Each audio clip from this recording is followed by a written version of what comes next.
Chapter 19. His Strength and His Weakness. Chapter text. There was not enough scalding water in the world to wash away the shame Snape felt. Stupid idiot. He lambasted himself as he knocked his head against the tiled wall. From his own mouth, he confessed in no uncertain terms something he had expressly told himself he would not be doing. It means, I love you. Of all the idiotic teenage things to do, that shock upon her face said it all. The sudden coloring of her cheeks and inability to meet his eyes. Sorry, she had stuttered before she took off racing back to the castle, leaving Severus standing there humiliated and aghast. What possessed him to confess? Curse this hormone-addled body. She kept pushing him, and rather than distract her or attempt to change the topic, he, for whatever reason, had thought it was finally an opportunity to confess truly, that she might somehow accept it. That was a colossal mistake. Snape thwacked his head against the wet tiles with more feeling. It was all because of that doe. That faint outline of a doe she had managed to conjure, and the fact she had been attempting that spell with memories of the two of them in mind. She had gotten so close, and he thought that she found him in her heart. Suppressing a verbal groan, Snape stood with his head against the cool bathroom wall as scalding water poured around him, wishing the sentient castle would answer his plea and simply swallow him and save him from his mortification. He knew that was not how the spell worked. He knew the doe would not hold the same significance to her as it did for him. Yet in a moment of madness, he discounted everything his mind told him and chose to listen to that foolish hope that Lily might have been right, that if she found her doe, she would find him, thus proving at this age he was a complete moron and could not be trusted. Why was being a teenager so damned infuriating? With a hissing sigh, Snape spun the tap closed and set to dry off. The soft woolen towel provided by the house elves of Hogwarts grated against his heat-tenderized skin. Perhaps he overdid it with the heat of the water, but at this moment he could be nothing but grateful for the distraction that dull, singing pain afforded. Slipping on clean underwear and his night shirt, Snape summoned his discarded robes. He didn't have bathrobes, so he really had no other way of maintaining his dignity while moving from the dormitory bathrooms to the bedroom. Student life was terribly inconvenient. He pined briefly for the en-suite bathroom that was connected directly to his professorial quarters. Not much in his life worked, but at the very least, he lived a reasonably comfortable life within the castle. In a scowling brood, Snape trudged slowly down to the sleeping quarters, passing the thick-paned enchanted windows that lined the stairwell, peering straight into the dark, watery heart of the frozen lake. He had glimpsed into the other dormitories before, often for student disciplinary reasons when their own heads were unavailable. Minerva was the only head that never had an issue with the high demands of her unruly den. The only time Snape ever had need to visit the inside of Gryffindor Tower was when that sorry excuse of a human being, Sirius Black, broke out of Azkaban and came all the way up to the Scottish Highlands to terrorize his godson. The living space of all three of those houses had been arranged to be warm and welcoming, with access to natural light all year round. By comparison, Slytherin Dormitory stoked an air of depression no matter where the sun was in the sky. But it was in this environment that Snape felt the most at home. This was the only refuge he had in his childhood, and the only home he knew as an adult. The quiet was all he ever wished for when things got too out of control in his life, and it was all he wanted now. "Date go badly?" Urquhart asked in his ever-so-blasé way the moment his roommate pushed into the dormitory. "Shut up," Snape muttered as he slunk into his bed and drew the posters together. It was Valentine's Day, a fact that Lily could not forget, owing to the sudden influx of owls bearing cards and little adorably wrapped packages to giggling girls at the breakfast table. Known couples made eyes to each other from across the table, and couples-to-be flirted shamelessly over their morning yogurt and orange juice. Even Lily got several cards over the course of the meal. Most of them would be from boys she had barely ever exchanged any words with. Some would be from anonymous admirers. One would always be from James Potter, who would smile and wave whenever she received his owl. None was ever from Severus. This morning was no different. Lily shuffled through the handful of cards she received by a flock of disgruntled owls who inevitably arrived at the same time and had to fight beak and talon with their brethren to deliver their pointless charge. because apart from a cursory glance through the names and writing styles, there was little else Lily could do with her bundle of admirers. She noticed the one she received from James was written in a far less obnoxious way than she was used to. It was almost completely void of flirtatious remarks and read remarkably like a message from a fond friend rather than a potential suitor. Lily shot a smile up at the boy. She knew he was watching. He always was on Valentine's morning. He returned it with a beaming smile of his own. If truth be told, she never kept any of her Valentine's cards. She honestly couldn't without becoming a hoarder. The least she could do was dispose of them discreetly so none of the boys who took their time to write her would stumble across them accidentally and have their hearts broken in the cruelest possible way. It wasn't that she didn't want their affection. She was quite flattered by all the attention, but honestly, apart from James, she didn't know half her admirers, especially not the ones from other years, and double went for the ones from other houses. Good haul this year, Marlene quipped through her mouth full of eggs. You got a decent amount this year, too, Lily returned, indicating the small pile sitting by her plate. Hey, most of it's just fan mail for Marlene McKinnon, ace chaser, nothing really serious. Mary never had any cards, but that fact never bothered her. Instead, she had a long line of amours every other day of the year. Susan once joked that she was the female version of Sirius, a comparison that Lily had always found unkind. Black was honestly a man whore who hit on every girl who crossed his path and had bedded half the school if his bragging held any water. It was honestly to Lily's immense relief that Black could not stomach her presence.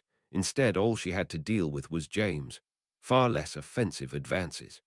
Lily glanced down the table again to the bespectacled boy. James had already turned away, engaged in conversation with his friends sitting at his shoulder. Before him sat a sizable stack of Valentine's Day salutations as well, none of which were ever from Lily. She had found his interest flattering, especially considering the sizable pool of admirers already waiting and willing to leap into his arms. But honestly, she could not see herself together with a preening boy like him. And now she supposed she'd never have to. He appeared to have finally given up the pursuit and seemed happy with her offer of simple friendship. A sentence she never thought applicable to that indomitable force that was James Potter. That thought had bothered her just weeks ago when she first realized James had finally gotten over his unfathomable obsession.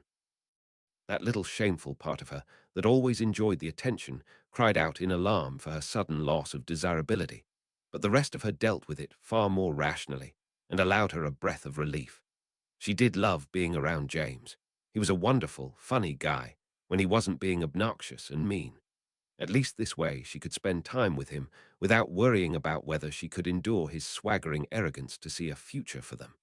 That was at least one friendship simplified. Lily cast her eyes out across the hall to the Slytherin table, picking out that thin, brooding form of Severus Snape. As expected, no Valentine's cards sat upon his table. Even with so many admiring his stance and actions, none of that bled into his desirability. She remembered that it had never bothered him that he received no interest from any of the girls in Hogwarts. He never seemed to have any interest in anybody in return. But that wasn't true. Lily fought hard to stop the color from touching her cheeks. I love you, he confessed to her, unmistakable and irrevocable words, confirming everything she had suspected since the day that the dough in the bottle landed in her life. Why hadn't she seen it before now? They'd known each other since they were 9. Sure, he was always eager to be around her, but he had so few others in his life. He would look away occasionally, fighting blushing cheeks himself, but Lily had always chalked that down to how shy he was and how easily embarrassed he could be. He never flirted, never made suggestive remarks, never gave her any indication of interest beyond her friendship and company. And suddenly, out of nowhere, he told her he loves her. Okay, maybe she pushed him a little, but she certainly didn't do anything to prompt that heartfelt gift and all the sentimental meaning brought with it. Unable to stop the creeping blush any longer, Lily ducked her head behind her stack of cards, giving each another look over in case she missed that distinctive spiky writing. As expected, there wasn't anything. There was never anything. If this was a sudden development in feelings, then he was not pursuing this as aggressively as she was used to. Perhaps he wasn't even aware today was a special day at all.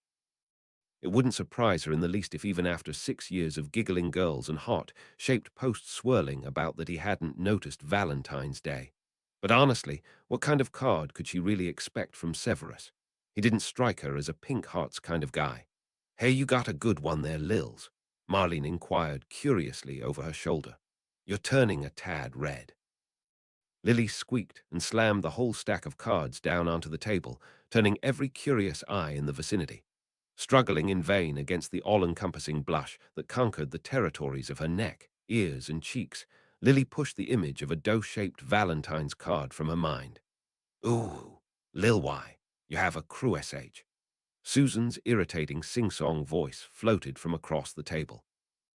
James, whose attention was caught along with everybody else's around her, turned away almost casually, as if he knew her thoughts were not about him. Did he know about Severus' crush? He certainly had insinuated it before. And if so, why would he be so accommodating? Surely their sudden loss of animosity didn't pave the grounds for division of territory. And if so, Lily did not much like the idea of being treated like spoils of war. "So who is it?" Susan insisted. "Who's got you so worked up?" "Well, the most likely candidate is Severus Snape," Pandora added in a helpful but unwelcome sort of way. In her hands, she held an anonymously sent card that had been discreetly tucked into her bag. Unfortunately for her unknown admirer, she had treated it more like a puzzle than with any real interest. "Ooh, is it Severus?" Susan drawled in a sing-song voice. "No, of course not." Upon reflection, she really shouldn't have put so much emphasis into her denials, especially if she could not bring her blush under control. Susan's eyes shot wide. With a disbelieving smirk and an overdramatic gasp, she asked, "Oh my God, is it really him?" Any answer she was expected to give was suddenly interrupted by what could only be described as a plague of owls descending upon the hall. Literally hundreds of the feathered beasts, each of them bearing a heart-shaped card. All of them zipping for the Ravenclaw table, straight into a messy cluster over a single individual. Feathers and droppings rained down upon the students down below, sending screaming students diving under the table and out the door. Lit redder than her hair and mortified beyond words, Lily could only be thankful for the sudden booming announcement from Professor McGonagall calling off breakfast, barely heard over the hoots and screeches of the disgruntled letter carriers. She took off along with the crowds of students pouring out to escape the chaotic mess, with every intention of losing her friends in the throng. Only after the fact did Lily realize that the best way to avoid her friends was not by hiding in her room. Lily startled when the door swung open, fumbling and almost dropping the crystal bottle she was holding, and startling the little doe into hiding. Thankfully, Severus had the foresight to charm the bottle to be unbreakable, but the idea of tempting fate set her teeth on edge. When she had returned to the tower to while away her free period, Lily had ducked up to her room and out of public eye. After a quick scourging charm to rid herself of the feathers and owl muck, she had settled herself onto her covers and dug the beautiful little doe out of its hiding place in her duffel bag. It was a flight of fancy, a sudden unexplainable want for a glimpse at the beautiful creature. Watching its soulful eyes peer about it, its little ears twitching, little hooves lifting from the silver liquid in a prancing motion that never shifted it from its one spot in the center. And that was how she was caught, with Severus, bottled hot in her hands. She barely had time to stop herself from dropping the object, much less find some place discreet to stuff it. It was all she could do to cover it with her hands and pray to High Merlin that Susan wasn't one of the intruding persons, and it appeared Merlin was merciful. "That's where you went, Lils," Marlene exclaimed with a wide grin as she and Pandora entered.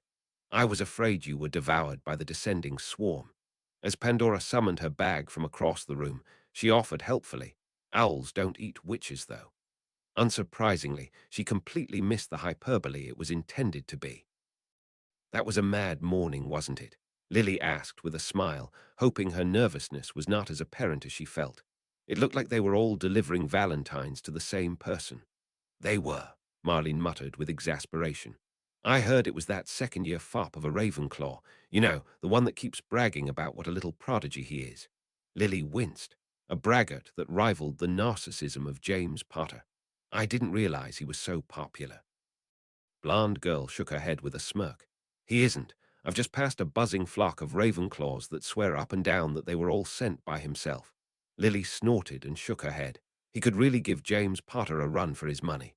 Marlene suddenly dropped down next to Lily with a heavy plop, almost bumping her from her seat. "About that, Lily," she started hesitantly.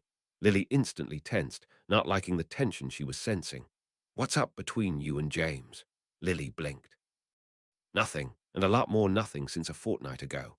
"Will there be anything?" Marlene could barely meet her eyes. "Oh my goodness." Lily blinked again, wrapping her mind around this creeping realization. Does she like James? "Marlene, you don't have to ask permission," Lily answered cautiously, watching for her reaction. "Yeah, but," the tall girl mumbled, red coloring her cheeks, whisking away all doubt in the matter. Merlin's beard, how did she miss this too? Had she been missing everything to do with best friends? All this time, Lily had been all wishy-washy with Potter. Had Marlene been waiting patiently in the background? "I'm serious, Marlene. Go for it," Lily insisted. James was a persistent and charming young man whose attentions had been flattering, but if Lily was at all honest, she could do without his preening. Whatever could have been, whatever might have been possible for them, Lily felt she closed that door herself. Ace Chaser with Ace Chaser. You two would make an amazing couple. Marlene grinned and pulled her smaller friend into a sudden rib-crushing embrace. "You really are the best, ya know that, Lils." "Oh, I never doubted it," Lily returned, words muffled against her friend's robes. Pandora suddenly popped into their sphere of proximity with her plinking, puffing pocket watch in hand. "Just a friendly reminder that we have class in 15 minutes, she offered with a smile before slinking away once again. Lily laughed as she pulled out of Marlene's arms. It felt so nice to have good, uncomplicated friends. "By the way, what's that you're holding?" Marlene asked, popping the glowing girl out of her bubble of contentment. The little bottle was clasped in her right hand, not at all properly covered from prying eyes. Her movements had jolted the little doe away, but before she could move to cover it up, the magical creature formed again. "Holy Godric's underpants! What is that?" Marlene's eyes grew wide with childish delight. Lily struggled for a moment with the moral dilemma of answering with a lie. She settled on an incomplete truth. "A birthday present," she murmured, feeling the color trickling into her cheeks. "Whoa, from who?" Marlene's questions were innocently curious. She knew not what nest she stirred. In the moment of silence that ensued, Lily actually thought she might have been able to get away without an answer, but unfortunately a helpful voice peeped up. "From Severus Snape." Dora answered, striding over once again. Suddenly Marlene snorted, her eyes rolling in such dramatic disbelief. "Right, good one, Pandy." Lily didn't know why she took such offense to that tone. "I'll have you know it's true. Severus made it for me." It didn't appear to click right away, but slowly Marlene's snarky expression rearranged itself. "Wait, you're serious?" "Completely." But the disbelief began anew. "It's so pretty." "That it is. And he's well." Lily's eyebrow shot up. "Not." Marlene backpedaled. "I was going to say that he didn't seem the type that did pretty. He didn't seem to have a whole lot of," she gestured wildly. "That on the inside. I'll have you know he has a lot of that." Lily gestured with the bottle, shaking the little doe away. "On the inside. In fact, this is his patroness." Pandora was instantly at her side. "What, really?" She peered insistently at the little doe forming in her grasping hand. "He can actually do a corporeal patroness." "I did say he could before," Lily replied, feeling a little knocked off balance. "I always thought you meant he could do it incorporeally, you know, the mist form." Lily shook her head. "Even I can do that." "Oh, really?" Pandora squawked with delight. "I read the spell was essential for any who faced dark creatures. Its main use is the repelling of dementors, and with subnotes on promising results against lethalfold attacks. But the downside of the spell being it is a really tough bit of magic to learn. I really should come on one of your patroness lessons one day. It sounds marvelously enlightening." "I think you'd be the third wheel there, Pandy." Marlene re-entered the conversation with a smirk. Lily's heart dropped. "Et tu, Marlene." "Seriously, though, Lily, his spirit animal is a freakin' doe." Marlene looked as if she was on the verge of hilarities. "It does seem rather ill-fitting," the level-headed Pandora observed. Marlene nodded vigorously. "Yeah, I mean, if I had to guess an animal, I would have said a bat. Or a crow," Pandora added. "Or a snake. Or a lizard. Or the grumpiest cat you can imagine," Lily finished with a sigh. "Yeah, I know, I thought the same. But instead it's a girly little doe. Blow me away." Marlene shook her head with a snort. Lily suddenly felt extremely self-conscious on behalf of Save. It only occurred to her that he probably wouldn't appreciate Lily sharing this information around, especially not when it would eventually be determined that Lily's patroness was also the same. There would be awkward explanations in their future. Pandora cleared her throat and produced her pocket watch once again. Well, as much as this conversation has been enlightening, I do insist, class. If there was any way today could be more mortifying, then Snape dreaded to see what the afternoon would bring. The fact that Professor Leafley had chosen today of all days to teach the topic she chose to teach could only be chalked down to the universe's dark sense of humor raining down on him. Good morning, class. Now, this being Valentine's Day, I thought it would be most appropriate to learn about a defensive spell close to my heart. Quite literally. Upon those words, the hairs on the back of Snape's neck stood up. I am talking, of course, about the Patronus charm, the professor announced with a smile and a flourish. Suddenly, Snape wished he was dead again. At the front of the class, he saw Lily turn slightly, her rivers of red hair cascading with her movement. He got the distinct feeling she might be peering at him through the strands. He burned red at the thought and hid his face behind his own hair. Now who can tell me what this defensive charm is for? Out shot a hand from a Gryffindor at the front of class. A powerful weapon against the most deadly of dark creatures, ma'am. She quoted in a far more airy tone than he was honestly used to from a know-it-all Gryffindor. It drives away Dementors and can be used to repel Letherfolds. Very good, MS McGonagall, beamed the flowery professor. 5 points to Gryffindor. McGonagall. He remembered he went to school with a McGonagall, and it really only just occurred to him that there might be family associations with the better-known namesake. Many of you might have read up on this spell.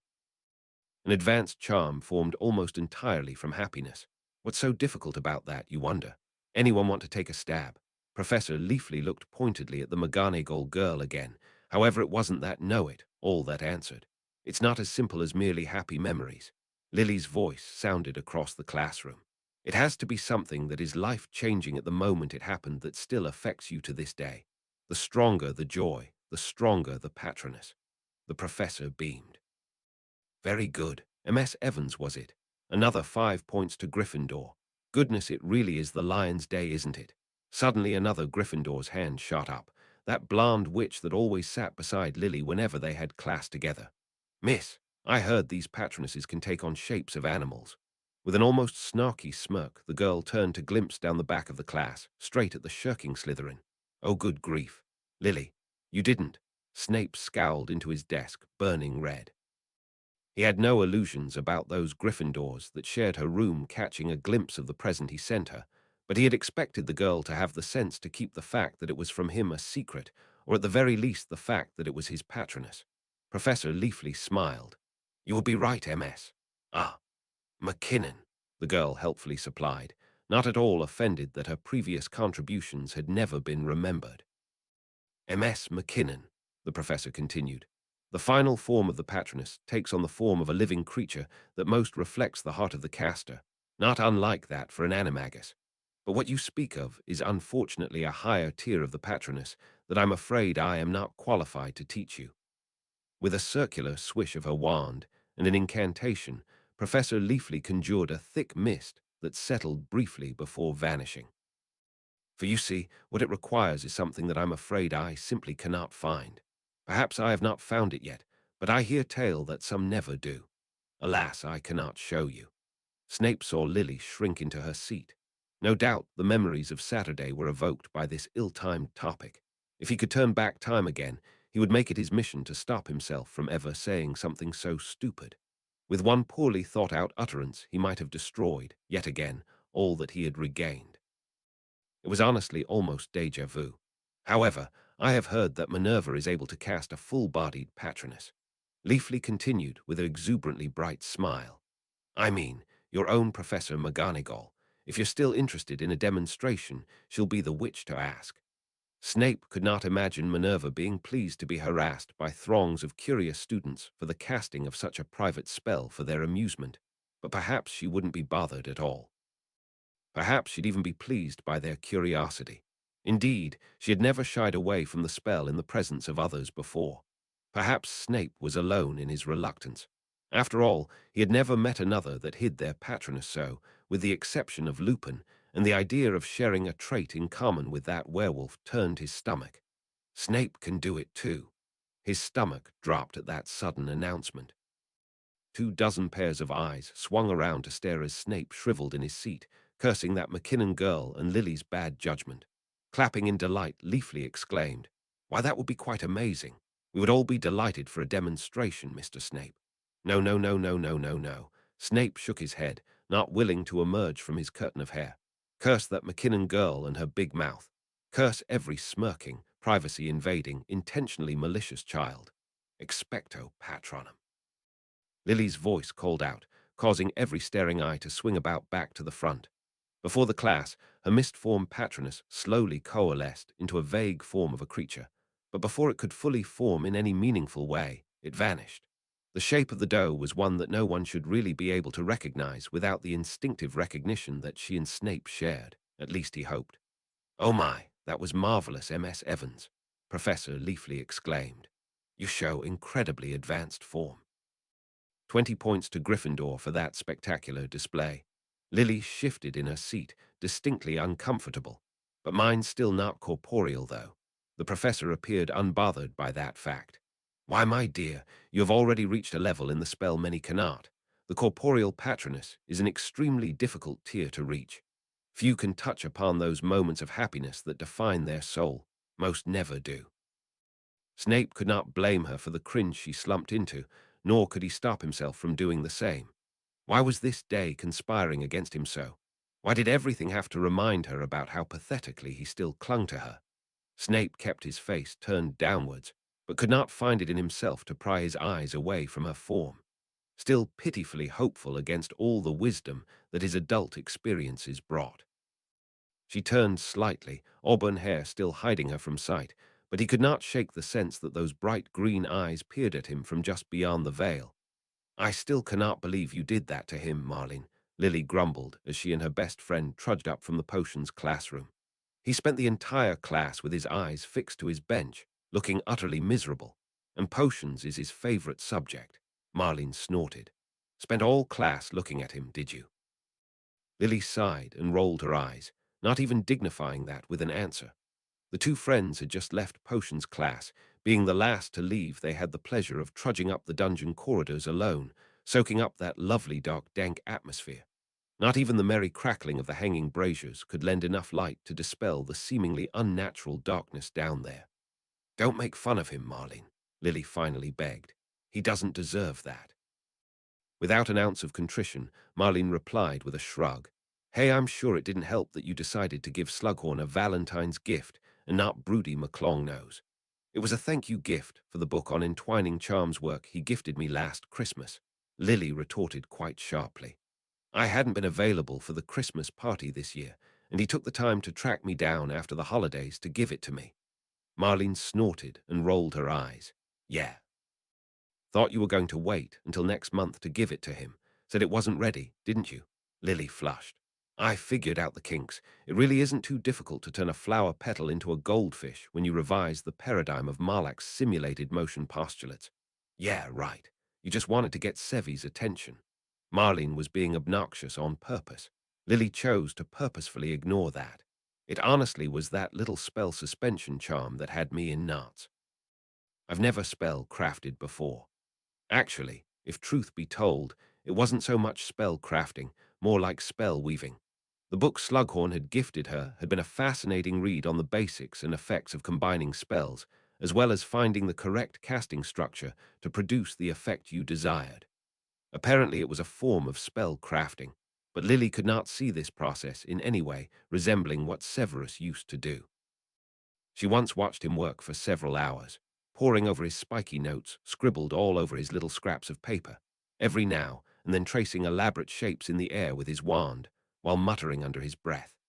In comparison, all she did was think of two spells that did not go together, then somehow make them go together.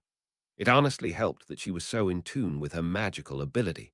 She could shift the spells about with appropriate finesse and feel it when things clicked. Like the stasis charm with the flower petal to goldfish transfiguration spell. When Professor Slughorn entered the class, Lily had the bowl settled right in the center of his desk, an eye-drawing feature for the curious old man.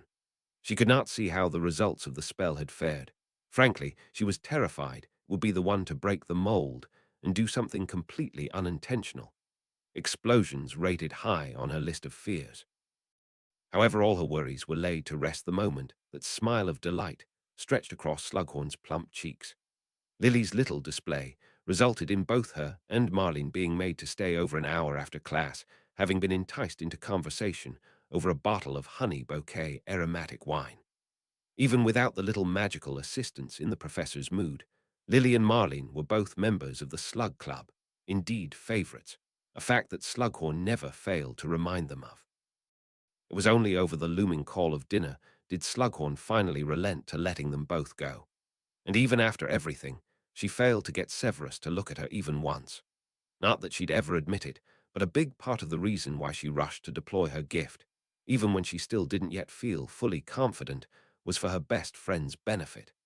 She wanted to remind him of his gift, in an admittedly abstract roundabout, and no doubt infuriatingly indirect sort of way.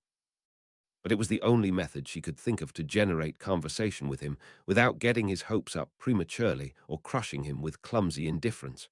"Well, it certainly made old Sluggy very happy, your goldfish trick," Marlene quipped in a quite chipper manner. "By comparison, Mr. Doe-Eyes couldn't be out of there fast enough. If you were trying to make the poor guy jealous, mission accomplished." Lily sighed, fingers pressed to her temples. Marlene was right. The moment class ceased, out the door went Severus, along with her hopes and expectations, flying like dementors nipped at his cloak tails. "Why do you get to make jokes about that? He shouldn't be mocked just because he might suddenly have an interest in me." Marlene snorted ludicrously. "What, you think this is a sudden thing?" Lily peered at her friend quizzically. "Well, if it wasn't then, it's certainly news to me." "Lily, oh Lily, my dear, sweet Lily." Marlene shook her head with a dramatic sigh. "He's been stuck to you since day one, week one of year one. He gets all prickly and jealous when others are around and hangs on to your every word like you're the second coming of Merlin himself. Of course, he has the hots for you. He stuck close to me because we were friends since before Hogwarts. He's not got a lot of other friends," Lily responded almost desperately. All of those observations rang true for both scenarios, though somehow now her theory felt far less likely. Marlene appeared to feel the same. "Sura, 6 years stuck at the hip with the cutest girl in school, and he doesn't feel the tickle in his trousers." "Marlene." That blush was back, and she was powerless within its grasp. "I'm sure the gooey eyes he's got for you when you're not watching really is just to gauge how platonic his affection is for you. Probably keeps a lock of your hair in his diary in a completely friendship-related sort of way." Lily smoldered red, a fact that no doubt encouraged Marlene to take pity as her next words were far more merciful. "Face it, Lils, he likes you. That pretty little doe wasn't for just a friendly how do you do." "I know," Lily finally relented. "I know he fancies me." She shook her head, dispelling the terrible blush. "He told me so, on Saturday." "Holy shit," was what came out of Marlene's mouth. Lily brought her eyes up to meet the shocked stare of her Gryffindor best friend. "He actually confessed, as in out of his mouth, as in willingly." "Essentially," Lily mumbled, noting there might have been a little duress involved. Marlene gave a low whistle. "Didn't think he'd have the guts. Well, you at least let him down gently, right?" Lily didn't answer. Marlene did a double take. "Oh no, you're the one that wimped out." "I didn't know what to say," Lily admitted in a small, miserable voice. "You tell him no, firmly, politely, and as quickly as possible. Don't string him along, Lils. That's the least cool thing you can do." I actually wasn't going to say no. The silence that followed caused Lily to peer up at her friend to assure herself Marlene hadn't passed out, still walking. Her eyes were open, which was promising, but the look of horror on her face was anything but. "Now, before you tell me what a dolt I am, hear me out," Lily said in a rush, even though there was no real risk of interruption from the currently stupefied Marlene. "Severus has really changed. I mean really, really changed. And I really like the new him, truly." Her cheeks were beginning to burn again. "I just can't help but think that all this change he put himself through was for me. Oh, Merlin, now that I've said that out loud, I feel like a vain prat." The words poured from her mouth like a litany of excuses. Lily rubbed her cheeks, willing the heat to dissipate. "I just don't want to discourage him. I don't want him to feel like he's done all that in vain. I don't. Lily, You will not martyr yourself out of pity, Marlene barked harshly, having finally unstuck her tongue. Dating someone because you don't want him to feel discouraged is by far one of the dumbest things I've ever heard. What about you, Lily? Don't you want someone that's actually worth you? And what about him? You going to be his girlfriend or his parole aura? That would be worthy of neither of you. Lily lowered her head, appropriately humbled. You're right, Marlene, she mumbled. I like him, I really do. It's just, she trailed off, struggling for an excuse that refused to come to mind. He's ugly, Marlene finished flatly. Lily sighed. Why does everything have to come down to his appearance? What? You gonna pretend his broom accident of a mug doesn't have anything to do with his desirability? He's not that ugly. Lily pouted. Severus' long, thin face swam up to the surface of her mind. There was honestly very little that worked for him in attractiveness.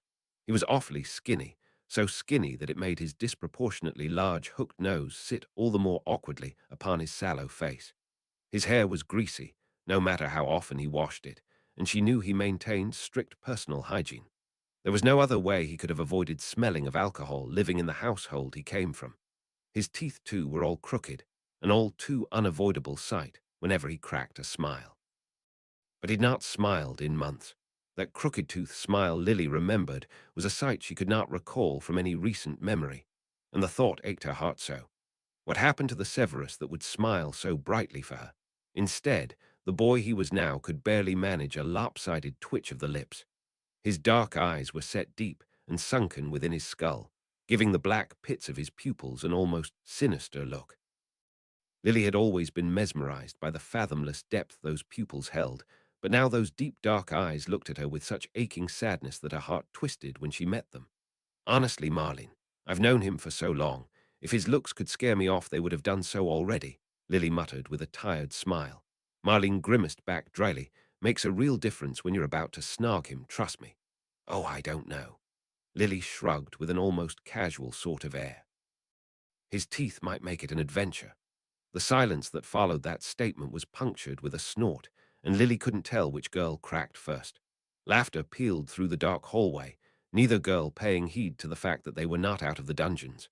The instinctive worry every Gryffindor had for stepping foot in Slytherin territory was not paid the heed it deserved. Neither girl noticed the shadow that fell across them until the shout of "Stupefy" rang out, and Marlene hit the floor. The laughter turned into a gasp as Lily fumbled for her wand and turned, only to stand face to face with the smirking forms of two older Slytherin boys. Expelliarmus. One of them commanded with a lazy flick. Lily's wand disappeared with a clack and a rattle. She the girl, Wilkes? The other boy asked. The curiosity of his voice did nothing to offset the malicious smirk upon his face. Red head, Gryffindor, pretty face and prettier everything else. I can think of no other that fits the description, Travis. Lily's eyes grew round as she backed a step. She needed her wand. She took her eyes off the two Slytherins for a split second, and that was all it took for Travis to close the gap. The Slytherin boy strode straight into her personal space, herding her against the wall. Lily shrank back, eyes wide. You're real pretty. He growled in a way that made her skin crawl. I can see why Snape lost his head over you. He brought his wand up and ran the tip down her cheek. Nothing personal, little kitten, but traitors need to be punished. Lily muttered under her breath. Travis leant in. What's that, little kitten? Didn't catch that. I said, stupefy. Lily brought her hands against the Slytherin's chest, flinging the surprised boy away with her sudden, wandless invocation. Travis went down in a flurry of curses and flailing limbs. Before Lily could center herself again, the second boy waded into the fray. Langlock, he commanded, wand pointed straight at Lily's face. She had neither the time nor wit to avoid it. Her tongue seized up against the roof of her mouth, choking her mid-incantation. You mudblood whore! Travis roared as he pulled himself unsteadily upright. Despite being hit squarely with the stunner, he was still conscious. Lily had not cast it correctly. She was panicked, and that did not create the best environment to cast an unpracticed, wandless spell. Lily struggled against her petrified tongue, desperately looking for a way to fight back. She cast her eyes about her in a panic, looking for where her wand had landed. You're not going anywhere, Travis snarled, lunging towards her. Lily tried to sidestep, but could not move fast enough. She barely had the time to even gasp when the larger boy slammed her against the wall, knocking the air from her lungs. He pressed his arm across her throat and his wand against her cheek. Wasn't supposed to be personal, but now I'm going to take the time to enjoy this. Lily cast her eyes about the ceiling in desperation, unable to turn her eyes downwards. Silently, she pushed her magic out, flailing about with her wild power, desperately trying to make something happen, and as if in answer to her distress, a brazier above them began to rock gently back and forth. Lily calmed her breathing and focused everything she had on that one spot, pulling in every strand of magic she could find. Crack! The cast iron pan split in half, dropping smoldering coals onto the two struggling students beneath it. Lily averted her eyes to avoid the falling sparks. Travis hissed and raised his arm to shield himself from the spray of embers, giving the Gryffindor girl an opportunity to wriggle from his grasp and fall scrambling to the floor. With a roar, Travis lunged at her, his wand still grasped within his veiny hand, yet disregarded as he clawed for her, his face twisted in a furious, maddened, teeth-baring scowl. Lily kicked out, catching the boy in the chin, but rather than stopping his advance, she only infuriated him further. Lily flung her hand above her head, willing her magic to respond, desperately hoping the wildly cast reductor curse to not just be a one-off fluke. Lily breathed out and willed her wand towards her, and breathed out in relief when her wand answered. With weapon in hand, Lily pointed it straight at the throat of the boy, attempting to pin her, and with a surprised hollow, Travis was flung from her, going down again, flailing and cursing. "Disarm her, Wilkes," he choked as he pulled himself upright through his bruised windpipe. Lily scrambled to find her feet, her eyes swinging about to face the second opponent she had all but forgotten about. Loud echoing footsteps announced the looming approach of another as Lily braced herself, throwing shields about her. But the assault never came. Instead, Wilkes collapsed to the ground, the red spell vapor fading from his back. James stood at the end of the hallway, breathing hard, his hazel eyes bright with anxiety and rage. "Lily," he called as he jogged towards her, holding his side as if warding against a stitch. With a gasping roar, Travis lunged for James' legs. The Gryffindor boy's eyes had been glued to Lily and missed the assault from below. The two went down in a tangle of arms and legs, fighting like muggles, wands forgotten. Lily pointed her wand at the Slytherin boy's face and wordlessly cast the knock-back jinx again. She heard the crack of his nose breaking as the force dislodged him from his hold on his opponent, but this time he was not afforded the opportunity to get up. Black rounded the corner, far less winded by his pace, and flattened the aggressing boy with one swift curse. "Blimey, I really cocked that rescue up," James gasped as he wiped the blood from his mouth. Travis got a good 2 solid hits in before Lily could separate the two. Remus slid around the corner, and though he hadn't been belting down like James, he was no less worn from his efforts. "Lily, you hurt?" he gasped between breaths. Lily shook her head and gestured vaguely with her hands. "What's wrong with you?" Black asked, but his eyes did not lift from the prone forms of the two Slytherins. Remus limped over, passing his lit wand tip over Lily's muted form. "Ah, Langlock," he muttered breathily, his breath not quite caught. "One of your dear friend's marvelous inventions." Lily pouted and tapped her foot, hoping Remus got the message and would get on with dispelling it. Thankfully, he was not the sort of friend that left another hanging. "Finite," he ordered with a quick pass of his wand, and immediately Lily's tongue reverted to its limber form, allowing her to finally sigh with relief. "Thank you," she uttered with a shaky breath, "all of you for coming to find me." "They hurt you?" James insisted with an air of panic. His hands shot up to touch her, but out of nervous instinct she shrank back. Lily shook her head as the worried boy backed away a step. "I'm okay." "Thanks," she muttered, suddenly unable to meet his eyes over the roaring thud of her own heartbeat. The danger was over, but her nerves were still jumping. Black grunted, planting his shoe roughly against the side of one of the unconscious Slytherin's heads. Damned snakes, jumping girls in the bloody dungeon corridor, not a streak of nobility between the lot of them. Lily started. "Oh no, Marlene." James didn't need to be told twice. He nodded and strode off down the corridor, the omniscient map held before him. "Are you really all right?" Remus asked, his brows scrunched in worry. Lily nodded with a quick smile to dispel her friend's worry. As if sensing what she needed him to do, the empathetic boy turned his eyes away and kept speaking. James was watching the map over dinner. He got worried when you and Marlene didn't show up. Peter had told us you two were staying for a drink with Professor Slughorn, but just to be sure, James kept watching. The moment he saw the two Slytherins appear, he acted. Running footsteps rang from around the bend yet again. Lily tensed up on reflex, but Remus appeared unstartled. Ah, that must be Peter. Took Wormtail long enough, Black growled. But the person who rounded the corner was not the short, chubby form of Peter Pettigrew. It was Severus. Anger mixed with wide-eyed terror, his breaths coming up in choking rasps.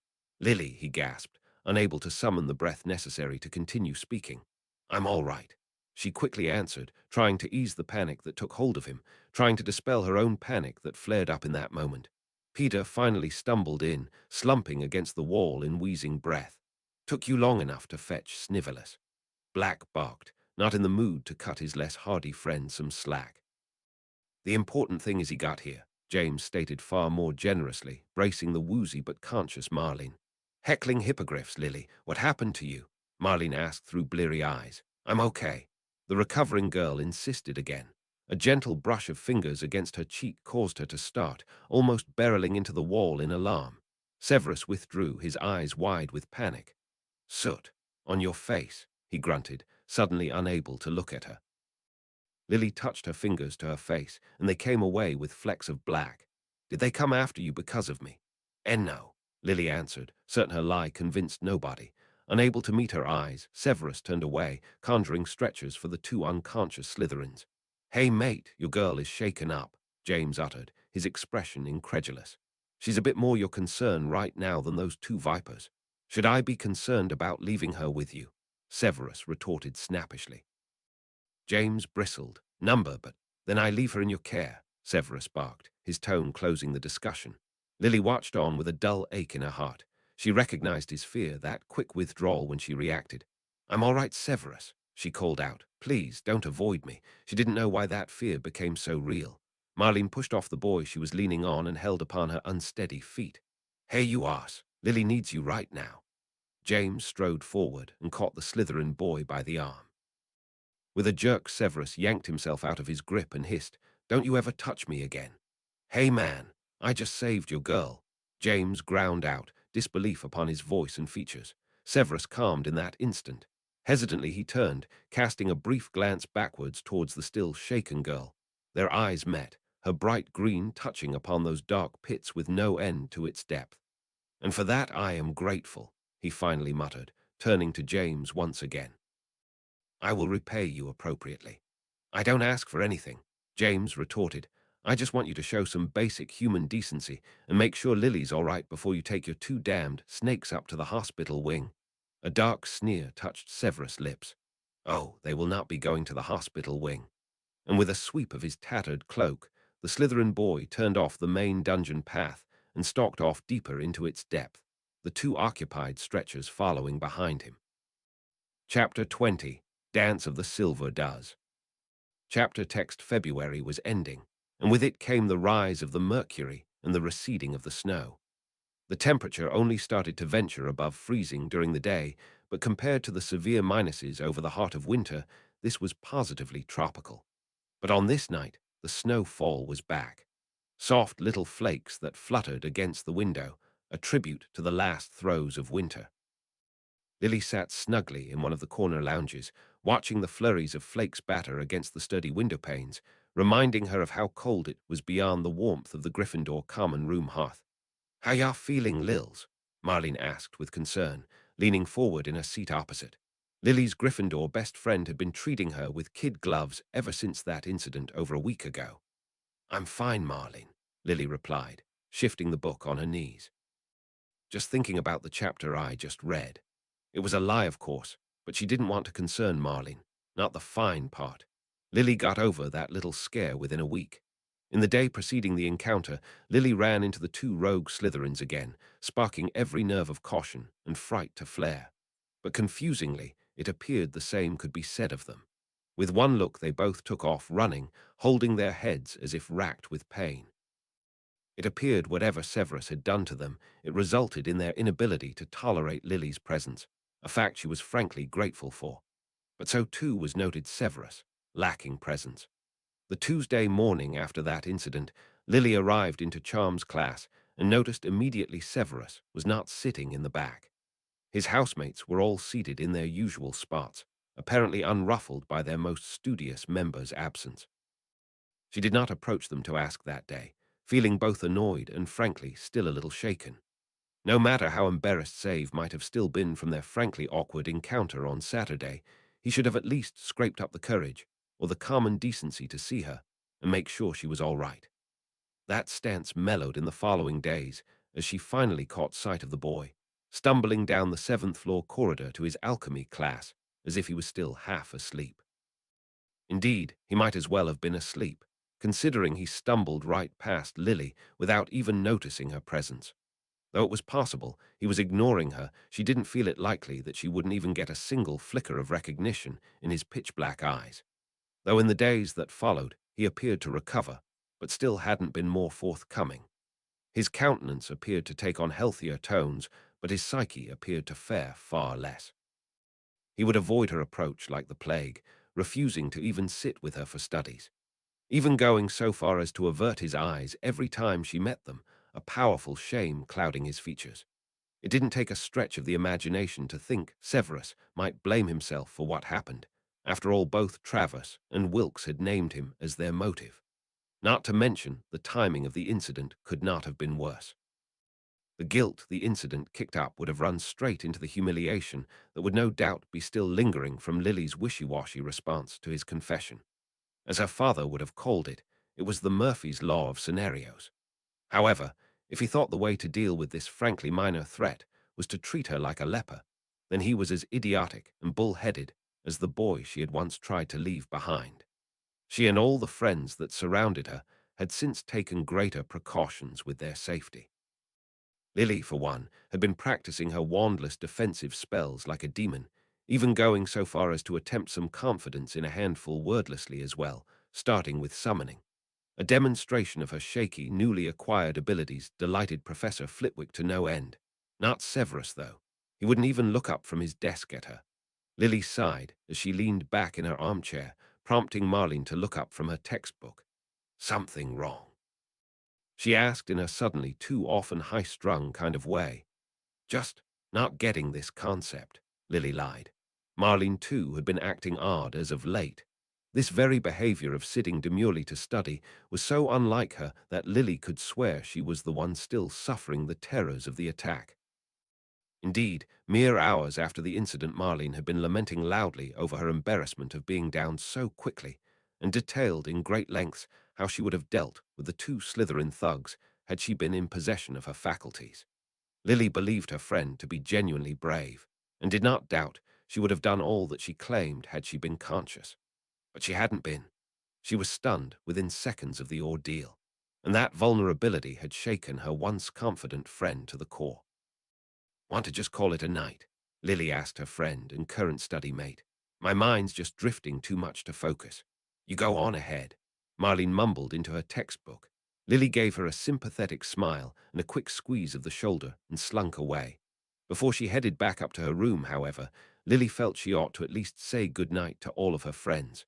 The marauders sat huddled in the darkened corner of the room, poring over that map of theirs. It was almost exactly a week before the full moon, and the sight of them huddled in excited whispers was not an uncommon sight around this time. Except this time the excitement felt different. It felt tense and fraught with doubt. Still don't like it, Prongs. Black's voice carried despite his efforts to subdue it. When have we ever been able to trust him? With piqued curiosity, Lily approached, and whether by her own adequate interpretation of stealth or due to the marauders' engrossment in their conversation, she remained unnoticed. What exactly do you think he'd do, Padfoot? Poison Mooney? James asked in almost exasperation. I think he might well, said Black, not backing down. He's doing this because he owes us. Poisoning is not how anyone shows gratitude. Anyone with an ounce of common decency, maybe. If I may have an opinion in this. Remus' usually restrained voice sounded dangerously close to assertive. If this potion does even half of what Snape claims it does, I am willing to risk even the most vile poisons. Lily froze mid-step, her heart skipped a beat. They were discussing Severus. Black snorted. Yeah, he sure knew how to catch you hook, line, and sinker. Peter unexpectedly squeaked up too. How could a potion like this even exist without any known mention? I hadn't found any articles, modern or historical, of this. Exactly, see, Black exclaimed as if his friend's doubt was all that was needed to seal this argument. James, however, did not let up. I've told you all already. The inventor is a friend of Dumbledore's, and he hasn't published the potions pending testing. Snape got permission to brew the thing for the purpose of collecting data. So Mooney's just a test subject. I'd gladly be a test subject for a potion like this. The formidable tone of Remus' words startled Lily. She could never imagine her soft-spoken friend ever raising his voice like so against any of his friends. James stood with an air of finality about him. Then that's settled. I'll go collect the dose tonight as arranged. He withdrew the silver bundle Lily recognized as his invisibility cloak and settled the fabric around him, shielding him from view. Still, don't bloody like this. Black grumbled, but he protested no more. Striding quickly, Lily headed for the portrait door, arriving just as she saw it open under unseen forces. "Hold it," she called out, causing the door to pause in hesitation. "James, I know it's you under there." A bespectacled face appeared suddenly floating just at the threshold of the exit. "Lily," he hissed. "Look, I know I'm breaking the rules, but please just this once cut me some slack. It's for a good cause, I swear." Lily strode forward, in no way swayed by his plea, but not with the intention of stopping him. "I will, if you take me with you," the floating head bobbled in surprise. "You want to break curfew with me? You're going to see Severus, aren't you?" Lily asked as she stood chest to chest with the mostly invisible boy. "I overheard you talking." "How much did you hear?" he demanded quite harshly. "Enough," Lily returned. "And my demand is that I be taken along. If you must break the rules, then it is my duty as a prefect to escort you." That was only part of the reason, but there was little chance she would be confessing to James that she wanted to meet Severus face to face without risk of disturbances. His hand appeared out of the rippling air, running through the back of his floating head in an aggravated manner. "Fine, get under here," he ordered, brushing his cloak open so Lily could step inside. "And stick closely by me.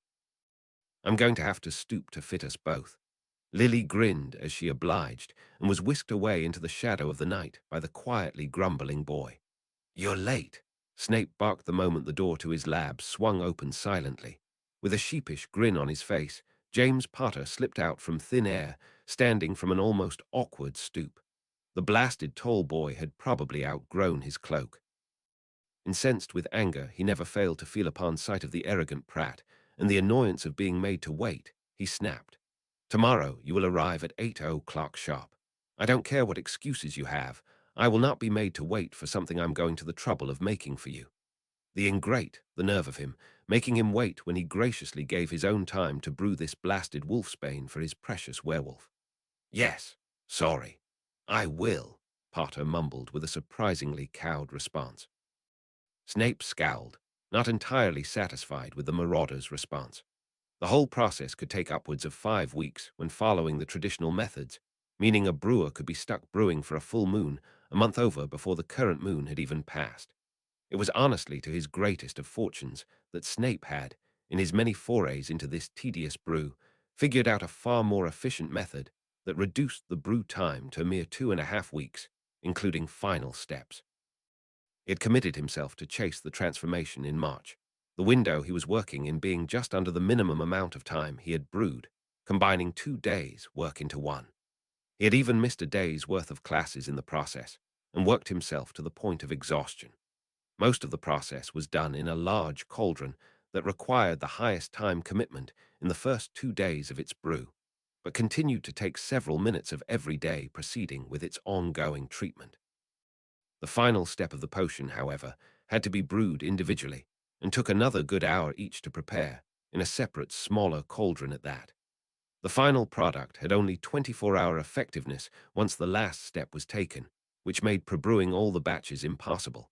It forced Snape to brew each dose in individual portions. The cranky potioneer ladled out the gloopy dollop into a plain dose vial and stoppered it with a careful shake. The blue gas that emitted from the substance already began to build beneath the stopper, but thankfully it did not seem to pose a problem. That was a fortunate thing, because he did not relish the idea of rising before the light of dawn to brew a fresh batch for the sake of a marauder. Have him take it first thing when he wakes tomorrow, Snape ordered as he handed the boy the vial. Do not add anything to it. Any attempts to make less foul the flavor will render it useless. And don't break it. I won't be brewing any replacements for missed doses. James took it and stowed it with deliberate care. Thanks, so these doses have to be taken in the morning, or any time during his waking hours if you think you can manage to dose him at the same time each day. If he lies down within an hour of drinking this potion, I guarantee he will expel it. All right, Potter readily agreed. And how long does he have to take it for? Snape could not keep the exasperation from his voice. Until the full moon. When do you think a potion to suppress werewolf virality is best used? Potter visibly blanched, then had the gall to look angry. Look, man, don't throw accusations around like. Thank goodness you're the only halfwit to hear it then. Snape snapped, not at all eager for a sensitivity lesson after his tedious waiting. Now, if you'll excuse me, I have equipment to clean and ingredients to stow away. With a flick of his wand, the small cauldron began to scour itself, while his ladles and stirring rods deposited themselves into the stone basin. Moving with finesse and efficiency, he snapped a lid onto the cauldron of the unfinished portion, pushing the vent back so that excess gas wouldn't buckle the container.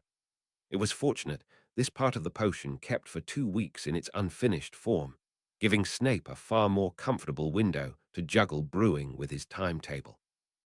Potter watched on with a half-cowed expression. He glanced awkwardly about him in a confusing manner before Snape could take it no more and ordered him out with a bark of, "Leave, now." With a nod, Potter complied without argument, a greater surprise to Snape than his cordiality. He slipped to the door and let himself out in a slow, deliberate motion, leaving Snape to stew once more in his solitude.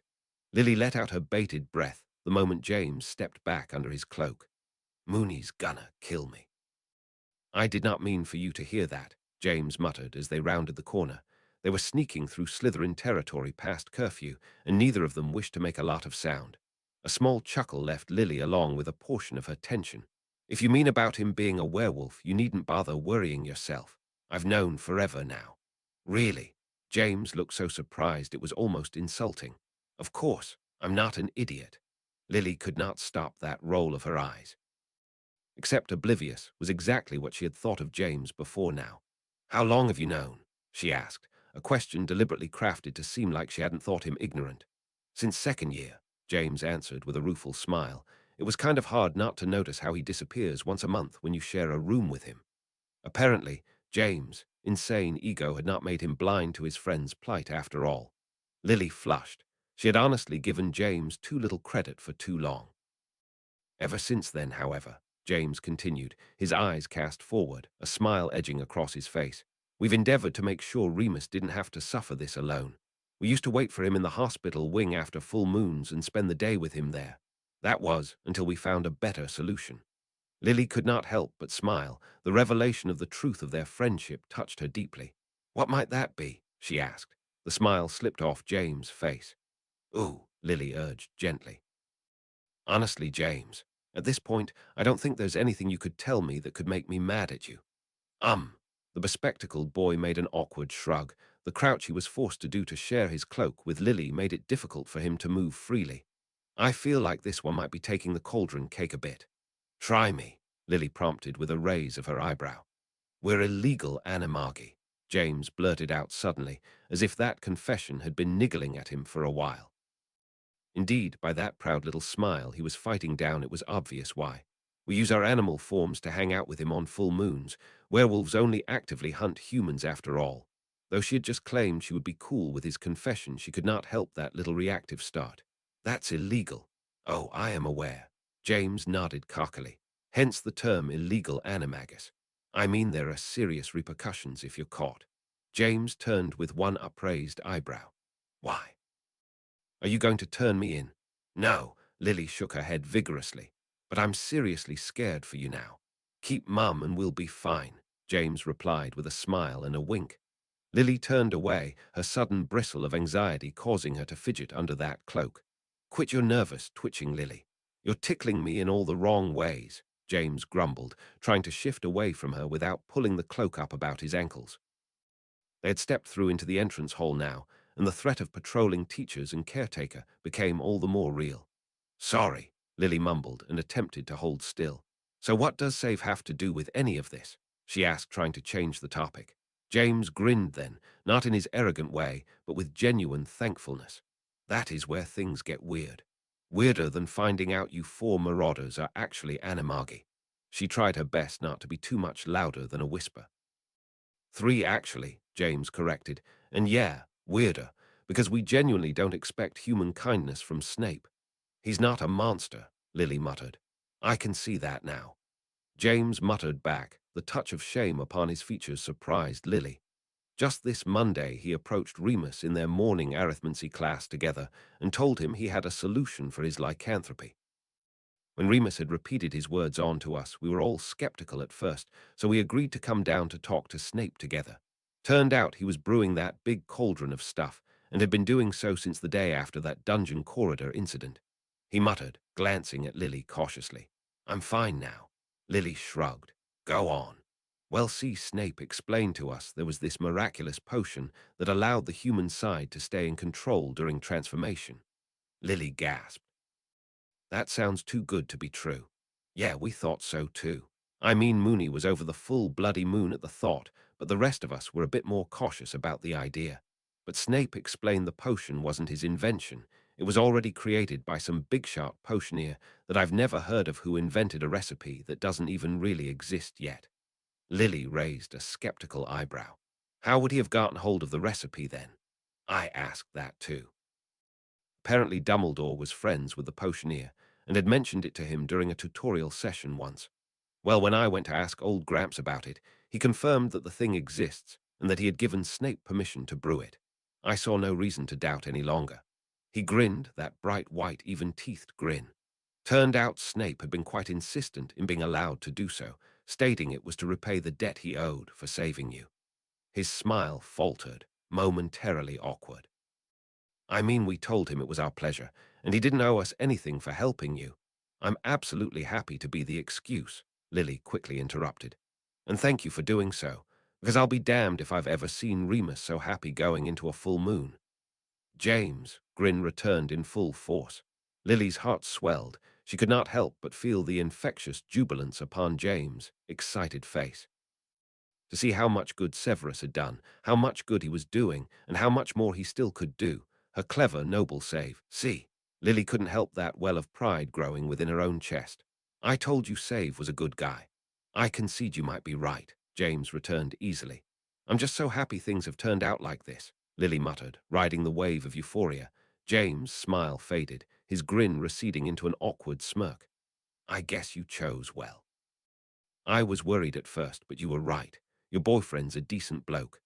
Lily turned away, feeling her smile suddenly recede. That urge to correct that assertion did not flare as she thought it would, hoped it would, perhaps. With a subtle turn, she cast a sidelong glance at James' handsome profile. His eyes were pointed forward again, his lips settled back to an easy smile. Handsome, kind, and noble, so noble. That was the kind of man James was. How many others would have gone to the lengths he did for a suffering friend, who would have risked so much just to ensure a werewolf did not have to endure the curse alone? Had she ever been meant to fall in love with James Potter, this would have been the moment. Lily looked away, confused by the thought. Why hadn't she fallen for him? He was a far deeper man than she had ever given him credit for, a far nobler soul than he had ever pretended to be. So why didn't she fall in love? Her heart beat in a slow, dull rhythm.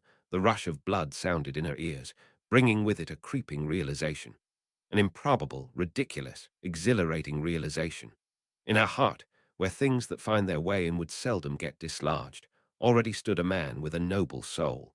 As a gift of whimsical wisdom, Albus Dumbledore had once told her, "It is with wisdom we are able to see the faults within ourselves. It is with courage we find the strength to fix them." If so, there were few men more courageous than Severus Snape. Snape could not help the vulgarities that spouted from his lips.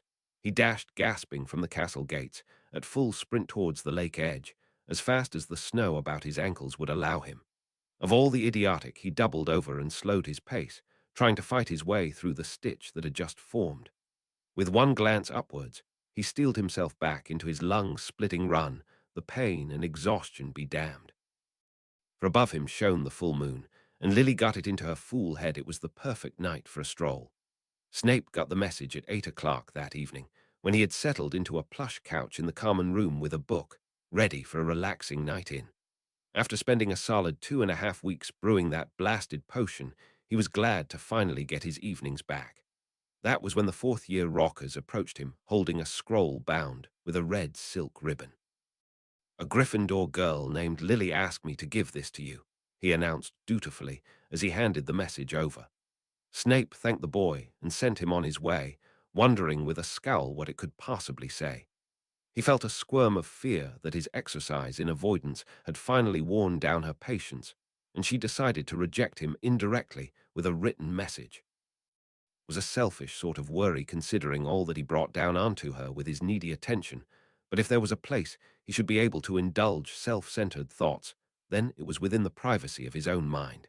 He had briefly toyed with the idea to discard it without reading, but the idea of such stomach-turning cowardice was not befitting of himself. With a swift stroke, he stripped the ribbon from its binding and unfurled the message. "Meet me at our spot by the lake at 8 o'clock tonight," it read. Without another moment, wasted Snape leapt from his seat in panic, sprinting out of the castle to stop the fool girl from meeting her precious marauders in their wild states. He may have brewed the wolf that exhausting wolfsbane potion, but who knew how his feckless friends had dosed him? As for whether the effects were as miraculous as it claimed, he had never been within viewing distance. For all he knew, the results could be greatly exaggerated. "Lily," he rasped as he approached the twisted oak. He doubled over to catch his breath, glancing about wildly for sight of his precious, foolish girl. "Where are Lily?" "I'm right here," she answered, stepping out from the shadows under the oak, her sun-kissed hair glinting with an almost rosy warmth under the silvery moonlight. Upon her form, she wore a thick Muggle-style leather jacket to ward against the cold, but also a long, sweeping skirt despite it. It was a strange clash of competing functions, one that seemed to work fashionably on her form. Lily appeared oddly well dressed for a solitary stroll past curfew. "Get out of here, dangerous," he gasped, before he surrendered to his labored breathing. Rather than leaping into action, or being cautious of his warning, or even angered by his ordering tone, she grinned an all-too-silly grin. "Oh, but it's so rare I get to be out this late. How about just a quick stroll?" Snape glared up at her, unable to catch his breath enough to tell her exactly how stupid he found that idea to be. "Or we can stand right here until you've figured out how to breathe again," she quipped with such cheek. "I have breath enough to tell you this the dumbest idea you've ever had," he hissed with a rasp. With a flick of her wand, Lily handed him a goblet. "Knew you'd freak out. Here, drink." Snape scowled mutely and accepted the offered vessel, downing the cool, conjured water with a single draw.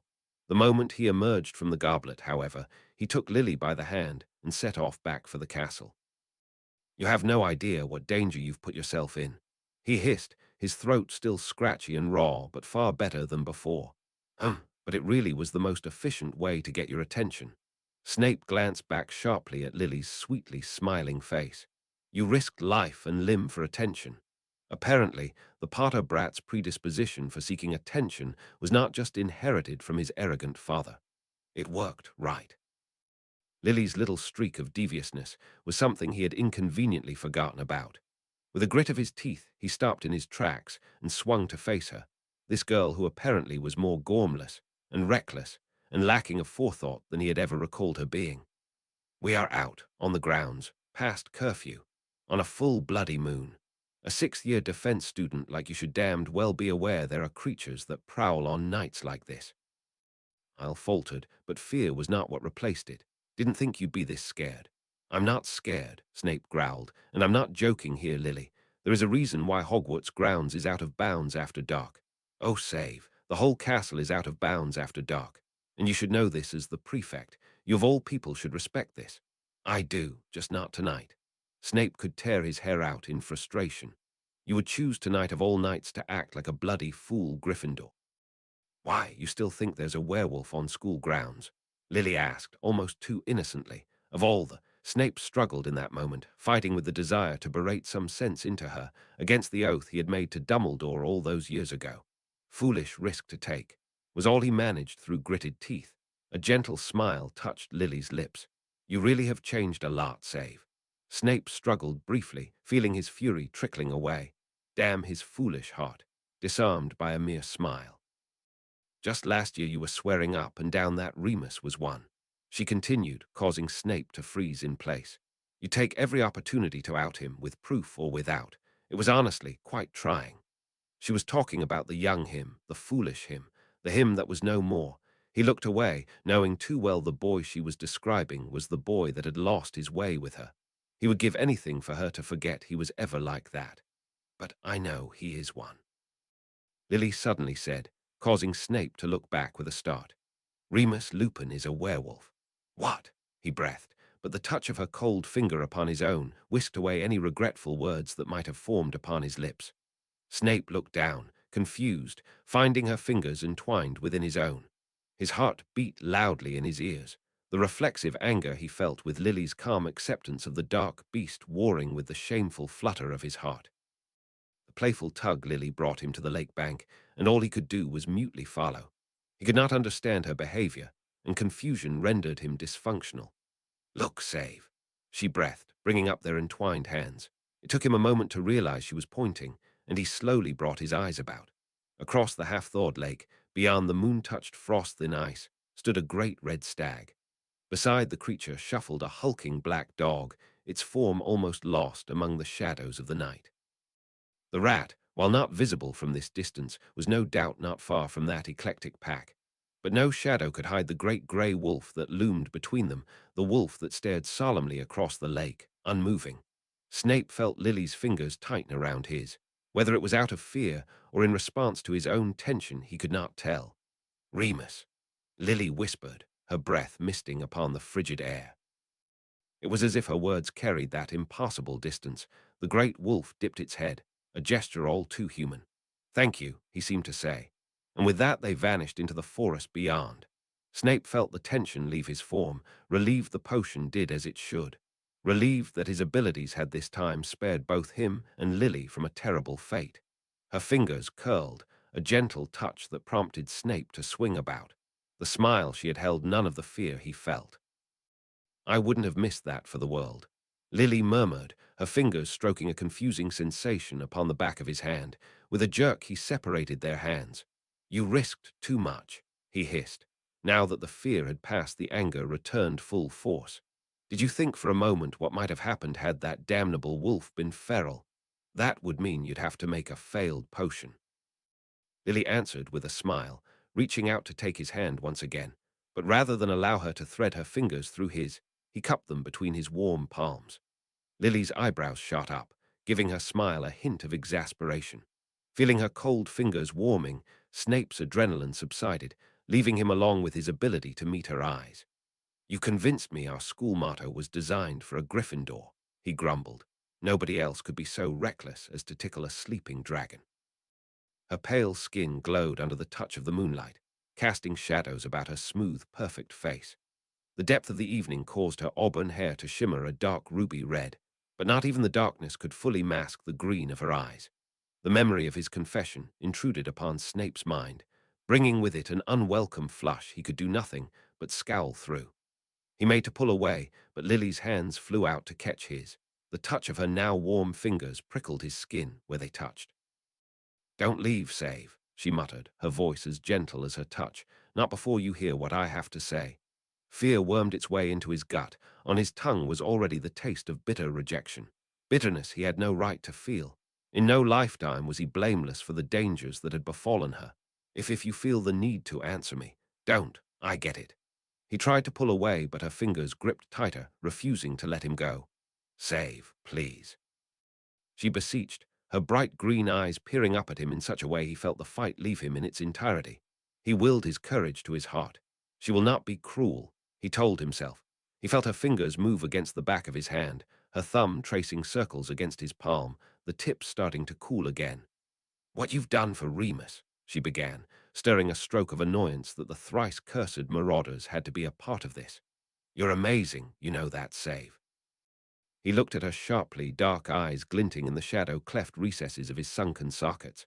Not just for Remus, for your Slytherins, and for everyone in this school. He felt her grip tighten. He wondered if she could feel his quickened pulse under her fingers. "And for me," she murmured. What was she trying to say? "Tell me straight," he growled. "Do not try to soften this." The smile twitched upon Lily's lips, whether it was a faltering or exasperation he could not tell. She slipped her fingers from his, leaving his warm hands feeling suddenly very empty.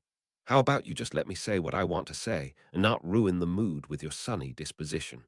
"Why does this need a mood?" he grumbled, averting his eyes. "Because I'm trying to tell you I like how you've changed," she exclaimed with exasperation, bringing one hand up to rest gently against his shoulder. "I like the man you've turned into." He could not meet her eyes again. How sweetly she tries to soften this. Her kindness burned him like a brand. She slipped her hand from his shoulder, touching her fingers against his chin. Snape flinched and drew back, his dark eyes widened against the unexpected touch. Lily did not let him retreat, stepping forward, closing the distance. Her fingers found his jawline, tracing across the uneven bristles that were beginning to emerge. "Nobility looks good on you, Save," she murmured, her words not providing any answers to the questions roiling within him. Her hands withdrew suddenly as she stepped back, leaving him feeling suddenly too alone. "Lily?" he asked, unable to fathom what was happening. With a smile, she took a step backwards, a finger pressed to her lips. Slowly, she withdrew her wand and turned it in a wide arcing circle. Snape's eyes widened as she invoked that spell. Expecto Patronum. The brilliant silver light that burst forth from her wand tip bound across the frosted lake. A small silver doe emerged from within that brightness, a beautiful creature that looked in every way like his own. With an unsteady hand, he reached out to touch the slowly dispersing wisps, feeling the warm glow from within, a glow that felt so very much like his own. The cold of Lily's fingers touched upon his unraised hand. He did not pull away this time when she entwined them with his own. Numbly, he lowered his reaching hand and withdrew his wand, turning it in the same circular motion. "Expecto Patronum," he uttered, sending his own doe forth across that shimmering icy lake. Lily's fingers tightened. He could feel her heartbeat against his fingers, or was that perhaps his own? The two ethereal does circled one another, their movements cautious and curious, like a dance between two creatures of the woodland, rather than the avatars of their hearts. Snape felt the gentle tug of his hand. He turned to meet Lily's expectant gaze, a hesitant smile upon her lips. He heard his heart beat within his ears, the flutter of the impossible within his soul. He reached over, trailing his thumb lightly across her cheek, his wand still grasped between those fingers. She did not flinch. She did not pull away. Slowly he leant in, feeling her breath against his lips, searching her eyes, waiting for that recall of revulsion. Those green eyes shimmered in the silver of the moonlight, so gentle and unguarded. And then they closed. His breath left him, stilled by uncertainty. He could not be sure. How could this be what she wanted? She did not wait for him to decide. Lily leant in, touching her lips against his own. He felt her fingers grip tight against his, her other hand trailing across his chest, a light touch that sent shivers down his spine. He pressed his lips lightly against hers, the motion gentle, the kiss chaste. She did not recoil. Her fingers played across his collarbones, sliding into the strands of his long hair. He moved his lips. He could taste her sweet breath, mingling with his own. He felt her lips move, stoking the excitement within him. His caution was no longer in control. He reached behind her hair and pressed her against him, taking in as much of her as he could, startling Lily with his eagerness. He felt her grip his hair, a motion reminiscent of hands upon reins. Unable to think, he pressed in once more, and accidentally knocked his unruly teeth against hers. With a start, the hapless young man withdrew, his face flushed with mortification, as Lily broke out into a fit of giggles. Chapter 21. To Walk a New Path. Chapter text. Lily knew there was little chance of avoiding the questions. The moment she pushed the door into her dorm room, Susan's scandalized voice pierced the silence. "What were you up to sneaking about at this hour, Lily?" It wasn't like she'd believe any excuse Lily could give, so she chose to answer brazenly close to the truth. "Why, snogging Save under the moonlight, of course." Susan snorted and rolled her eyes. Lily knew she wouldn't believe it. Nobody would. And that made her all the more nervous to think about. She'd be lying if she said the entire evening went exactly according to plan. The part about luring Save out to meet her alone, that worked. There was no way that it wouldn't. Considering how protective he had been towards her just by the threat of the dissenting members of his house, she could imagine how he'd take her foray out into the night of the full moon. She took precautions, of course. After roping in James reluctantly, she had him promise to do his best to keep Remus away from the lake if it appeared the potion did not work, even try to send up flares if he was able to signal that it wasn't safe. She was glad things worked out well in that respect. She couldn't imagine how much it would kill the mood to have a rampaging werewolf chasing them about. The rest of the evening, however, was where her plans diverged. She had really only planned for the display of her patroness, and the subsequent confession she hoped she wouldn't need to give. She had counted on Severus understanding the meaning implicitly and sparing her fumbling for the right words and the worry of sounding too forward. After all, it was the same as his patroness. What else could it mean if she could cast it too? And he did get it. He realized her meaning immediately. Even cast his own patroness, confirming everything she had suspected about her heart. That it was a reflection of his, that their hearts were one and the same. There was no uncertainty in Lily's heart when she tugged his hand then, forcing him to meet her eyes. She smiled gently, searching his fathomless depth for a smile she hoped would finally emerge. That crooked-toothed smile, that smile never appeared. Instead, she drew in close, suddenly so close. Lily hadn't planned for this, but she had never been much of a planner. She would much rather go with her instincts. And her instincts told her to close her eyes and lean in. Lily's cheeks warmed with the thought, fighting the smile that threatened to spill over from her memories. That awkward little kiss he planted upon her lips had started off gentle and hesitant, as if he was testing the water for her reaction. A sweet kiss Lily melted into easily, her stomach somersaulting over her fluttering heart. A gentle kiss that turned suddenly passionate. Passionate but clumsy. Well, I'll be darned. I do believe Lily was halfway truthful, Marlene exclaimed as Lily failed her battle against her reddening cheeks. With a gasp of horror, Lily shut her posters with a sweep of her wand, only to have her friend yank them apart with a devious smirk. So a snog under the moonlight, Lils. Lily glared at Marlene, fighting the traitorous smile that threatened to out her, a sight the sharp eyes of a chaser did not miss. I'm so right, aren't I?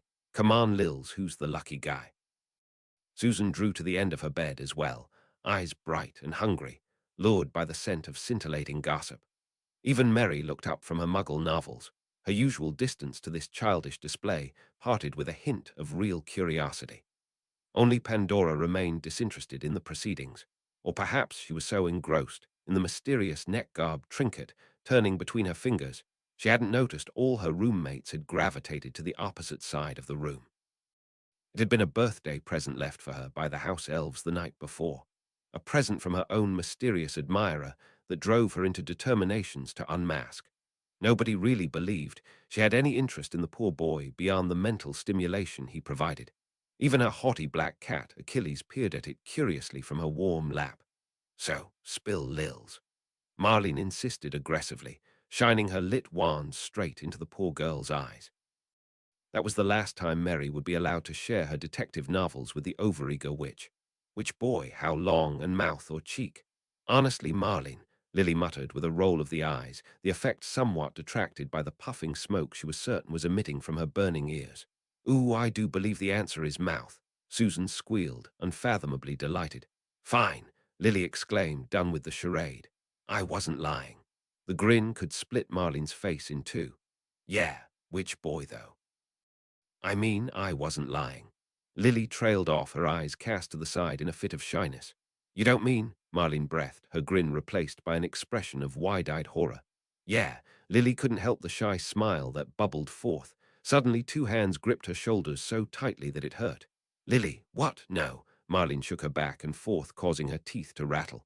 We've been over this, no. What? Susan asked, confused, looking between the two. Lily shrugged out of her friend's grip. Yes, I know, Marlene, and you would be right if I didn't actually like him. Why would you like him? Marlene asked aghast. There's nothing to like about him. Who are you talking about? Susan almost begged, her eyes darting quickly between the two. Lily sighed, struggling with an explanation. Because he's changed. She offered to a dissatisfied Marlene. I mean, really changed. He's become a really good person. She couldn't explain what he had done for Remus without risking outing the poor cursed boy. I like the man he's become, I really do. Plus, he is my oldest friend, so, a scandalized gasp emitted from Susan's gossipy maw. You kissed Severus Snape. Like I said, Susan. Lily muttered, taking every fibre of her patience to hold back the eye roll. As in kissed him, on the mouth, willingly. Her disbelief was almost insulting. Yes, Lily answered defiantly. Susan's gagging response was definitely insulting. Thankfully, Marlene interrupted Lily before she could say something truly mean. Why would you, Lils? He's not handsome, he's not rich, he's not anything. He's very clever, though. Pandora's voice lanced through the room, surprising everyone with her interest. Yes, exactly. Lily grasped at anything that was offered to her right now. He's got assets. Pandora nodded, putting down her book and swung her legs around the side of the bed, dislodging Achilles with her motion. The disgruntled cat darted straight under her neighboring bed, hissing angrily. I don't think he's a bad choice. Smart boys are rare. Then you date him, Marlene hissed. No thanks, he's too ugly, was Pandora's unintentionally flippant reply. Lily struggled to contain her utter exasperation and failed. He's not that ugly. Exactly what part of him is handsome? Marlene demanded. And don't give me that inner beauty crap. It doesn't matter, Lily exclaimed with a sweep of her hands. He's not meant to look good for you anyway. That's at least one point in his favor. Her exasperating best girlfriend dryly replied, he'll never be able to cheat on you, because who'd he cheat with? Mary chose to enter the conversation then, a calm voice of reason that Lily could only be thankful for. Let Lily choose whomever she wishes. She's a big girl with a good head on her shoulders, and screwed on tighter than at least half the girls at this institution. And she used this good head of hers to choose the ugliest, poorest, most ill-groomed, and least charismatic bastard possible. Slytherin to boot, Marlene would not let up. She had the pick of the stables, and she chose Severus Snape. Mary turned a questioning eye to Lily. Oh yeah, didn't you have James Potter after you? What happened with him? Lily smiled wickedly at Marlene's sudden squirm of discomfort. If Mary knew this was the button to press, she showed no sign. Well, you know, I stepped aside to let everyone else have a go. You traded James Potter for Severus Snape. Susan's disbelief was back, though a lot more genuine. Look, guys. The hapless redhead beseeched her friends, almost pleading. I like Severus. I can't really explain why, but I just do. Sometimes these things just don't have an explanation or need one. Oh, I think I know why, Mary muttered with a wink and a smile. Really, why? Susan asked, surprisingly clueless to the suggestive tone that even sent Lily into a blushing fit. And that's perfectly all right, you know. Mary continued in a far more sobered tone. You celebrate life however you like, girl. Mary, Marlene exclaimed, her cheeks reddening as well, with a frankly ridiculous level of comfort with the topic. Mary waved Marlene away. Oh, pish, don't go all conservative on me. It's the error of love out there. Seriously, what are you on about? Susan asked, a little miffed she was being left behind again. Oh, you know, Severus Snape's other assets. Mary tossed casually, the remark sailing clean above Susan's head yet again. Not that much of an asset, Marlene exclaimed. Lily sat back aghast, not quite believing they're actually discussing this. Oh, I don't know, Mary shrugged. I'd say it's fair. Doesn't make up for an ugly face. Blow out the candle, and it honestly wouldn't matter. You'd be the authority, wouldn't you? Marlene snapped unkindly. What are we talking about? Susan exclaimed loudly, yanking everyone out of their immersive and to Lily mortifying conversation. Pandora chose then to enter the conversation in her airy, helpful way. The incident by the lake, I think. The time when James Potter hung Snape upside down and, whoa, Susan exclaimed, holding her finger up to Pandora's lips in a silencing gesture. Etiquette lesson. We do not talk about the bits of another girl's guy, especially not right in front of her. Lily hid her face behind her hands, for once feeling thankful Susan had said something. Snape knew his day would start like this, forced to suffer from his own good deed. He had been hopeful the day would be blissfully marauder-free when he entered ancient runes that morning and saw that there was no Lupin. Absence was the usual state for the werewolf directly after the full moon. Unfortunately, a side effect of the wolf-taming potion was a faster recovery time. By the time defense against the dark arts came around, the marauders were already seated, early for once, grinning fecklessly with their ragged and worn, but evidently far more hale than usual post-moon werewolf. Their eyes turned to Snape when he entered. He hoped they got the message when he turned away sharply, purposefully ignoring them. Lupin, however, appeared to not have as he struggled from his seat, leaning on Potter for support. "Snape, can I speak with you?" he asked in a hoarse voice. It wouldn't have been too much of a stretch to pretend he didn't hear him. Snape strode away, headed purposefully for the back of the classroom. Without any more of a struggle, the ragged boy slid back into his seat, the effort of standing up taking whatever he had got left. Other students began filling in then. "Good morning, Snape." Urquhart greeted as he settled into his seat beside him, the usual desks filling up with familiar faces. But there was only one face Snape wanted to see. When Lily entered, he could not stop himself from leaning forward, hungrily seeking her attention. Her eyes flickered to the marauders first, causing Snape to bristle with irritation that even after all that passed between them, Potter and his cronies would be her first concern. Snape glared glumly as Lily's eyes met those of that ailing werewolf's, a radiant smile shared between them, a smile that remained upon her lips as she finally turned her bright green eyes to Snape. Lily looked no different when she met his eyes, smiling that happy, familiar smile. But rather than evoking a similar state of contentment, Snape felt a bubble of alarm and frankly confusion.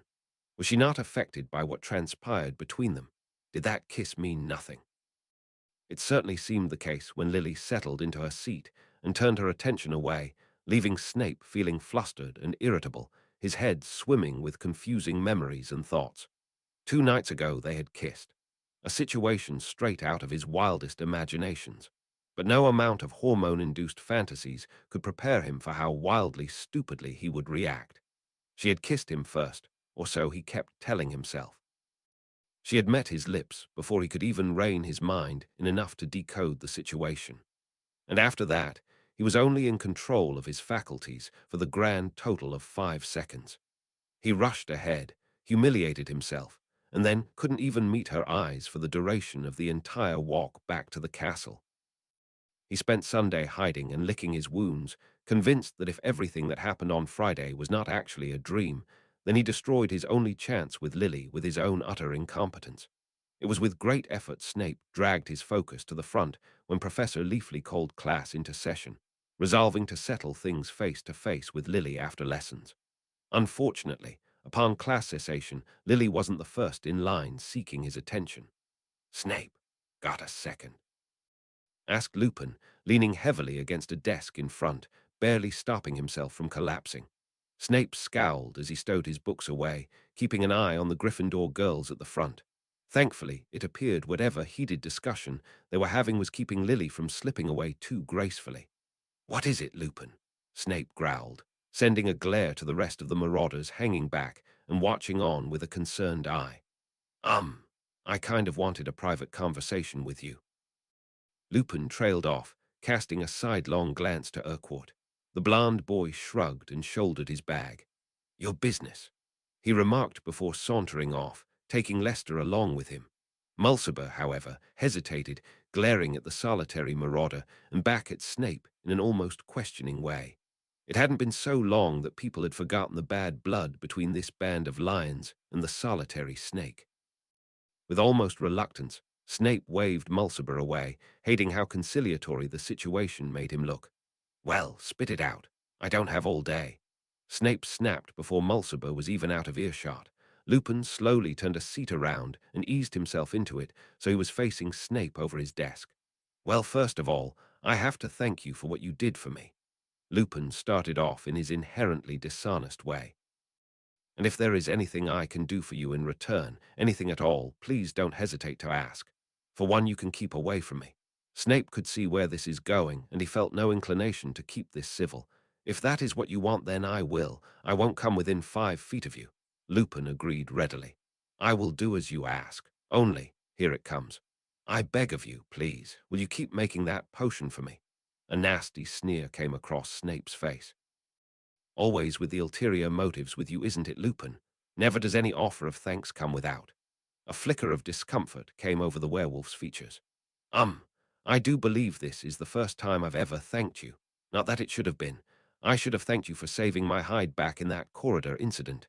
He quickly backpedaled, reaffirming to Snape exactly how disingenuous he was. This boy was the very man Snape remembered.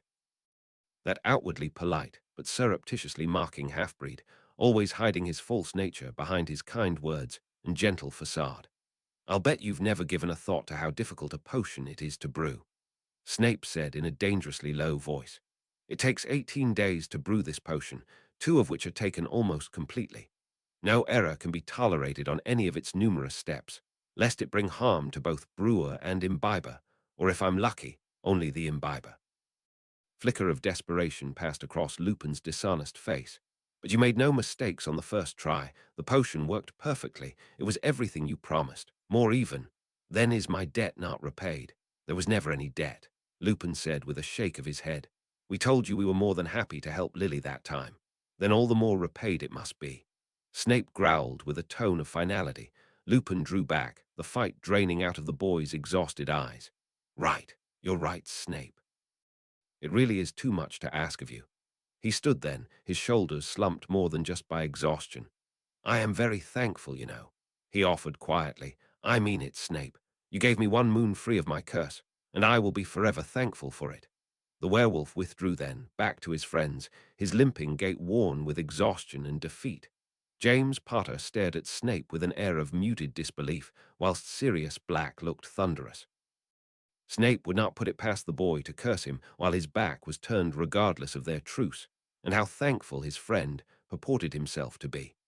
That pudgy little traitor Peter Pettigrew ran up to support his flagging friend. Perhaps he wasn't as stupid as he seemed. He was the only marauder that didn't react like Snape owed them something. But none of this mattered when he met those green eyes, darkened with such devastation. It did not take much prompting to lure Severus to a secluded spot, that familiar hidden alcove behind the trick wall on the first floor. The far more difficult part was shaking Marlene off their tail. Her Gryffindor best friend still did not calm herself to the idea of Lily's fondness of Severus, and upon further reflection, why should she? It hadn't been that long since Lily and Save reconciled from estrangement, a situation that all too easily reminded the girl of all the reasons why her Gryffindor best friend should be so concerned. Severus had a mean streak and a vicious temper and a manipulative mind. A bad combination in anybody, and a worse one for your best friend's boyfriend. Not to mention an unmentionably unpleasant past. A brief period of his life, to be sure, but one he had participated in willingly and knowingly. He had been a supporter of pureblood ideologies and walked the path alongside so many of these dark wizards, a path that led straight to the persecution of Lily's kind. It was genuinely unbelievable to her how their paths could have diverged so much so rapidly, a startling breakdown of their once fast friendship. She could barely fathom what led them down that path, such that they could no longer see each other as anything but enemies. But just as suddenly as their friendship fell apart did Severus return, seemingly calmer, kinder, and frankly an all-round better person. Better beyond Lily's wildest dreams. Better than what she had ever believed possible, and better still as she was discovering more and more each day. That he was able to give up his hatred for the marauders even long enough to grant Remus one taste of freedom was enough to show her there was a path through even the darkest recesses of his heart. A hope Lily chose to cling on to. Because if he really did still take his history with the marauders so personally that he'd refuse to help Remus any further, when he possessed the power to do so, then it would not bode well for the kind of man he really was. The bench that Lily sat on curled about the circular wall, such that sitting beside someone caused their knees to touch. She watched her Severus shift on the spot beside her, suddenly losing the ability to sit still. His hair swayed lightly by a breeze that strayed into the drafty castle, the ends puffed up in apparent extra volume. The result of an attempt to groom himself. The thought brought a smile to Lily's lips. With a slow motion, the silent girl brought her hand across the gap between them, finding his twitchy fingers. Severus stilled at her touch, his dark pupils glancing at her sidelong, his expression still clouded with uncertainty.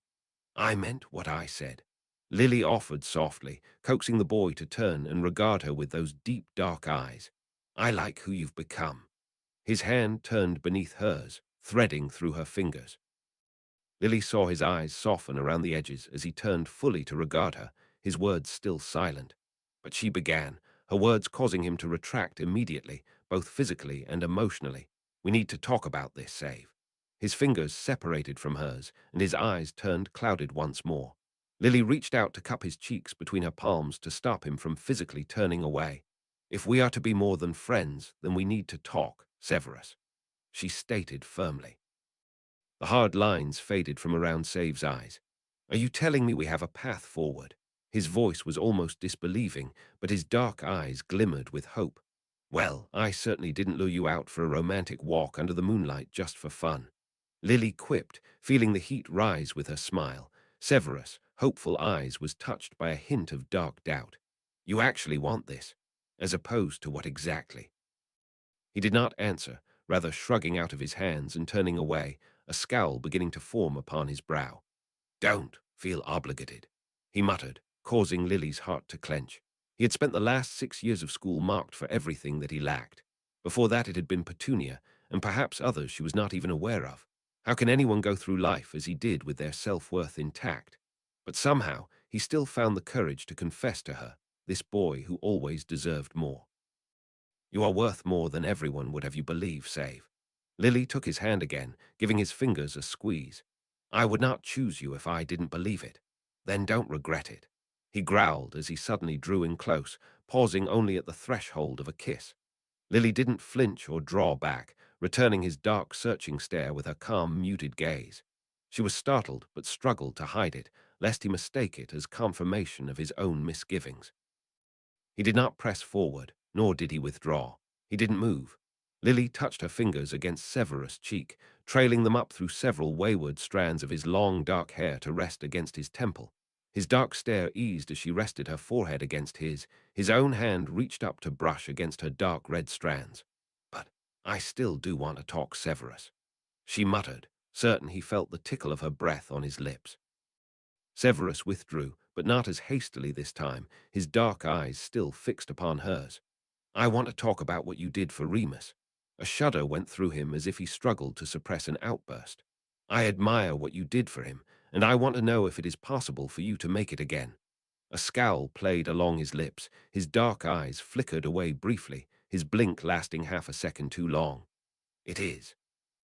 Her heart sped up, the idea that he had the power to alleviate the poor boy's cursed suffering, and refused to do so jarred against her admiring belief of his changed nature, of his great nobility, invoking the fear that she may have mistaken in her judgment. "Then, would you?" she asked, hoping for more than just for Remus' sake. "If you ask it of me, then I will," he replied, unsmiling. "I will continue to brew it for him until the day he dies." Lily wondered how much of his reluctance came from the fear he held for the creature within Remus, but at this moment that was not her main concern.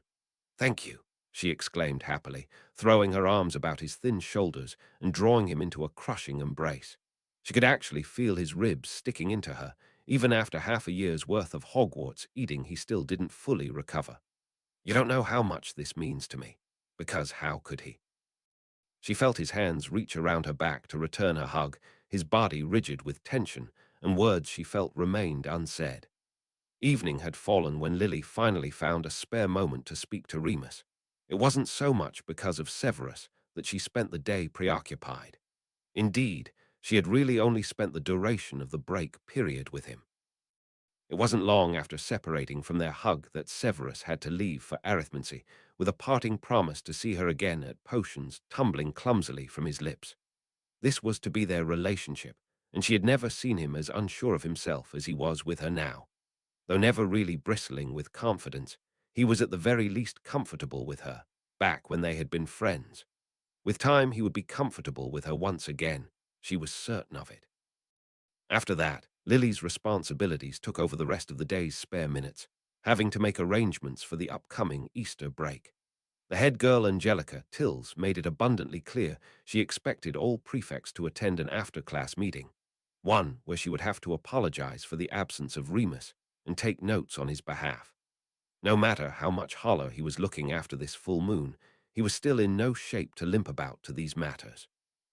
Head girl Tills was an incredible stickler for even the most minute details, and Robert Rowan, the Hufflepuff head boy, never appeared to have anything to say in these matters, seemingly happy to stand aside and let Tills lead. This resulted in long, arduous meetings, consisting of the most frustratingly trivial matters known to the magical earth, and with nobody able to rein in the madness. The meeting actually ran for so long Lily arrived late for dinner and only made it in time for a little bit of steak and kidney pie before plates were cleared. All of this should have resulted in a very cranky Gryffindor when she finally ran into Remus, but very little could kill her mood today. "Remus!" Lily exclaimed excitedly, finding him waiting patiently for her by the fireplace, wrapped head to toe in quilt. Though faring much better than his usual post-moons, he still would need several days to heal through the muscle pains and joint strain that accompanied transformation. Lily couldn't fathom having to deal with this crippling monthly occurrence despite Black's jokes about its parallels with the female condition. The ill boy smiled a small, tired smile. "Ah, Lily, I must thank you again for covering for me at one of Angelica's talks."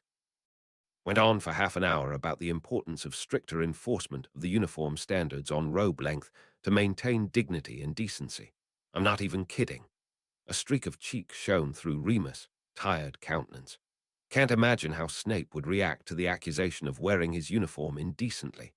He didn't mean what he said in a cruel way, but Lily couldn't help but feel that little protective rise over any jibe at Severus' poverty. It was not something he could help.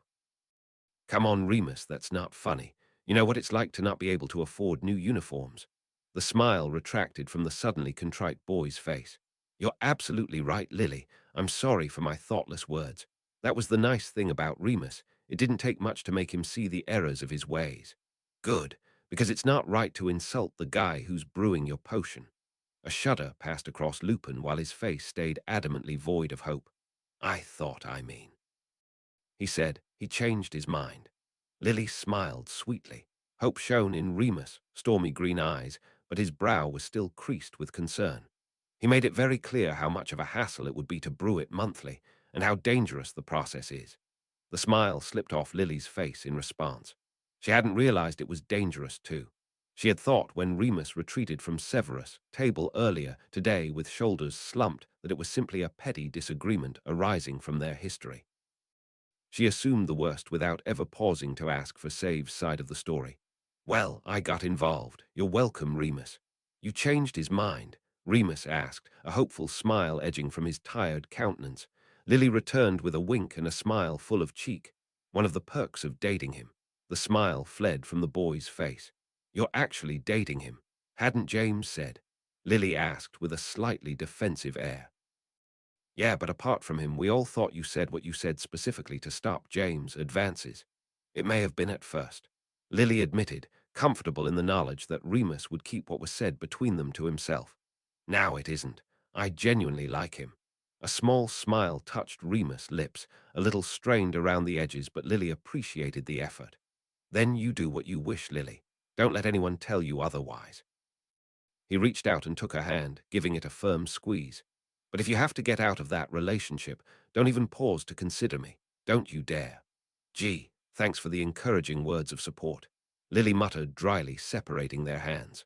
"I only want what's best for you," Remus insisted. "I don't like the thought of you feeling trapped. If you really do like him and can convince him to give up much of his time and effort on my behalf, then I'm all the more grateful for it. But if ever you feel time with him is up, then don't factor me into a reason to stay."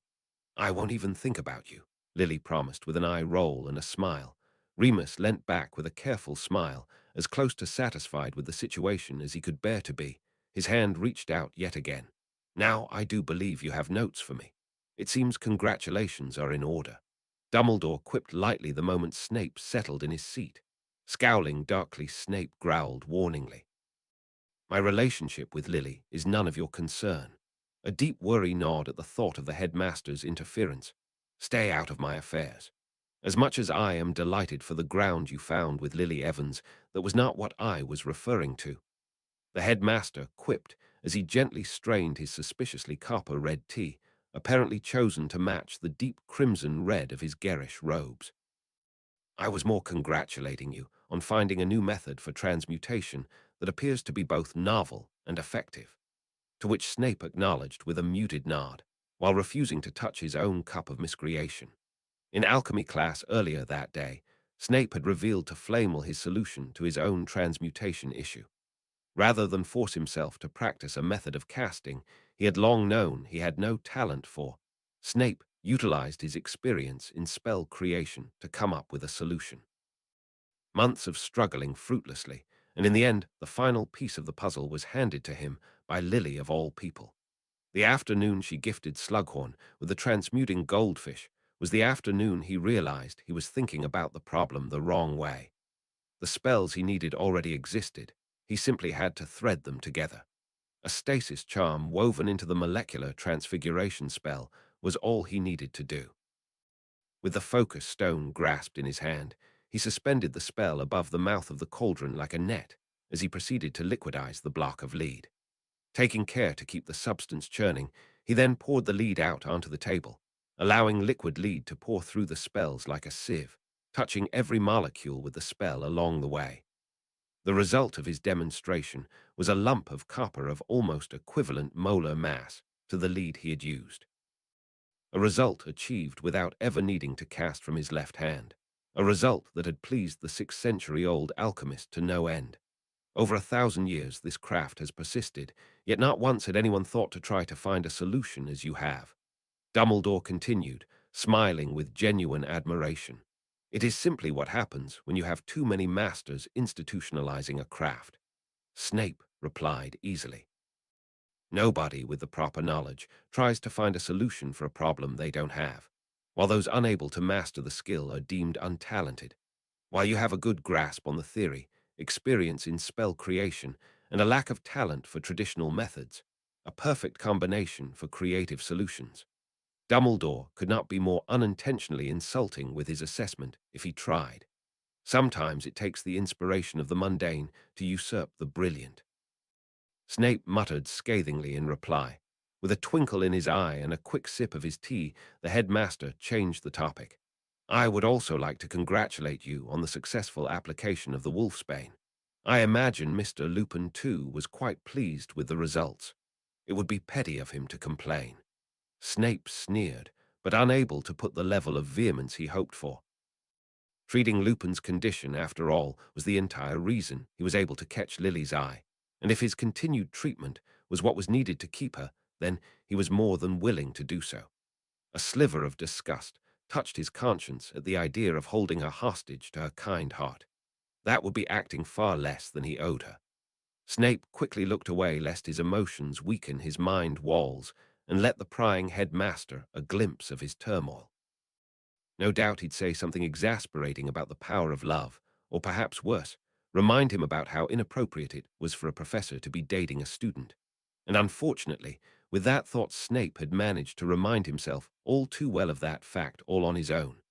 I will still need the laboratory and access to the school ingredients stores, Snape announced hurriedly, attempting to switch his thoughts into less dangerous territory. Dumbledore's eyes twinkled over his half-moon glasses.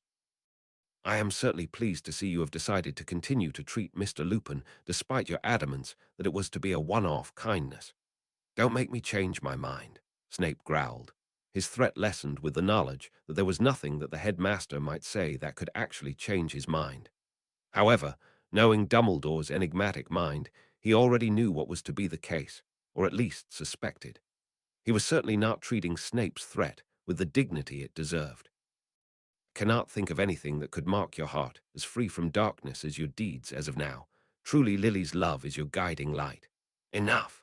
Snape flicked his hand about him, as if warding away these galling compliments. I do not do this for the benefit of that werewolf, and perhaps you should, seeing how much displays of kindness benefit Lily's perception of you. The scowling man turned away, Dumbledore's words confirming his suspicions that the headmaster already knew of his twisted thoughts. Knew and did not discourage him from his course. I will not be manipulating her with displays of falseness, he muttered, and do not intrude upon my affairs. Why, of course, Severus. You appear to have given this your attention with much thoughtfulness. I will not involve myself, the headmaster offered with surprising restraint, lifting his teacup to his lips once more with an air of nonchalance. Snape had expected of Albus Dumbledore to have a fiercer opinion of his foray into love. A warning perhaps of the folly of the heart, or even the risks of getting Lily involved. Perhaps even chastise him for losing sight of the bigger picture. But then that would be too direct an approach for such a manipulative old man. Instead, I would like to turn your attention to the war. The headmaster placed his cup and saucer down onto the desk with an air of seriousness, causing the dark thoughts within the younger man's mind to swirl about dangerously. According to your memories, Voldemort and his Death Eaters will be stepping up their activities soon, as to their atrocities. With a slow blink, Snape tucked his private thoughts into the recesses of his mind and settled himself for the task at hand. Will you be acting? With a slow shake of his head, Dumbledore confirmed Snape's darkest beliefs in the man. I am afraid cannot take action so brazenly and so frequently, lest it compromises our advantage of surprise and foresight. Acting for the greater good. Snape scathed, unable to stop himself from rubbing the sainted wizard's nose in his own sordid past. A frown touched upon Dumbledore's bushy brow. Do you believe me callous to prioritize the keeping of our foreknowledge secret over the lives that might be saved with its liberal use? Snape averted his eyes. He would be the first to understand the value of information and the importance of sacrifice on behalf of subterfuge. Knowledge is our greatest weapon, and a weapon too easily compromised by thoughtless action. Dumbledore continued, though no life should be spent frivolously, the only way I can see that ensures the best outcome for all is to bring about a speedy end to this war. Yet with all our knowledge, we have made next to no progress upon our mission against these Horcruxes. Snape returned. A twinkle appeared in Dumbledore's blue eyes, breaking from his serious countenance. I wouldn't say no progress. And with that he procured from his desk the twisted form of a golden cup. Is that the cup of Helga Hufflepuff? Yes, Dumbledore answered with a solemn sadness. A tragic waste of history, but something that cannot be avoided. Snape reached forward to touch the twisted metal, feeling the darkness that permeated the twisted vessel. Fiendfire, so you have mastered that dark spell for this purpose, he acknowledged with a sharp glance to the headmaster. What of the ring? Have you dealt with that too? With a quick shake of his head, Dumbledore replied almost too lightly. If by the time we have uncovered all the other Horcruxes, we have not yet found another method of destruction, then I shall dispose of it with fiendfire. For now I wish to keep it in hopes of preserving it intact. Why? Snape demanded. Memories of how desperately he fought to contain the necrotic curse struggled to the surface of his mind. He could not fathom the reason why the supposedly wise man would risk such a thing. You have a method to destroy the accursed object. Why would you wait? Dumbledore acknowledged the younger man's concerns with a slow nod. I understand this is the object that led to my demise in your previous life, and I thank you for the forewarning that saved me in this one. Propping his fingers together under his chin in a gesture of patience, he continued. But understand this, the ring would never have tempted me had it not been for my own deficiency. There is something I wish to gain from it, and I do not believe I can rest easily without it. You can understand that, can't you, Severus? Fine. Snape sat back, not entirely satisfied with the situation, but relenting to let Dumbledore have it his way. It is not like we're any closer to the other three in any case. We don't even know what the third object we are hunting is, and of the ones we do know, we know not of their location. Oh, I know where the locket is, Dumbledore replied, sending another lance of annoyance through Snape. He was becoming convinced the old man was not taking this nearly as seriously as he ought. Then why have you not claimed it as you have the ring and the cup? Snape demanded. In a quiet voice, Dumbledore answered, because that had been the last task of my previous life. Snape fought the urge to flinch in his seat. He could never forget the night his hand was forced into that murder, forced by the very man he murdered. It was a task far more arduous than I could have ever prepared for. It left me weakened, and I have no knowledge of how long that weakness was designed to last. Even with the foresight you gifted me, I do not believe it wise to attempt it without my affairs in order. This is why I choose to leave it until last. With a slow nod, Snape relented. He would not argue with the wisdom of patience and caution. Then we must find a way to locate the other two first. We know of the diary, but have no notion of what the last piece even is. A small smile peeked through the headmaster's white beard. Oh, do try harder, Severus. 3 young Gryffindors were able to figure that one out. Snape bristled at that insult. And they were given knowledge I hadn't been. They were given all the knowledge you have been given this time around.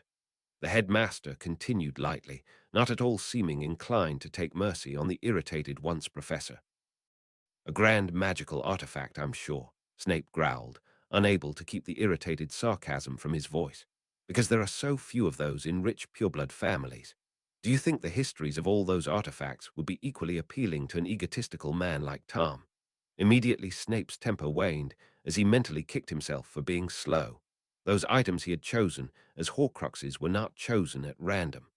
A founder's artifact, such as an item belonging to Godric Gryffindor, or Rowena Ravenclaw.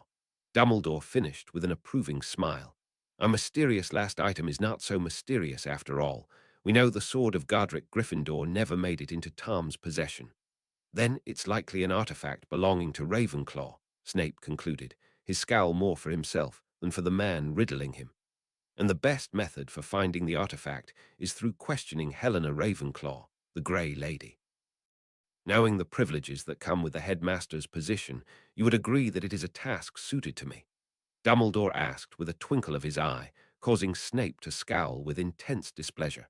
He hated every reminder of how he had once stepped into that role, a role he never asked for, a role that brought his life nothing but difficulty.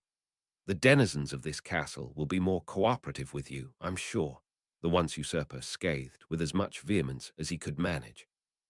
The headmaster's smile lessened as he appeared to take pity on his counterpart. There is one thing, however, that I believe only you can do. Snape's scowl lessened as he leaned in slightly, his own way to bid continue. Basilisk venom. How difficult is it to procure? Considering a living beast has not been sighted in Britain in 4 centuries, I'd say it is quite difficult. The potion master answered flippantly, not even bothering to keep the sarcasm from his voice. Yet we must get a hold of the substance. I'll just brew some, shall I? No, not brew. That twinkle appeared in Dumbledore's eye once again, one of unspoken amusement, one that should have caused irritation in the younger man, but all he could feel at the moment was disbelief. You want me to transmute it? The incredulity in his voice did not appear to sway the headmaster in the slightest. You are being trained as an alchemist, are you not? Though his words were of a question, but his voice sounded a statement. Being T-rained being the key words, Snape snapped. You are the master alchemist, not me. And I am unable to do it, as I have never had the privilege of working with the substance. Dumbledore returned calmly, and seeing that the first sighting of a basilisk in 4 centuries happened right in the school you were a potions master at, am I wrong to assume that a sample of the venom must have passed through your hands? Dark scowl Snape answered. You are not wrong. After the perplexing demise of the great beast at the hands of a 12-year-old, a small sample of the venom had been salvaged from the pages of a ruined diary by the Albus Dumbledore of that time. The venom had been passed on to Snape with the expressed orders to understand its properties, an order that made far more sense in hindsight, with the knowledge of the enigmatic man's hunt for a solution to Horcruxes. Then I leave this to you, Severus. Dumbledore said with some finality, I am certain you are up to the task, or will be quite soon. That irritating spark of unspoken knowledge twinkled in his eye again, one that made Snape wish the headmaster fancied himself less of a riddle master. Chapter 22. Appreciation of Effort. Chapter text. Though officially winter had ended with the passing of February, the Scottish Highland had not yet gotten that message. While the temperature had been behaving for the most part, a sudden cold snap passed through over the weekend. The last Hogsmeade trip before the Easter break was plagued with blizzard conditions, resulting in almost no student patrons save the still excited third years. Even Marlene, who usually came just so her best friend had company, had to duck out. The Interhouse Cup match against Hufflepuff was just around the corner, and the Quidditch team did not waste a single weekend out of practice. And after all the excitement at the apparition exam center earlier that morning, Lily was not surprised the rest of her 6th-year cohorts chose to stay at the castle and revel in a far more restful manner. Lily found herself sheltering in the 3 broomsticks for much of her patrol, bored out of her skull by the lack of stimulation or company. Severus had yet again refused to come into the village, and she didn't push the subject, but she was not about to let him off the hook when she returned. Upon stepping through the front doors to the entrance hall and dusting off her muggle snow jacket, Lily sent a patroness down the dungeon corridor. Severus had since taught her an amazing trick to utilize the spell as a beautiful message carrier, also requesting that she keep the methodology a secret. No matter how much he'd changed, he remained secretive with his amazing creations. Within minutes of sending out the message, before the trails had even fully dispersed into the frigid air, Severus came striding up the darkened hallway, a strange haste about his person. He smiled his small, twitchy smile that touched his eyes far more than his thin lips. She was certain he was happy to see her, but instead of a greeting, the first words from his mouth were, "I only have minutes, Lily." He paused then and grimaced, as if he realized he had committed a faux pas. "What's the hurry, my good Slytherin?" Lily asked, grinning. A socially awkward Severus was a familiar Severus. "Left the kettle on." Save appeared to relax then, realizing she hadn't taken any offense to his brusqueness. "Cauldron, actually. I have a potion brewing." "Then I guess we should take this to your lab. I would be a poor girlfriend to keep you from your work," Lily remarked as she took hold of his hand. A smile edged along his thin lips briefly before suddenly he turned away, scowling into his robe front. His ears, neck and cheeks colored distinctly as he appeared to shirk away from the sudden mutterings and stares that arose from other students utilizing this thoroughfare. "What's got you in knots?" Lily asked, slightly vexed. It seemed a ridiculous thought that he might be embarrassed to be seen in public with her. Surely, after all that's passed, he wasn't still conscious of that pureblood nonsense. But just as those prickly thoughts passed her mind, did she realize that some of those watchers were laughing and pointing, that some of those stares bore from distinctly disbelieving faces. It wasn't distaste in being seen with her, it was self-consciousness of judgment and ridicule. "Come on, don't listen to them," she urged with an insistent tug of his hand. Severus smiled weakly as he met her eyes. She could see his conscious effort to not turn away. The confidence he had found with his new lease on life fled in the face of challenges to his self-worth. It would simply not do. With a sharp lean in, Lily pecked him on the cheek with a boldness that surprised even herself, let alone him or any of those slack-jawed starers. The muttering certainly died for that split second before it returned again twice-fold, but by then Lily had already tugged Severus down the darkened hallway. "That'll give them something to talk about," she grumbled, fighting her own self-conscious blush. "You honestly don't have any problem being seen in public with me." Severus rasped in a voice that just broke Lily's heart. "No," she insisted stubbornly. "Everyone can just get used to it." Lily continued to march down the darkened dungeon path, slowing her steps only when she realized she had no idea where she was going.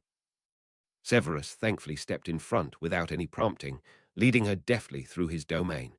Though it had been almost a month since her assault in these corridors, Lily could not help but feel the press of caution upon her while she trod this path. Severus led her deeper down past the potions classroom, towards the private laboratories. Severus used to haunt those labs whenever he was given permission to use them, enamored with his experimentations in the craft. Lily had visited him down here on some of those off occasions to watch him in his element, an activity she had enjoyed greatly, before the dungeon corridors became a vastly unwelcoming place for people like her. They stopped before a solid oak door, Severus hurrying forward to hold it open. With a smile, Lily stepped through, only realizing as she entered that she had visited this very lab in the past. "You're brewing the wolfsbane," she exclaimed excitedly. She noted that personal touches had been added since her last visit. A row of musty gold-lined runic tomes now sat on the shelf in the corner, overlooking a medium-sized round table covered in deep gouged carvings. Upon that table sat stones and vials, scattered in various states of use. "As per your request, yes," Severus confirmed, as he conjured a chair for Lily to sit on, even though there were perfectly adequate stools about the room. "Oh, don't be coy. I know you don't hate being seen as the good guy," Lily teased with a wide smile as she settled into the chair, noting immediately the crisp plush quality of the seat. "But how come you're starting now? I thought you had said it took just over 2 weeks to brew. The last full moon was only a week ago." Severus confirmed with a brusque nod as he strode over to his table, the large cauldron bubbling away upon its holder. 18 days, if following a relaxed schedule. He specified, the pedantic guy that he was. "But unless I choose to skip classes, I only have the weekends to brew. And since April's full moon is on a Monday, I do not have the luxury of waiting for a closer weekend." Lily watched him with keen eyes as he removed the lid over the bubbling cauldron and immediately gagged at the putrid smell that wafted forth. Ugh!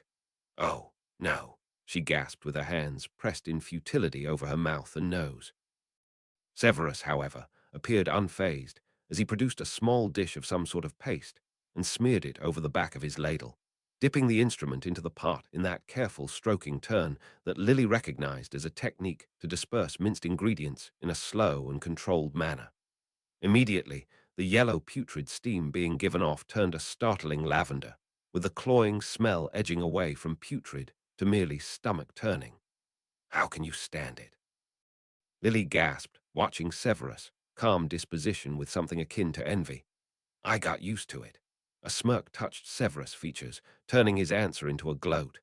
I have been brewing since morning. With an elegant motion, he withdrew the ladle and tapped it to the rim, dislodging the remaining droplets of the potion. He laid the instrument down onto its draining holder with swift precision and produced his wand to quickly adjust the flames.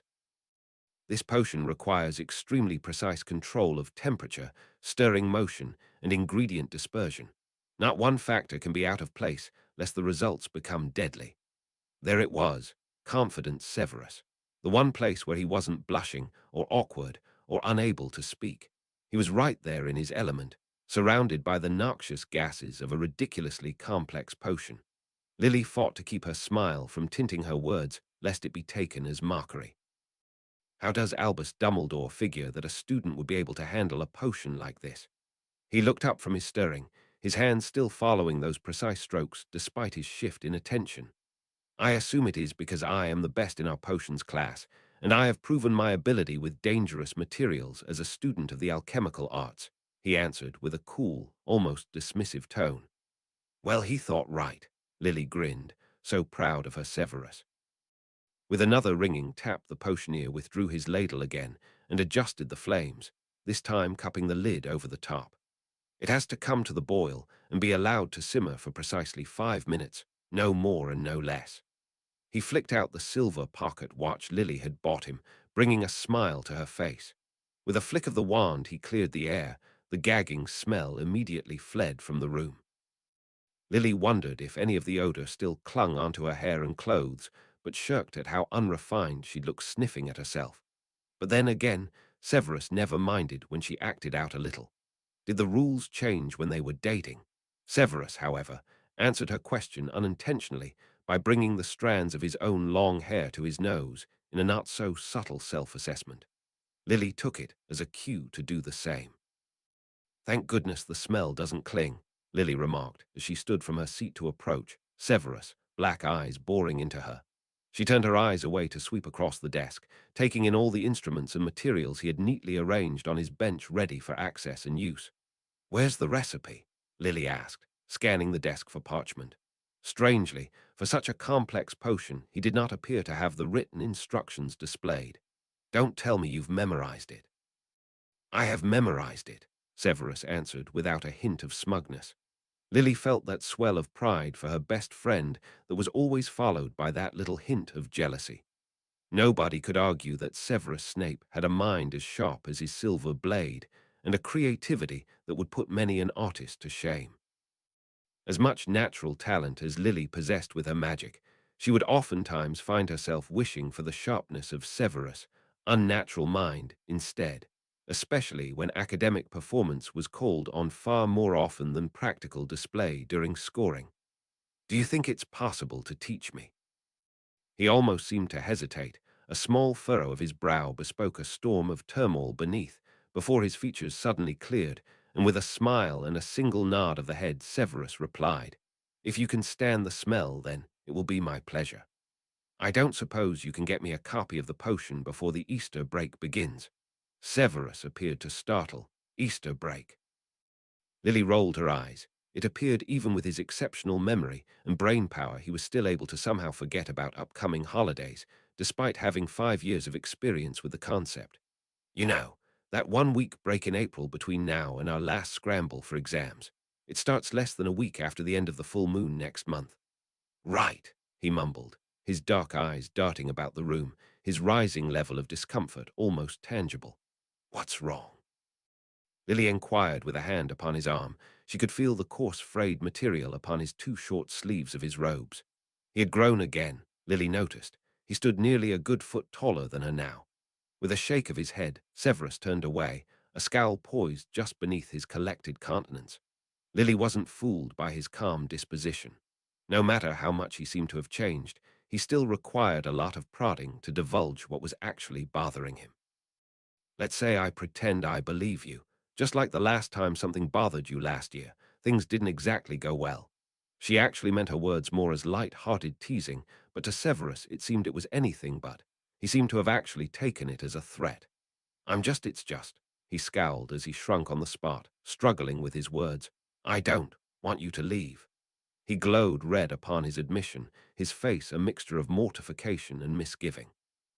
Broke Lily's heart, and truly put into context how ill thought out her casual teasing remark had been. It's just going to be for a week save.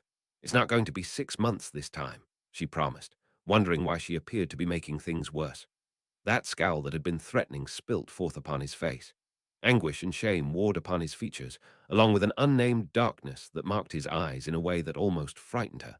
Very strong emotions, too strong for a simple possessive streak. Hey, come on, Lily beckoned softly, reaching out and laying her fingers upon his cheek lightly. His emotions stilled at her touch, the darkness fled his eyes, but the anguish remained. I fought very hard to make you mine. A week won't change my mind. A smile touched his lips as a hoarse grumble sounded in his throat. She supposed that was what passed for laughter in the world of this new save.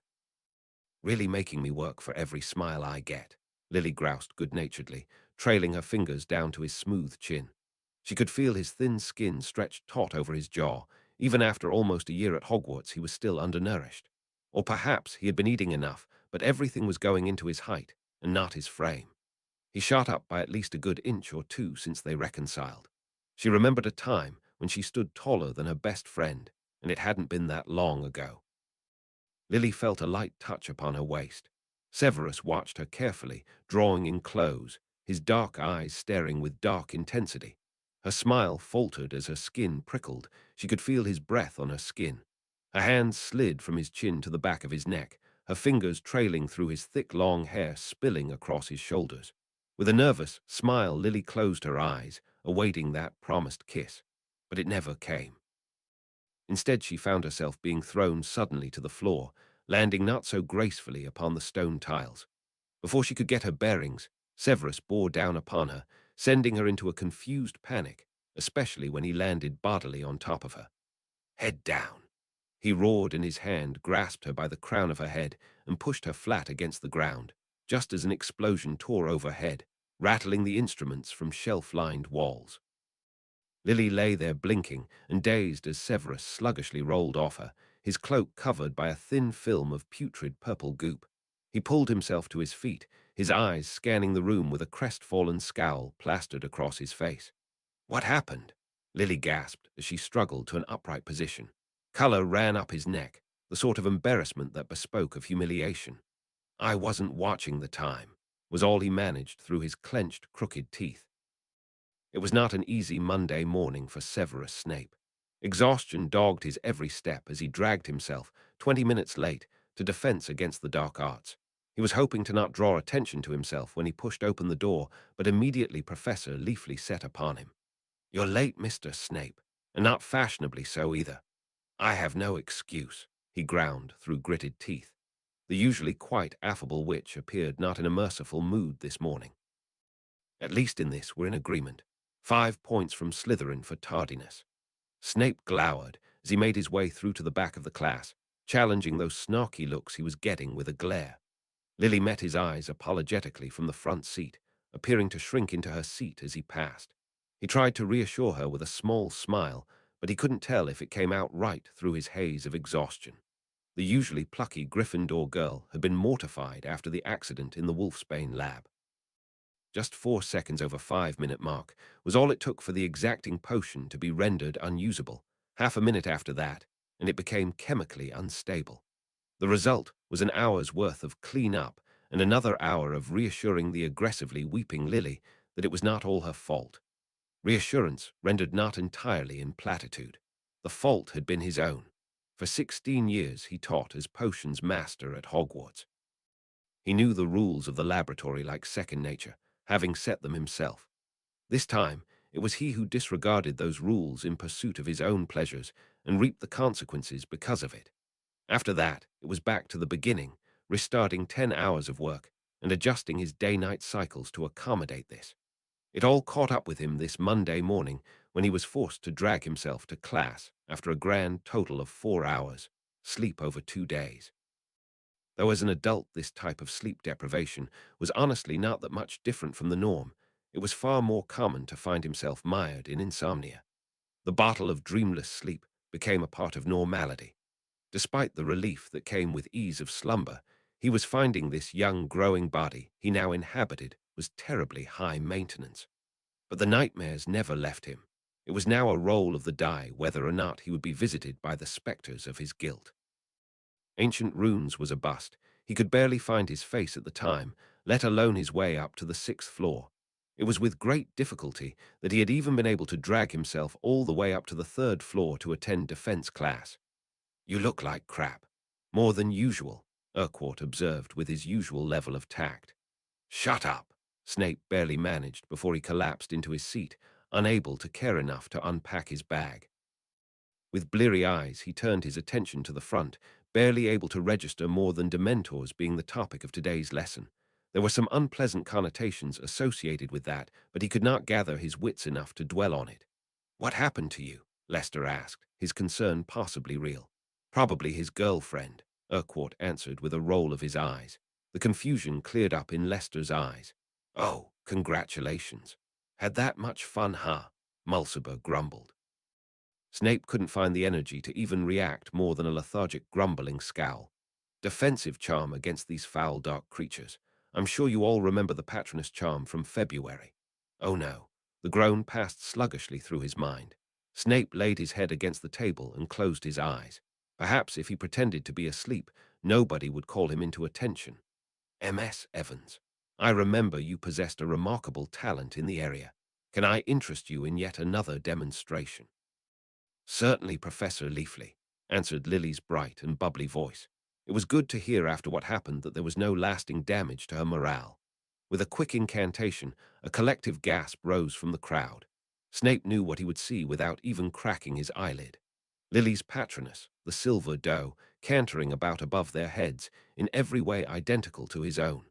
It stoked a warmth within him, knowing she had found that creature upon memories of him. A strange contentment that had no equal within 2 lifetimes. Even after all the humiliation he wrought to himself, Lily still stuck fast beside him. Even after all the awkwardness he could not shake, the mistakes he could not help but foolishly fall into, she did not leave his side. She stuck with him long after curfew, cleaning after his wretched mess. Just half a second's worth of distraction was enough to send Severus, lab, and reputation into disarray. But not for a moment did Lily seem swayed, sticking by him through dinner to help him clean up his mess, swearing up and down to never distract him in his lab again. Perhaps his life could be different. Perhaps he could finally live for himself. Perhaps his penance was finally over. Perhaps he was finally allowed to be happy. Lily winced as another 5 points were docked from Slytherin when Severus was caught napping by the usually fair-tempered Professor Leafley.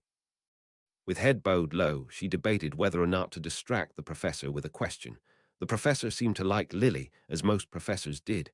Her dilemma was mercifully resolved with the announcement of class end. "Phew, piss why," Marlene muttered under her breath. She took a penalty for Gryffindor during the course of class for daydreaming. "Dunno what's happened, but the professor's real moody today," she muttered, eyeing Leafley cautiously.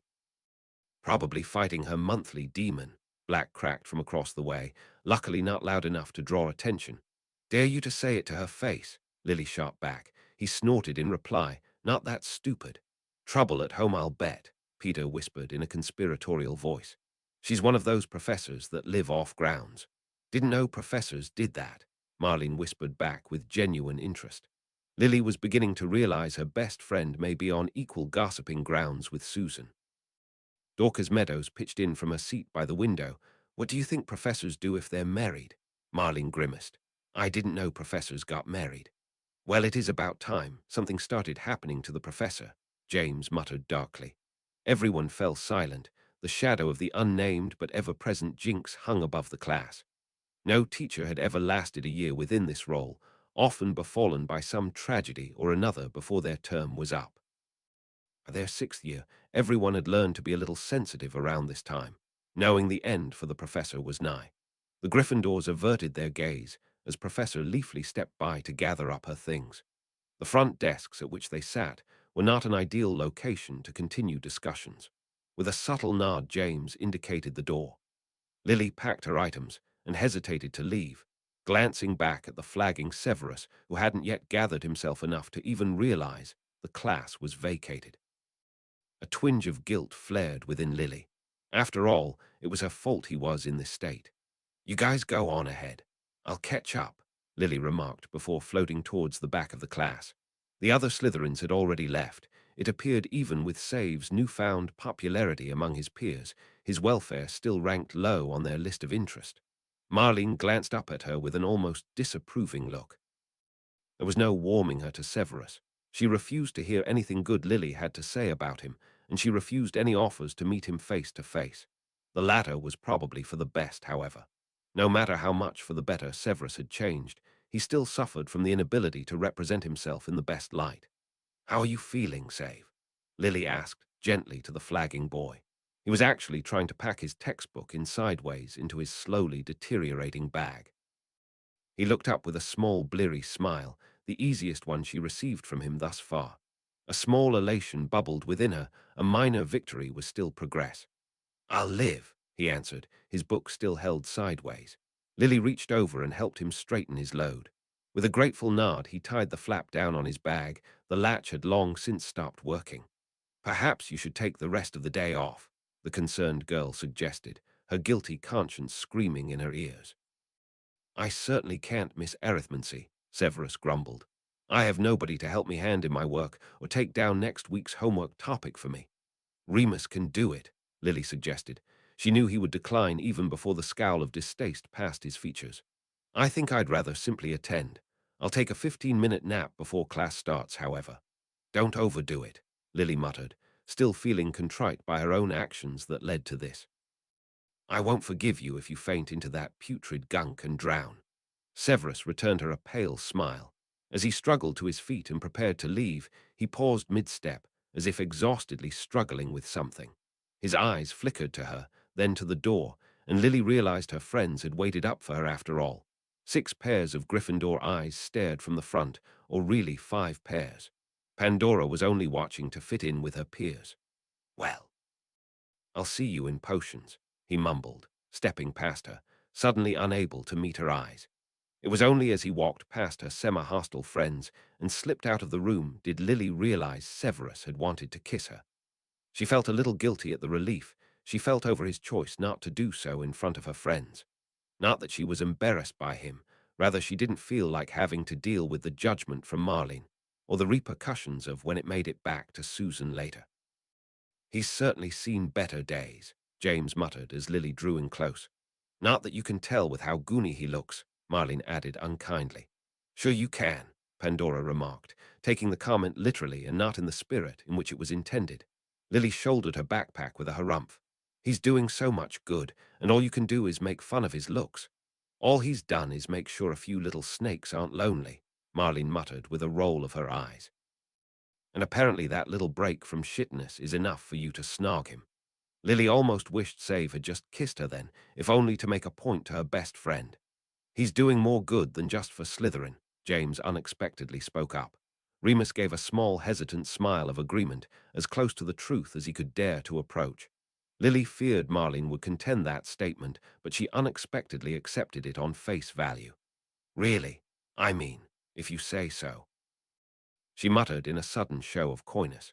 James grinned his brilliant white, full-teethed smile, eliciting a similar response from the blonde girl. It seemed her battle to win James over was succeeding, and if Lily's Gryffindor best friend didn't want to endure merciless teasing on this front, she'd best behave about Save. "What's wrong with him today, though?" James asked suddenly, turning his attention to Lily. "I mean, he doesn't usually look healthy, but he's falling apart at the seams today." Not more trouble from his 7th years, I hope.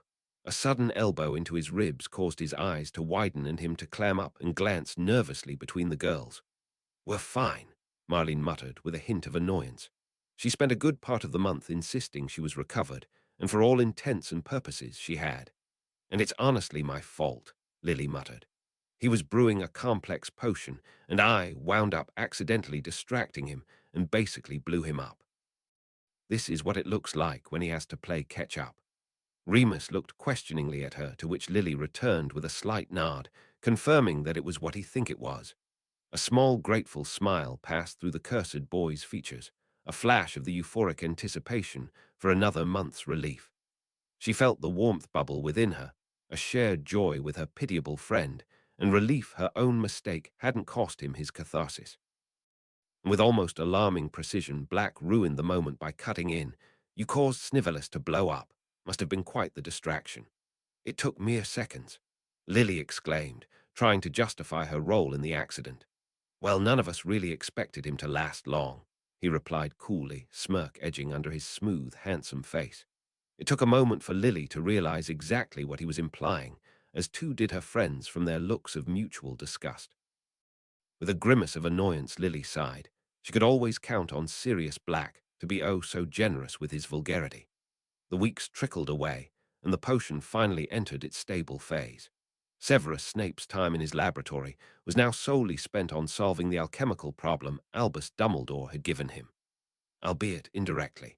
He had an alchemical table moved down into his potioneering lab so that he could conduct practice while waiting between extended brewing periods. He could not bear the thought of wasting more precious time on that ridiculous, time-intensive potion. Thankfully, this was not a day where he had to worry about the brew, time he could spend focused wholly on this exceedingly difficult subject. His Thursday alchemy class curriculum hadn't changed to reflect this. Professor Flamel had made it exceedingly clear that biological transmutation was an exceedingly complex topic, and though they had touched upon it this year with basic plant property transmutation, it had been done to convert one plant to another of a similar genus. The kind of complex biological transmutation lessons that Snape had requested were ones that would be covered next year after he mastered the basic building blocks. There was little Snape could do to proceed in this regard. Even Dumbledore, the man who gave him this task, seemed relaxed about the issue. "All in due time, Severus," he had said, infuriating the potion's master with his inaction. The whole reason Snape had to do this had been due to the headmaster's refusal to use fiendfire on that blighted Horcrux ring after all, and he didn't even have the decency to feel the urgency.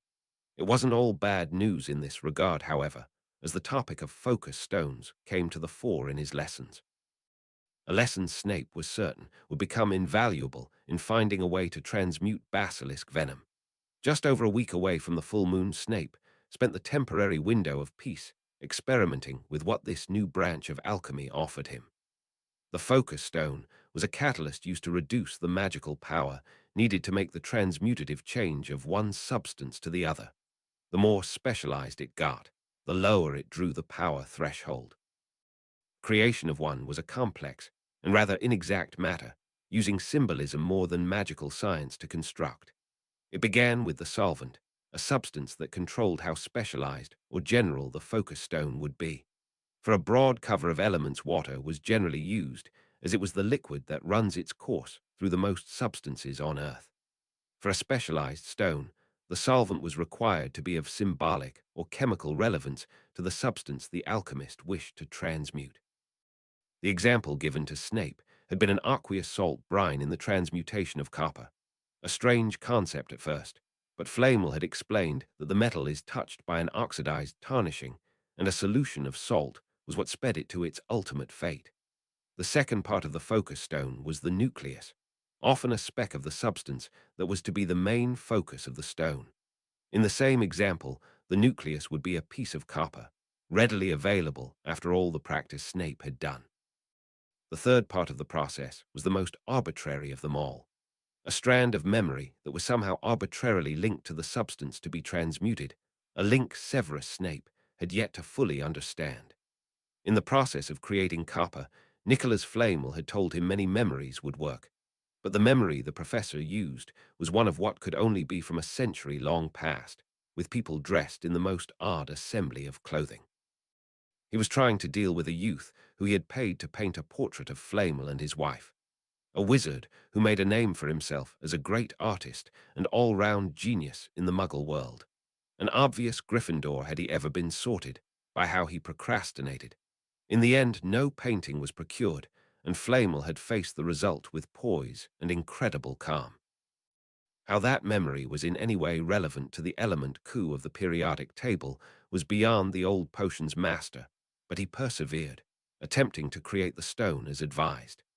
In his fingers, he held a speck of copper, one of many he ended up collecting, and held it aloft as he poured a premix into the small cauldron he would later use to brew the final steps of a dose of wolfsbane. With a sonorous chant, he invoked the incantations as he dropped the crumb of copper into the belly of the cauldron. The liquid began to swirl about the copper nucleus, unbidden by physical force. Elated by this response, Snape prepared the final addition, a memory of calm. Had it not been for Lily, it would have been another difficult memory to find. Snape drew a silver strand from his temple and dropped it into the swirling pot, feeling the memory cloud within his own mind as he watched the strand seep into the mixture. The feeling did not alarm him, as he knew the fading of the memory extraction was temporary. He often used it as a means to release himself of painful ones for temporary relief, but over time they would seep back as powerful as they ever were. He was glad of it this time around, as the memory he released was one he wished to keep. It was of a warm spring afternoon only a week ago, sitting by the lake with his Lily. A rare moment spent together without ulterior motives or commitments. A rare moment of frivolous idleness. She had laid her head upon his shoulder and dozed off lightly in the comfort of his warmth, and Snape had sat quiet and still so as not to wake her. It was the clearest memory of calm contentment he could recall. The memory of the warm, calm afternoon swirled into the center of the swirling base, touching the nucleus. The entire bowl froze in a beige glaze, as if suddenly transmuted into a chocolate drink put in stasis, and Snape reached in to tap his wand hesitantly against the surface. A solid mass met his wand tip. With a silent sweep of his wand, Snape chipped the mass from the cauldron's side, scourging the remaining shards from the belly of the vessel. The small brown stone sat jagged and irregular upon his bench, looking as unimpressive as it could possibly look. If this was what the catalyst of copper looked like, it certainly was shy about it. "Potioneering has certainly changed since I was at school," a booming voice observed over the boy's shoulder. Even with his years of spy grooming, it was all Snape could do to not leap from his skin. At no point had he noticed the ghostly chill that accompanied the presence of the bloody Baron. "It's alchemy, you incorporeal fool," Snape scathed, not at all looking forward to a conversation with this suddenly antagonizing ghost. The Baron's ghostly eyes darkened. "Don't you dare insult me again," he growled dangerously, and even knowing that ghosts were incorporeal beings, incapable of harming the living, Snape felt the threat in his bones. He finally understood why Peeves feared the Baron so. "I meant no disrespect," Snape muttered. There was no need to burn bridges with the dead. The Baron nodded his ghostly head once, in acceptance of the young man's apology. "Severus, wasn't it? You appear hollow. Are you haunting me?" Snape muttered as he returned his eyes back to his table. With a sweep of his wand, he cleared it of scraps and moved the newly formed jagged stone into the dip within the runic meridian. "Merely curious," the Baron answered, not even denying it. "I have noticed you found company in a beautiful young lady. Was she the original source of your angst?" "In more ways than one." "Perhaps," Snape offered coolly, not at all inclined to discuss himself with the living or the dead. The Baron fell strangely and suddenly quiet. With a quick glance upwards, Snape found the ghost in contemplation, still watching him with those incorporeal eyes. Had they been subject to the touch of light, Snape felt those eyes would have been as dark and haunted as his own. "She is someone important to me. Someone I had believed would never be able to love me back," Snape offered. After all, the ghostly dead would have been his own brethren, had it not been for this impossible replay of his life. "Then you are most fortunate, boy," the Baron muttered with a vague hint of a smile. "The hearts of most do not find their paths to those that love them most true." Snape dipped his head in acknowledgement. Though most would think that statement cynical, Snape had 2 lifetimes to believe it. Too often we ourselves do not even realize how much we love them until we have already hurt them beyond forgiveness. A deathly silence fell over the Baron, a strange shadowless darkness upon his ghostly face. "Are you mocking me?" Snape glanced up with a confused frown. "That I should never be forgiven," the Baron muttered, his pale eyes darting madly. A sudden confession sprung unrequested. "I harmed her. I did not mean to, but her death is on my hands." His pale face contorted in pain. Snape felt dread stroking its cold fingers along his heart. Those words struck him too intimately. He turned away, disturbed by the stoic ghost's sudden and familiar grief. "Oh, Helena," he moaned, ghostly chains rattling with rhythmic clinks. "My poor, sweet Helena, how I have wronged you. It is my fault that you died." The Baron's wild eyes did not seem to even see the boy in front of him any longer. He moaned his ghostly moan, rattling his chains with every beat of his breast. His words chilling the young man watching, to the core, in every way a reflection of the turmoil he believed laid to rest. "I am sorry to hear that," Snape offered in muted condolence, but the stricken ghost appeared not to have heard him. Indeed, the young Slytherin appeared to be far from the Baron's ghostly mind as he howled his grief. "With my blade I ran you through. Oh, Helena," the Baron wailed, his chains clanking with every motion. "You were right about me. You were always right about me. I do not deserve peace even in death."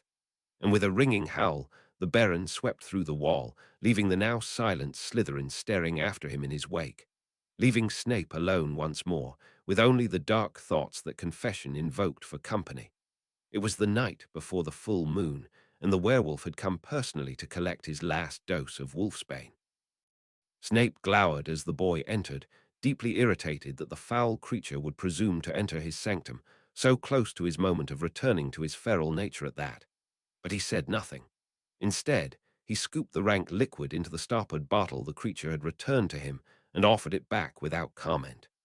"You cannot know how much this means to me," Lupin breathed, his fingers clasping the bottle delicately, as if it were the elixir to immortality.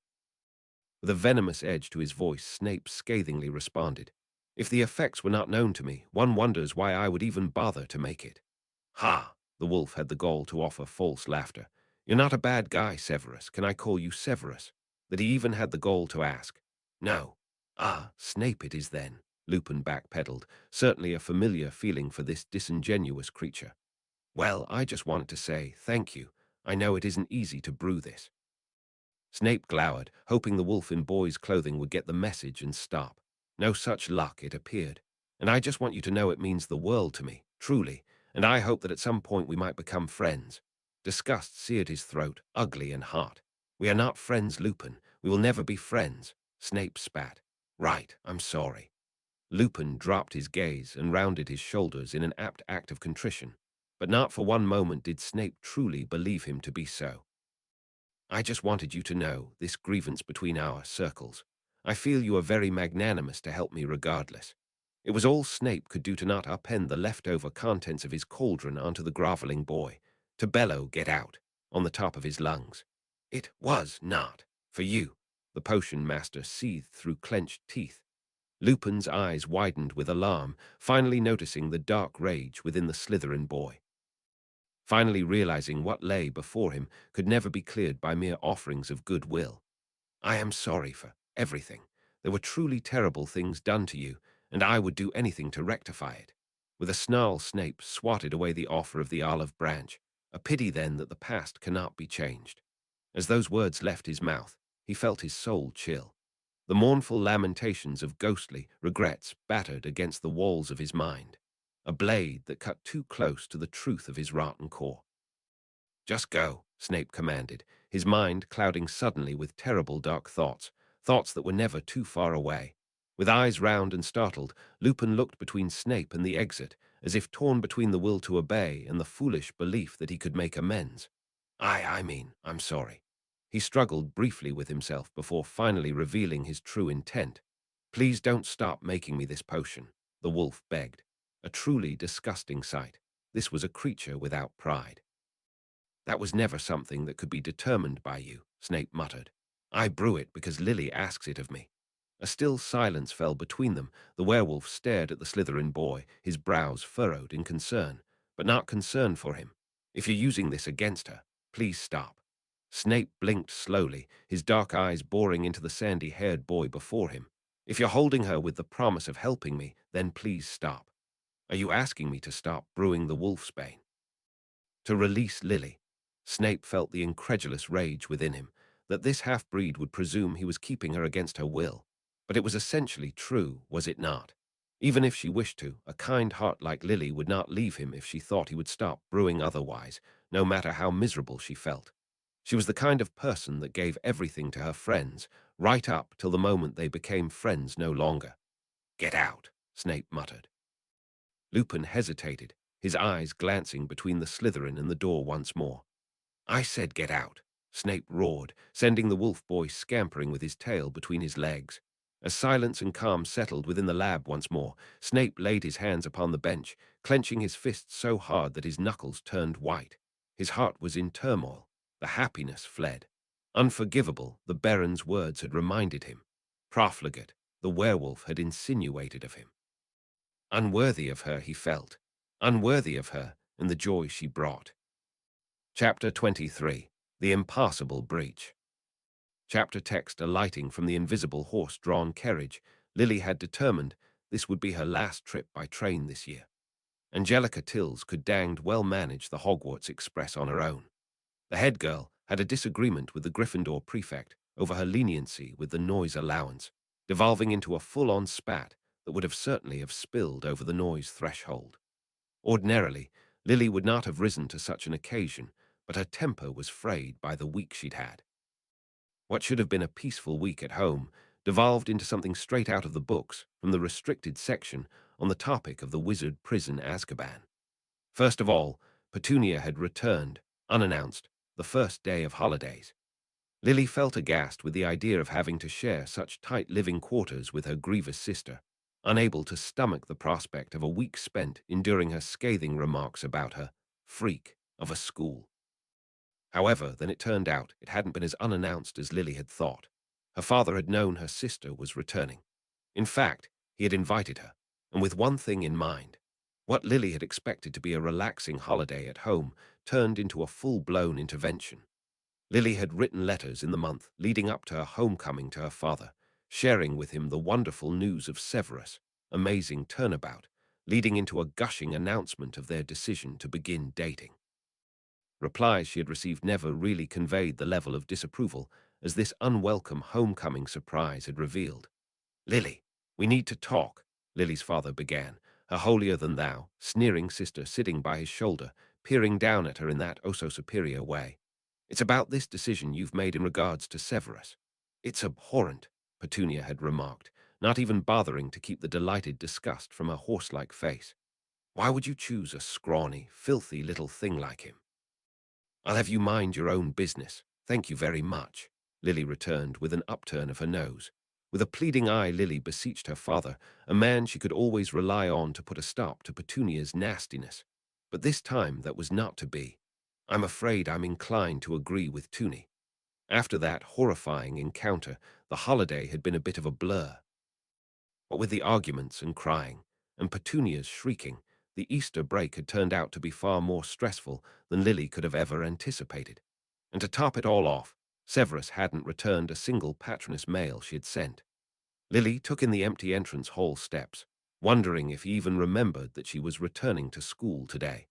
Severus had been strangely distant since the lead-up to the holidays, right down to the half-hearted goodbye he gave her at the carriages. She had chalked it down to melancholy over their separation. After all, he had confessed to feeling her departure most deeply. But through a combination of stress and a dose of angst herself, Lily could not help but feel far more cynical about the matter. Upon entry into the ancient castle, Lily hesitated at the entrance hall, trying to decide whether to join the dinner table or not. Though it was quite late in the evening, the great hall was still bustling with food and fervour. Dinner time was usually extended on return days from holidays to make up for the evening arrival of the Hogwarts Express. Her friends were likely already there, filling in what little room they had after all the feasting they did when the snacks trolley came around on the train. No matter how much time had passed, Gryffindors could not help but act like first years when it came to food and fun. Had the trip only been filled with the joys of jovial distraction, Lily would have been grateful. Instead, it had been an onslaught of the same mantra she had been forced to endure all week at home, and she was frankly sick and tired of it, sick of everyone who had an opinion about her life and her choice. With a soft harumph, Lily gathered her duffel bag and marched down the dungeon corridor, determined to find her boyfriend and make him explain why he hadn't replied to any of her patronesses. The answer broke through her haze of annoyance before she even pushed through the door to his laboratory. "Enter," Severus' deep voice bade from the other side, and Lily did as she was invited, her temper cooling with the realization that it was less than 18 days till the full moon, according to her celestial timepiece, meaning Severus would have been embroiled in the complexities of his work, while Lily was beset with angry irrationality. Feeling almost contrite, Lily proceeded to greet the boy sweetly. "Missed me, Save?" she asked with a dazzling smile. He glanced up from the round table at which he sat, little nubs of copper lined neatly about the surface in a row, a sight most telling of how much difficulty he must still be having with that subject. A smile broke forth upon Save's severe face, a welcome sight warmer than her entire holiday with family had been. "Doesn't look like potion craft," Lily observed with an easy smile, leaving her haze of annoyance at the door. It was obvious by the materials and instruments gathered on newly conjured shelves about this round, scribed table that Save had been hard at work for a while. "Alchemy, I presume." "Indeed," he responded coolly, standing up from his stool. With a quick sweep of his wand, he conjured the plush back seat again and nodded across the table as if to indicate she should sit there. That was the Severus Snape equivalent of pulling a seat out at the table, Lily supposed with a suppressed giggle. Gathering up her skirts, Lily perched upon her seat, duffel bag resting at her feet. She was still dressed in her muggle clothes. Unlike the first train ride up to Hogwarts each year, there was no requirement to change in the subsequent holidays. This was because there was no official ceremony for students to attend upon return from midterm holidays. "The potions here," Severus indicated brusquely to a sealed cauldron puffing from a vent on the shelf behind him. "I will be working on it again soon." "I missed the start day again," Lily whined, still smiling. His dark eyes touched lightly upon hers, a smile edging underneath his rigid face. "Had you not left for Easter break you would not have." "Alas, undone by my foolish desire to spend time with my family," Lily sarcastically replied, then added with some sobriety, "although you might have been right about it this holiday. Did Petunia return?" "Yup. My condolences." Lily grinned. Severus had a real snarky humor whenever he felt like being funny. She briefly wondered if he'd since learned when it was appropriate, and when he was just being mean. Of course, she'd long since accepted there would be never any conciliatory remarks from him towards her sister, a sentiment she had since found herself agreeing with more and more. "Wasn't just that Petunia returned, but that Dad invited her," Lily muttered, conflicted about wanting to keep this spot of disharmony to herself. She knew the news of her family's thoughts on him would hurt Save, but some things were too important a matter concerning both of them to keep to herself. "As it turns out, Dad didn't like the idea that I'm dating you." "Unsurprising," came his surprising reply. "You agree with them?" Lily asked aghast. A frown darkened Severus' brow as his eyes flickered away. "I am simply saying I understand why your father would dislike his daughter dating someone like me." "What? But you're wonderful and clever." "Dad is a muggle doctor. He should appreciate intelligence." "And impoverished, Lily," he muttered, unable to meet her eyes. Lily's eyes softened. She knew how much he hated when his unfortunate lack of means was called to attention, and for him to do so himself, he had changed so much. "I don't get it. I always thought he liked you. He was always insisting I invite you over for dinner, and asking me about your welfare and about your home life." With a shake of his head, Severus replied, "That didn't mean he liked me." His fist clenched against the smooth, lacquered wood of the bench top. "That meant he took pity on me. It meant he suspected my home life was not fit for a child." "I can't believe you're empathizing with my dad," Lily mumbled with a wan smile. "The Severus I know would have taken great offense at anyone who thought him unworthy of anything." The briefest grimace flickered across the boy's face. "I've grown up, Lily." The smile beamed across her face, and I am so thankful for that. She leaned forward to pull the boy into a hug across the table, uncaring over how awkwardly she draped over the countertop. It turned out 6 months apart was just what we needed, Save. He tensed beneath her arms, a very common reaction to being touched. He had always reassured Lily that he didn't hate it, but only now did she realize what his nervousness was for. He loved her. A confession freely given and now comfortably accepted. She held him all the tighter, enjoying his warmth and bitter aroma, so very thankful that the foulness of the wolfsbane did not cling as cloves did. "Nice necklace," he observed, his breath tickling her neck. Lily grinned against his robe folds. "Finally noticed, have you? I've had it for months." "Sorry," he muttered, his voice a deep rumble against her. Giggled at the foreign but not unpleasant feeling, causing him to shift nervously in her hold. It honestly wasn't his fault. She wore it under her school robes during a season where open collars were ill-advised. "I got it for my birthday. James gave it to me." She felt him still suddenly beneath her grasp. Even the rise and fall of his chest seemed to cease. She suppressed the sudden coil of annoyance at Severus' reaction. "Surely you can't be jealous," she muttered, unable to believe he could be so petty. Still be so petty. "It's hard to forget he had designs on you," came the growl rumbling from his chest. Lily sighed into his scratchy robes. "And did you forget? I chose you in the end." Save fell silent again, a silence that felt more contemplative than hostile. "You chose me," he muttered, the rumbling of his chest a pleasant sensation against her own. He suddenly changed the topic, a strange tangent she could not fathom the root of. "I will be brewing again on the second Saturday of May. I want you to come and watch." Lily drew back to look him in the eye with her own filled with concern. "I might distract you again." She had made the initial request, but the mess that resulted immediately after caused her to reevaluate her immediate life ambitions. "Then behave." He winced at his own brusqueness. "I meant follow lab rules. You're a potioneer yourself. You should know how to treat this territory."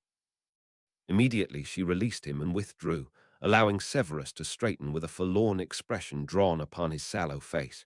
She wondered if he regretted his mandate, not that she didn't agree with him. I want you to learn this potion," Severus continued, his dark eyes flickering to her own. "I want you to know how to brew it." Lily nodded in agreement. "You already gave me a wonderfully comprehensive instruction manual." He had sent her on holidays with a 24-page step-by-step guide of the brewing process, hidden by a spell that only allowed the pages to ink themselves in her hands. Severus really took his responsibilities to guard the secrets of this non-published potion seriously. "We both know you learn better when you see it rather than read it." The Gryffindor girl smiled. "That I do." Severus always knew the ways to teach her a concept she was failing to grasp. She had always thought that if he had half as much patience with others as he did with her, he would make a wonderful teacher. "Then I insist you come, and that you do so with the intention of learning," he insisted, his dark eyes suddenly piercing. "Learn the technique so that you do not have to rely entirely on me." Lily's smile faltered. "You don't want to keep making it?" she asked. She understood how much of a hassle this brew was. It shouldn't come as a surprise that he didn't want a life sentence. "I promised I would keep brewing it, and I will," he answered resolutely. "But," he hesitated, turning his eyes away, his crooked teeth bared in a scowl that seethed with self-loathing, "I do not want you to feel like your only option lies with me." Lily suddenly understood. Severus was trying to create for her an escape route, an option B for if she ever needed it. It broke her heart that he thought she would need one, and warmed her heart in equal measure. He loved her, he had once confessed, and nothing made her believe it more. "Thank you, Save. I think I will come and watch," Lily accepted with a smile. The scowl receded upon Severus' lips as he turned to grace her with a curt nod. A dark, confusing look gleamed within his eyes. "I have to go and unpack now. How about you walk me to the door?" Lily asked with a mischievous smile. Not to Gryffindor Tower, not to the entrance hall, just 3 feet to the door. Apparently, he hadn't noticed it as he stood stoically to obey the strange request, his expression unshifting. Lily stood and shouldered her bag, allowing him to lead her to the door to the laboratory.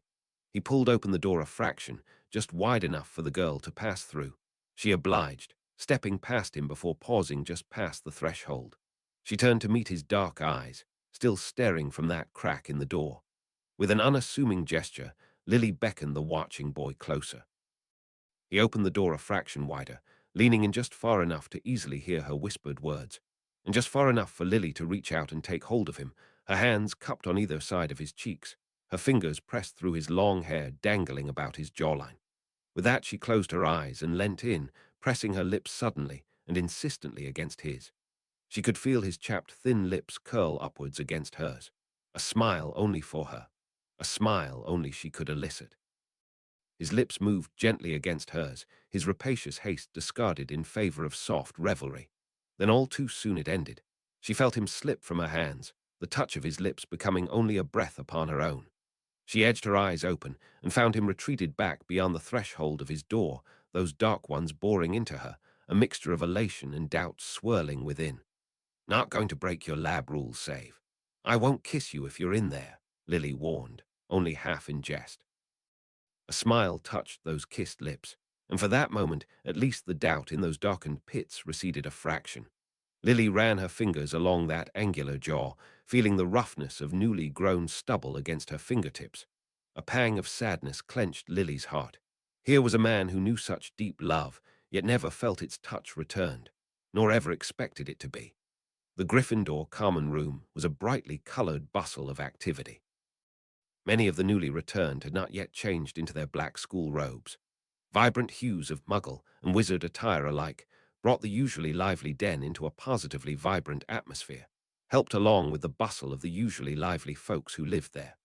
Though their separation lasted a grand total of 1 week, to Gryffindor friends it had been felt keenly. Greetings were exchanged, as well as delight over shared news and mutual gripes over the last stretch to the terrible exams to come. Loudest of all were from the Prowett brothers, Gideon and Fabian, in between boasting to everyone about the new addition to their extended family. Their elder sister had apparently given birth to her third son several months ago, and they had only just caught up with their family tally over the holidays. They ran about showing anyone who'd give them the time of day photos of their nephews Bill, Charlie, and the youngest, Percy. There she is, Marlene exclaimed the moment Lily stepped through the portrait hole. Swear you were just one carriage behind us. How'd you take that long to get up here? Detour, Lily answered, shrugging her duffel bag from her shoulder, very acutely aware of her Muggle skirt and blouse in the midst of so many jewel-colored robes. Everyone who had to take the Hogwarts Express through platforms 9 3/4 was required to wear some semblance of a Muggle garb. However, as most of her year mates had since earned their qualifications to apparate, they had no such obligation. From the beautiful sweeping blue of Marlene's robes to the vibrant yellows and greens of Pandora's, Lily felt ever so out of place in her Muggle skirt. Even Susan was dressed in wizarding attire despite being a half-blood and having spent most of her holidays with her extended Muggle family. Mary was the only one of her friends who dressed in Muggle fashion, and even then, it was a brand completely different from Lily's. This hippie trend hadn't tickled Lily the same way, and honestly she hadn't known any others into this philosophy. You slip off for a quick snog down in the dungeons, did you? Marlene asked in a tone of disapproval that time had not been able to mute. Lily was getting tired of all these little jabs about her and Severus, especially after the week she just had. If you must know, yes, I was just down there. And yes, we snogged. Susan pulled a face, while Marlene simply glared sullenly at her wayward best friend, a look that bespoke of urged judgment. Lily knew her friend was simply concerned for her, and all things considered, she was not incorrect in her concern. The lessons of the past seemed to be in her favor, but after seeing how affected Severus had been over his own doubts in this regard, Lily was feeling far less charitable about the whole affair. Just leave us alone, okay? She snapped. He's my boyfriend, not yours. Right, whatever. Marlene turned and marched off, her suitcase bounding after her. Pandora looked between them with a pinch of mild concern atop her brow. Her black cat Achilles, too, volunteered an opinion, glaring at Lily with mild annoyance from the basket that swung from his owner's arm. Susan stood wide-eyed with her hands clasped over her mouth in an overboard show of surprise. She was probably having the time of her life, the drama monger she was. She was only concerned for you, Lily, Mary offered gently with a gentle touch upon her arm. The suddenly chastised girl turned away, guilt prickling as her temper cooled. It's not like I don't know, she mumbled. With a shrug of her shoulder, Lily pushed past her friends, seeking a secluded corner of the common room to hide in. Marlene was no doubt unpacking upstairs, and she didn't feel like coming face to face with her so soon after unleashing her temper. It wasn't anybody's fault. It was simply a bad combination of home life meets school life meets bad time of the month. She was always that little bit more temperamental during these times, but it was probably the first time Marlene had been caught in the crossfire. When they both had had time to cool down, Lily would have to apologize, but not right now. Right now, she was still morally outraged on Severus' behalf. Everybody could damned well mind their own business. You look like you need someone to vent to, Remus' pleasant voice shook Lily out of her mire of grumpiness. Here was a man who feared nothing. With a limber elegance, Remus deposited himself into the armchair opposite. He got around just fine on every other week of the month. Had it not been for his dark affliction, he would have been a fit and healthy young man. I'm fine, Remus. Thanks for asking, Lily muttered, unwilling to burden Remus with her troubles. He had enough on his plate without needing to hear about her day or week. The sandy-haired boy smiled cordially, his hands folded before him in a gesture of patience. I noticed you looked harried since the train ride up, Lily. If you want to talk about it, know that I'm here. Lily gave him a thankful smile and shook her head. Without insisting any further, Remus leaned back in his seat.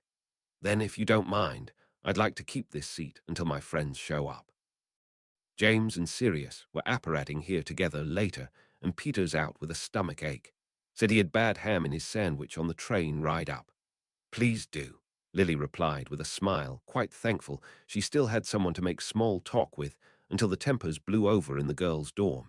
Anything good happen for you over the holidays? Yes, actually. I was able to spend all of my holidays outside of recuperation, Remus answered with an unburdened grin.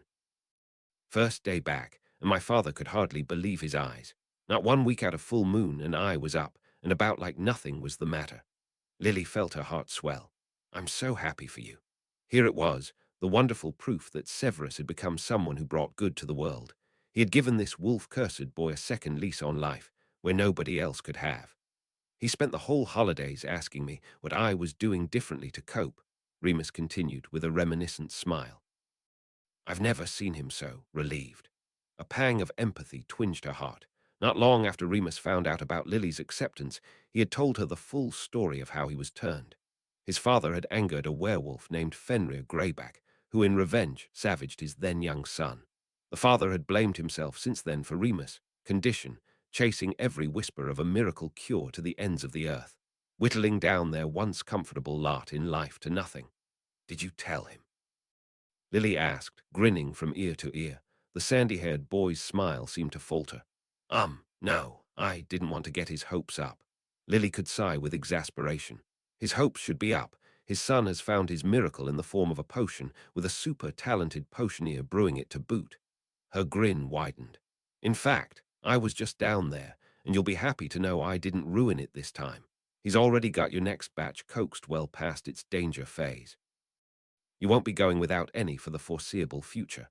Strangely, rather than becoming elated with this news, Remus' usually calm expression seemed to grow concerned. I had thought he might have stopped. The Gryffindor girl's brows pinched in concern. Did you say something to offend him? Wasn't my intention, I assure you, the sandy-haired boy offered with an aversion of his gaze. I wanted him to think about you. Lily frowned in confusion. I don't think he's ever stopped thinking about me. It's kind of how we got here. Remus' nervous smile was what clued her into the true implications of his words. Oh, my goodness. You were the one that made him think he has me trapped with the wolfsbane. Oh, he's spoken with you about it then. The concern in his eyes seemed to lessen marginally. With a roll of her eyes, Lily huffed. If by spoken to me, you mean refuse to even kiss me lest I feel coerced, then sure. It wasn't really that severe, but Lily wanted Remus to feel properly guilty for his meddling, and guilty he looked when he lowered his eyes in an appropriate show of chastisement. Sorry, Lily relented, taking some pity on the boy. Look, Remus, I get that you want to look out for me. Thank you, she impressed with a stern tone. But please, when it comes to Severus, please just trust me on my judgment. Nobody knows him better than me, even after 6 months' separation. Even after his sudden and immeasurable change. Of course, Lily, Remus ducked his head. Please understand I did not mean to. I only wanted to ensure that your concern for my condition hadn't placed you in a terrible situation. Not many people care about me once they know, and of those that do, they often wind up doing silly things on my behalf. He was thinking again about his father, and perhaps of James, Black, and Peter, people who had placed themselves in financial or physical danger because of his terrible affliction. Her heart softened, her friend's sincere concern touched her. Well, you'll be glad to know then that Severus has taken your words seriously. He's invited me to watch when he starts the next batch so that I may learn and lay my worries to rest if there was ever a cause to. With a tired smile, Remus sat back. His green eyes softened as the tension fled his form. Then I will concede in every way that I was wrong about him. I should not have intruded upon your affairs. I'm sorry. For that you should be, Lily harumphed, but with upraised eyebrows so that Remus knew she wasn't holding it too much against him. I already have enough problems dealing with his self-esteem issues without everyone giving him their less than flattering opinions. Would it help if I told him I think he's all right? Remus asked in a light tone that suggested it was more in jest than an actual offer, to which Lily regarded quizzically. Are you actually offering? I wouldn't say no. A voice sounded right in her ear. Nor would I really. Lily almost jumped out of her skin.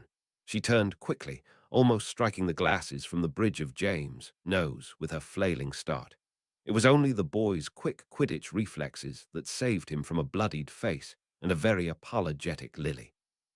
Holiday's been well, I hope, Mooney, Black greeted casually, as if his best friend hadn't almost been assaulted by a well-meaning but easily startled girl. Better than most, Padfoot, replied Remus politely, sliding back into their habit of nicknames whenever they get cozy. Shall I leave you three alone to hug it out? Lily asked, ready to concede her corner was no longer her corner. James, however, stopped her with a casual lean upon the armrest of Remus' chair and declared, We'll do it later. Right now, I'm more interested talking with you, about us and Snape. Black groaned and rolled his eyes. Evidently this topic did not suddenly emerge as a surprise to him. What about you guys? Lily asked, a little worried about where this was going. When it was just Remus, the topic of Severus didn't seem too inflammatory. But when almost the whole set of marauders got involved then, there was no telling which direction things would take. Well, I've been doing a lot of thinking over the holidays. Not a sentence often associated with James Potter. Everything Snape's been doing for us lately has been real swell. Makes me feel real shitty for how I've treated him over the years. He kinda deserved it then, Black groused uncharitably. And I was thinking, James continued, glossing over his friend's obvious disdain. Perhaps I should go and apologize, bridge this divide so we could put this behind us. Remus squirmed nervously. He didn't want to hear it from me when I apologized. That's because you really have nothing to be sorry for, James quipped to his friend with a condescending pat. While Sirius and I, on the other hand, have many grievous errors to right. Black scowled darkly. You're on your own, mate. Fine, I have a great many a grievous error to right. James forged on, not at all dissuaded by the lukewarm encouragements from his friends. And I'll be obliged if you could arrange for me to talk to him one-on-one. Stupid idea. Black muttered, but Lily was not at all dissuaded. The opposite, in fact. He's down in his lab right now. If we hurry, we'll make it back before curfew. With a reflexive sweep of the back of his hair, James smiled his roguish smile. Well, what are we waiting for? The potion was bubbling away once again, brought to the boil in preparation for the straining process. Every evening flocculants had to be added and treated with heat to aid clot formation, a necessary step to purify the body of the base while it matured under a molding process, not dissimilar to accelerating maturation in cheese. Though this step had never been part of the original wolfsbane recipe, Professor Snape had added it to accelerate the abhorrent maturation time this potion demanded, his one modification to this entirely ingeniously complex potion. This acceleration process required 15 minutes of his attention nightly, a necessity that had been relaxingly omitted in the original text in favor of 4 weeks of freedom. The payoff, however, had been a fix for the hit-or-miss result in the final product, subverting the risk of wasting 5 weeks of work. With Snape's modified accelerated maturation process, the maturation would be monitored every step of the way, ensuring the time and materials spent on it were not wasted. Dipping a steel-wired sieve carefully into the concoction, Snape fished out the impurities that congealed upon the surface, taking care not to split the clumps. Compared to the head and tail of this fiddly potion, this bland, repetitive task bridging the two was barely an issue. At this stage, even the smell was mild, another vast improvement on both ends. With one last stroke upon the surface of the bubbling potion, Snape lowered the flames. With a prod of his wand, he cooled the contents of the cauldron in a controlled application of the freezing spell. He recapped the lid and flipped the vent back, declaring an end to his nightly responsibilities. With a sense of closure, Snape set the cauldron back into its spot on the battered shelf, still embedded with metal shrapnel from the predecessor. Potioneering, at the very least, still afforded the now young man some semblance of comforting familiarity. Between that and frequent positive interactions with those around him, his life was as close to tolerable as it had ever been. Good, even. For once in his life, Severus Snape was not a target for ridicule, nor was he forced to play the fool for malicious amusement or necessity of the greater good. And he was no longer alone. For whatever undefinable reason, Lily had answered his confession and found it in herself to return some semblance of his love. For whatever reason it might have come about, in whatever form it took, he wanted to grasp it and not let go, to hold her to her decision, as rashly made and unwisely kept as she had. Snape scowled, feeling the bite of his own guilt keenly. He had already wronged her enough for one lifetime. He did not need to add to his sins. He would not pursue anything further with her. Not yet. Not until he could be certain whatever she felt for him was not influenced by a sense of duress. It sickened him to think that it might, that every touch and smile she gifted him was pride from an unwilling heart. Perhaps this was one of those times where it would be morally right to touch upon her mind. He would remove all doubt about the situation, one way or another. But that created a dangerous precedent for the future. The violation of her mind would become morally justifiable whenever he became touched by doubt. And doubt he would, for he had already lived through life. He maintained no illusions over his desirability. Even in the years where he had not been plagued by poverty and constant torment, when he no longer was forced to dress in rags, when his health was not constantly besieged by his poor diet, no woman glanced his way, in a way that had suited him fine. He could never have made a relationship work, not with the guilt and penance his life had become. That Lily would then become the only woman in 2 lifetimes to ever look his way was almost laughable in its unfeasibility, in more ways than just the mere idea of a second chance at life would allow. Why should he be allowed to be happy? A knock on the door tore Snape from his unhappy musings. The thought that it might be Lily fluttered through his mind, accompanied by a hopeful squirm in his gut, then promptly flooded him with subsequent guilt. "Enter," he barked, as he hurried to wrestle his thrice-blasted hormone-enhanced emotions under control. He hated this accursed teenage body, but any thoughts of fancy fled the moment when the door swung open and revealed that damnable bespectacled face. "Potter," he hissed, as close to a greeting as he could have ever seen himself give this demonic boy. True to form, the lead tormentor of the Marauders appeared not to catch the hostility in Snape's tone. With an air of cool reassurance, he invited himself over the threshold and entered the Slytherin boy's domain. "Evening, Snape. Heard you were hard at work brewing this month's Wolfsbane batch." "Indeed, Potter, so I don't know why you would come down here and risk spoiling it." He placed as much threat into that statement as he could manage. "It's James," replied the feckless boy, seemingly not at all affected by this frosty reception. Snape could taste the bitter hatred on his tongue. "Had I not known your given name, I would be all the happier for it. Now out with it, Potter." The boy's smile faltered then, finally getting it into his thick skull that his presence was not welcome. Right. You're probably busy, so I'll be quick." He cleared his throat in his obnoxious, self-important way. "Seeing how you turned out to be not a bad guy, what with reforming the snakes and helping Remus, I'm here to apologize for my part in our bad history," he offered as nonchalantly as if commenting on the weather. "So here goes. I'm sorry for the shitty things I've done." Snape was momentarily struck dumb, misbelieving the incredulity of the boy's presumptive air. "Are you asking for forgiveness?" the potion master hissed, his voice a venomous whisper. Yeah. "That be a good start," he replied with a grin, so confidently self-assured. Fury bubbled beneath the surface. Snape could hear his heart thud loudly within his ears as the bitter bile of his hatred threatened to choke him. You wish to be forgiven for the years you've tormented me for. The smile was beginning to slip off his face, along with the blissful ignorance in his eyes. And what about the injuries you've caused me? Am I to forget it all, or the humiliation you've wrought me? Snape trailed off dangerously, his black pupils pin pricks. The incident by the lake could never be forgotten, a traumatic scar within his psyche. This boy, this self-righteous bully of a boy, had stripped him of his dignity that day. An unprovoked attack brought on by nothing more than teenaged boredom. One incident that pushed him further to the brink than anything that came before or had come since. An incident that was galling enough by its own merits, but that memory had the added token of bitter loss. The day he had lost Lily forever, had he not been brought as low as he had he not been riling from fury and humiliation, had he not said those terrible words, "It was your fault," Snape seethed, his mind swimming in dark memories, in bitter regrets. Your fault I succumbed as I did, your fault that I lost all that I had, your fault I could never find peace again. Get out, he roared, startling the Gryffindor boy. Get out. I do not accept your apology. Potter took an involuntary step back, his face pale and uncertain, a far cry from the cocky brat that swaggered through the door. I said I'm sorry, all right.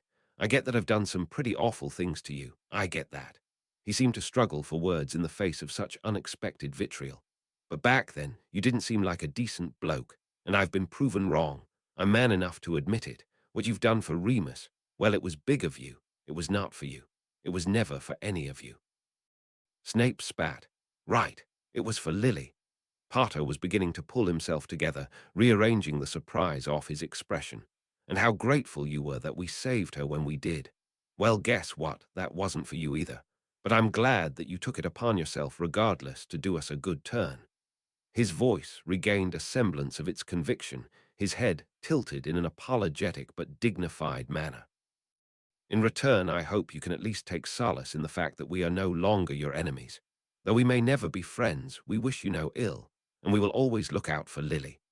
Stay away from her, Snape roared, slamming his fist against the table, making the Gryffindor boy jump and his knuckle throb with pain. He will not have her again, he seethed. A choice made in another life, Lily's unfathomable decision flittered through his mind, starkly and insistently, mingling with his sudden, intense fear of reliving the heartbreak. He will not have her. Potter, however, raised one arrogant eyebrow. Bit possessive, aren't you? His mind was white with anger. There was no more reasoning. You will not win her this time. Win. A flash of anger touched the boy's hazel eyes. She's not a prize, Snape. No, she's worth so much more. The rage collided with his self-loathing, his warring states threatening to tear him apart from within. Leave, he rasped, unable to muster any more fight into his tone. Suddenly and irrevocably exhausted, it appeared Potter had finally gotten the message. Without another word to the contrary, the Gryffindor boy turned on his heel and headed swiftly to the door. He yanked it open with every intention of a dignified exit, except the motion sent a sudden flurry of limbs and red hair falling through. With the reflexes of an aerial sportsman, James Potter caught the falling Lily with a grace Snape could never dream of replicating. A moment of awkward silence passed between the three as Lily clumsily found her feet, looking surprisingly lacking in contrition, having been caught eavesdropping. Potter released her the moment she could stand without falling, making a show of letting go by raising his hands in a mocking gesture. I'm sure you two have a lot to talk about, he muttered in a tone void of any of its previous cordiality. He stepped around the wide-eyed girl and exited, leaving the room suddenly heavy with anxious silence. The seconds passed and neither spoke. For Snape, at least, even the exercise of meeting Lily's eyes was a challenge, his own refusing to obey, hovering low just beyond the lip of the bench. Lily was the first to speak, her soft voice lancing through the thick silence. I thought it was a good idea. An admission she could barely bring herself to whisper. Snape felt himself curling into his own chest, unable to bring himself to face those earnest green eyes and tell her why he could not forgive when she had done so for him so readily. Why, even when the magnitude of their sins could not be comparable in scope, Snape could not find it within himself to let this go. Save, look at me, she urged, her voice suddenly closer. Emotionally exhausted, Snape lifted his head upwards to cast Lily a blank glance, hoping the effort was enough to satisfy her. Instead, he found her hands braced upon either side of his face, forcing him to meet her eyes, preventing him from turning away. Those green eyes bore into him, those pure and earnest eyes that touched his soul in a way nothing else ever could. He flinched away, yanking himself from her grasp, and retreated a step. Again she reached for him, but this time a gentle hand upon his forearm. He stilled at the touch, his eyes trailing the floors of his lab. "Save," she spoke softly, her voice as gentle as her touch. "I know you two have history. Things like that are not easy to forget or forgive, but don't you think it's time to put the past behind you?" A rush of rage boiled forth from Snape's core, bitten down sharply at his gullet. With a darkened scowl, Snape shook off her hand, suppressing his angry outburst with great effort. He would not have Lily pay for James Potter. Not again. "Save," Lily tried again, her hand flying to his wrist. "I know things aren't easy for you. I know what he did to you. You have every right to be angry. You have every right still. You have no idea of how far off path James Potter and his marauders had chased him, of how willingly he fell into the darkness, driven by his eternal bitterness, unable to see clearly for the hatred that clouded his heart. No, the Lily that knew lived within a bottle within her own possession. A sudden fit of loneliness gripped Snape's heart, an irrational and fervent wish for the Lily that understood him, a wish that would place her in unreasonable danger, a wish that broke every vow he made to himself. Guilt bubbled from his heart, adding to the cacophony within his soul. A tempest of emotions surging and clashing, until they finally boiled over. The first tears that dropped upon his cheeks made Lily recoil in surprise. Her grasp slackened her grip, allowing Snape to yank away, swiping his rough sleeves across his face in an angry motion, hoping against all feasibility that she hadn't seen. Her hands touched him again, a gentle brace against his torso, before she slipped them about him, pulling him against her. She said nothing more as she held him, silent in the comfort she offered him as he stood shuddering, unable to stop this shameful display. "I can't forgive him," he croaked through his irrational sobs. "I won't forgive him. For the terrible humiliation he would never be able to shake. For breaking all that he had once had with the only person that ever mattered in his life. For failing to protect her when his foolishness condemned her. But in the end, those had been more Snape's fault than Potter's. The scars the boy inflicted upon his soul had been nothing compared to those inflicted by himself. He owed Lily more than he could ever repay. "But, for you, I can try," he rasped, forcing the words from gritted teeth, bile and bitterness rising from the very thought. "Number don't forgive him for me," came Lily's unexpected reply. She pulled away and peered upwards, brushing away his sleeve so she could meet his tear-stained eyes. "Forgive him for yourself."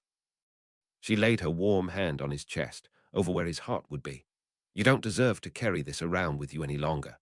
He pulled her into his arms, burying his tear-streaked face into her shoulder. He felt her hands slide about him into a returning embrace. "I'll try," he muttered into her robes. "For you, and for me." Curfew had barely settled about the castle when Lily stumbled back through the Gryffindor portrait hole, feeling emotionally assaulted. She had sat with Severus for what had felt like hours, conversing over whatever mundane thing crossed their minds.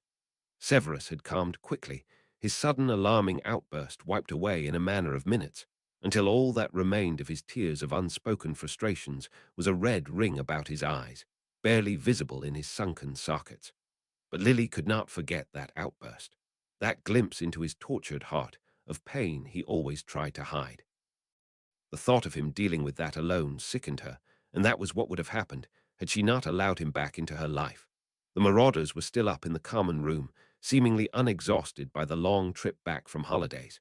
All four were huddled together by the fire in discussion, their voices carried across the mostly empty common room, seemingly uncaring of any who might listen in. "That damned haughty Snivelus. Bet he enjoyed laying you low." Black's outrage carried most clearly. "Apparently the I told you so's were already over. Probably expects a public groveling." "Yeah, well, he wasn't wrong," came James' surprisingly reasonable voice. He was a man whose temper waned as quickly as it arose, twice so for his recent reasonable attitude.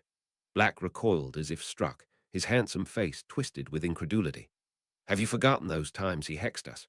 Like that time he caught Peter alone in the hallways and sent him to the hospital wing, his face almost inside out. The pudgy boy nodded in affirmation, still pale and sweating from his bad turn with his sandwich. Or when he tried to spill the beans on you-know-what. Had it not been for old Dumbledore there, let's just say there would have been worse things to be had than expulsion. And you were the one who told him where to go, Remus returned in a hushed tone, far more cautious to listening ears. You almost got him killed, agreed James quite solemnly. Black twisted his face in an ugly scowl, and it would have been no more than he deserved, the horrid git. Not any more, James muttered, and all four of them fell into a brooding silence. Lily approached, her heart aching for her poor Severus, but feeling keenly the marauder's plight too, to know they had wronged grievously, but being unable to help the past. He'll forgive you. Eventually, Lily offered softly as she approached the four boys. James glanced up, a tired smile etched into his eyes. Black, however, seemed less than mollified. He should have accepted what he got, that greased-up hairball. Frankly, you're lucky he's doing anything for you at all, Lily snapped, feeling a surge of annoyance at the boy's unapologetic nature. He's doing it for you, James reminded her, a tired, lopsided smile gracing his face. Even his hair laid flat, very telling of his exhaustion if he lacked even the energy to habitually ruffle the back of his hair. Would have been petty of him to refuse, Black scathed darkly. Lily sighed. Do you know how long and difficult the potion is? It is not insignificant that he would commit to do so. If it takes 18 days, it does look like hell to brew, James conceded, and he did look like hell brewing it. No doubt remembering that Monday the diligent potioneer stumbled into class half dead. Black threw up his hands as if warding off the guilt that mired his best friend, lest it be infectious. Well, I don't know what you want us to do, he snapped. We already said sorry. He ain't buying it. Lily suppressed that grimace of annoyance and tried to beseech her friends calmly. He needs time. What you guys put him through isn't something you can expect him to just get over. Everybody's still talking about it, Peter offered in a hushed tone, his expression halfway between ashamed and nervous. Lily could not quite believe she had never truly sat down and thought on how badly Severus must have fared from this ill treatment. It had not been a simple humiliation, but one that had scarred him to the core.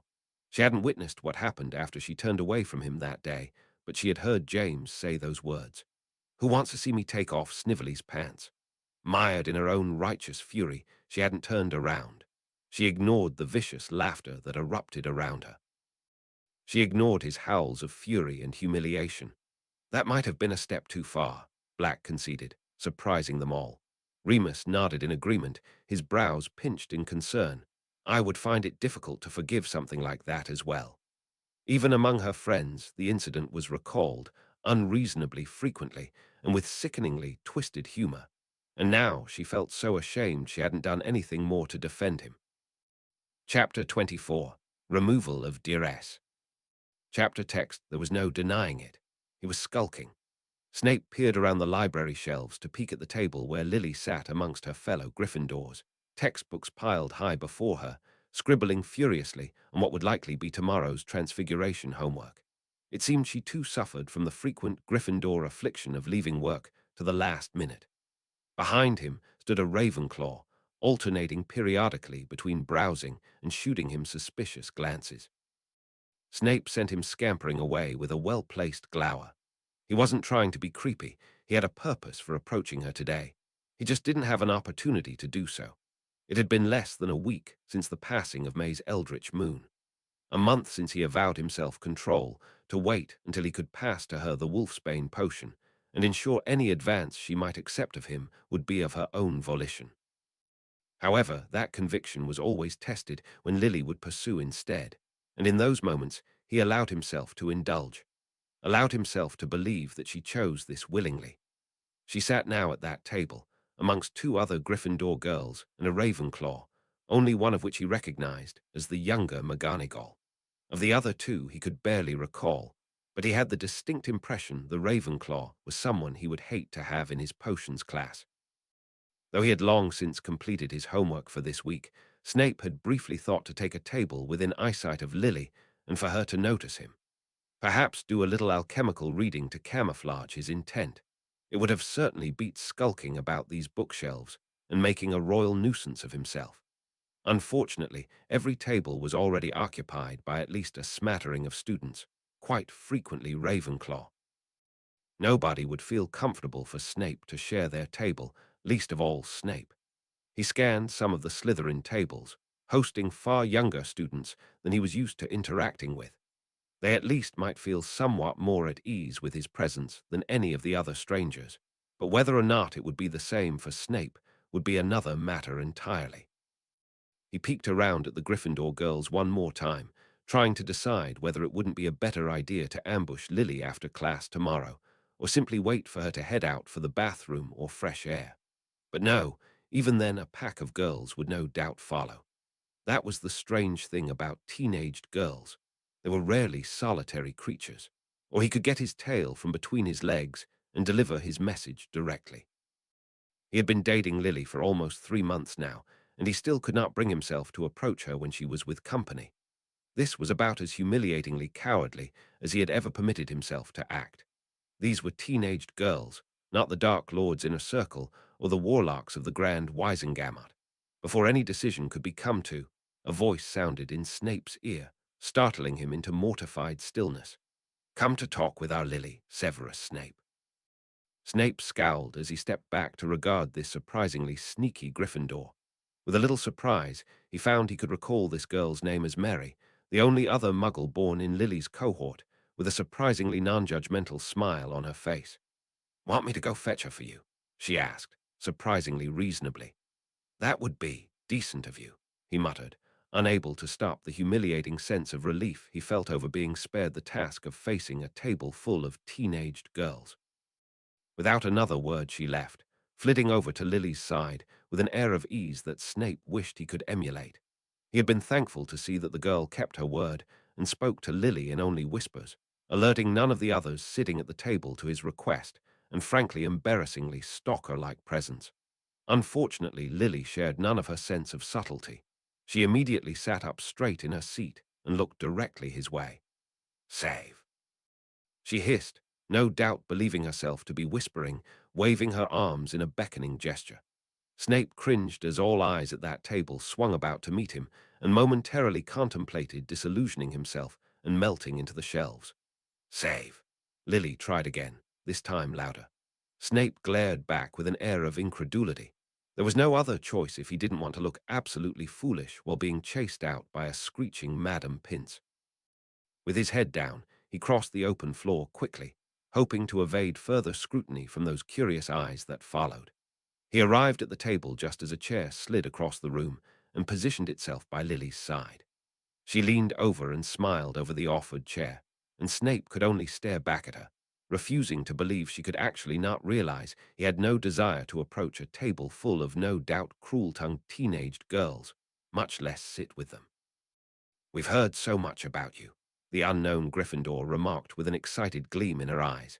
Snape immediately regretted the decision to leave the safety of the bookshelves. "Oh, leave him alone, Susan," Lily chastised in a hushed whisper to her somewhat too eager friend. Snape squirmed internally, unwilling to show any more weakness in front of so many witnesses. "I just wanted a quick word with you," he muttered to Lily, his eyes darting away from her insistent green ones. A suddenly swooping shadow had them all scrambling to lower their heads. Madam Pince swept by, glaring at all the tables suspiciously. The library was no place to talk. That vulture of a lady could be drawn by a breath taken too loudly. He felt the prickle of magic settle about him, sealing the table in a bubble of silence. "There. Now you can speak to her as loudly as you like," the Ravenclaw chirped, seemingly delighted to be helpful. "Thanks, Dorcas," Lily grinned, as she reached over and tugged Snape's sleeve, finally tired of tempting him with gentle urging. Not wanting to create a scene, Snape surrendered and seated himself, feeling all too aware that every eye at the table was on him. The girl, Susan, was actually grinning at him like a manic hyena. Even Lily was smiling, like his discomfort was some amusing joke, as she brushed her fingers up his arm and left goose bumps in her wake. He cleared his throat subtly. "I just wanted to remind you, Lily, to set aside the entire day for Saturday. You'll have to be up before 7. "For what?" she asked, her eyes wide and clueless. As he thought she had already forgotten the commitment she had made a month ago to learn the wolfsbane, he grimaced and mumbled to Brew. Thankfully, Lily finally realized his message without any more need of subtle hints. Oh, she sat up with a start, but collected herself before she could give anything away. Right, of course. Thanks for the reminder. Ooh, Lily, what's Saturday? That Susan girl lilted obnoxiously. Snape was momentarily confused. Had he not just said they were brewing a potion? Oh, ignore her, Lily mumbled to Severus, her fingers tightening upon his sleeve. She thinks everything is a conspiracy for lewdness. He scowled and turned away. He felt those fingers upon his forearm tense as she no doubt sensed him readying to leave. She didn't mean anything bad by it. Yeah, no judgment here, offered Mary, surprisingly kindly, though the potions lab wouldn't have been my first choice. You kids play however you like. Lily turned to her with an air of exasperation while the rest of the girls broke out in a fit of giggles. That was about all the Slytherin boy could take. Right, that's all I came to tell you, he muttered as he pulled out of Lily's grasp. Or save don't go, Lily pleaded with air of apology. Yes, please stay, Dorcas agreed. You appear far better with transfigurations this year than you had been in the last. What is your secret? Snape's lips twisted in displeasure. How very like a Ravenclaw to believe anyone performing better than them would have a secret. I study, he barked as he made to stand. If you'll excuse me, alchemy. Class wasn't to be for another half an hour at least, but he found he could wait no longer. With a sigh, Lily reached over to give his hand a quick squeeze. I'll see you on Saturday. She looked up at him expectantly, and for a moment he could not actually believe she was expecting him to here, right now, in front of her friends. Snape's hesitation evidently wore out her patience as Lily sighed dramatically and leaned in to quickly peck him on the cheek. Giggles burst forth along the table. Even that seemingly reasonable Mary appeared to be grinning. The only girl who did not join the frivolity was McGonagall the younger, her nose still buried deep inside a difficult tome, apparently without noticing any of the exchange.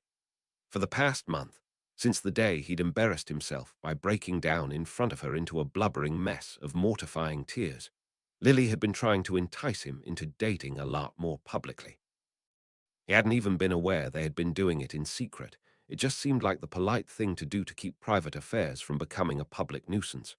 However, as of late, Lily had been very open about hugging and trying to kiss him in public, to his confusion and many onlookers' revulsion.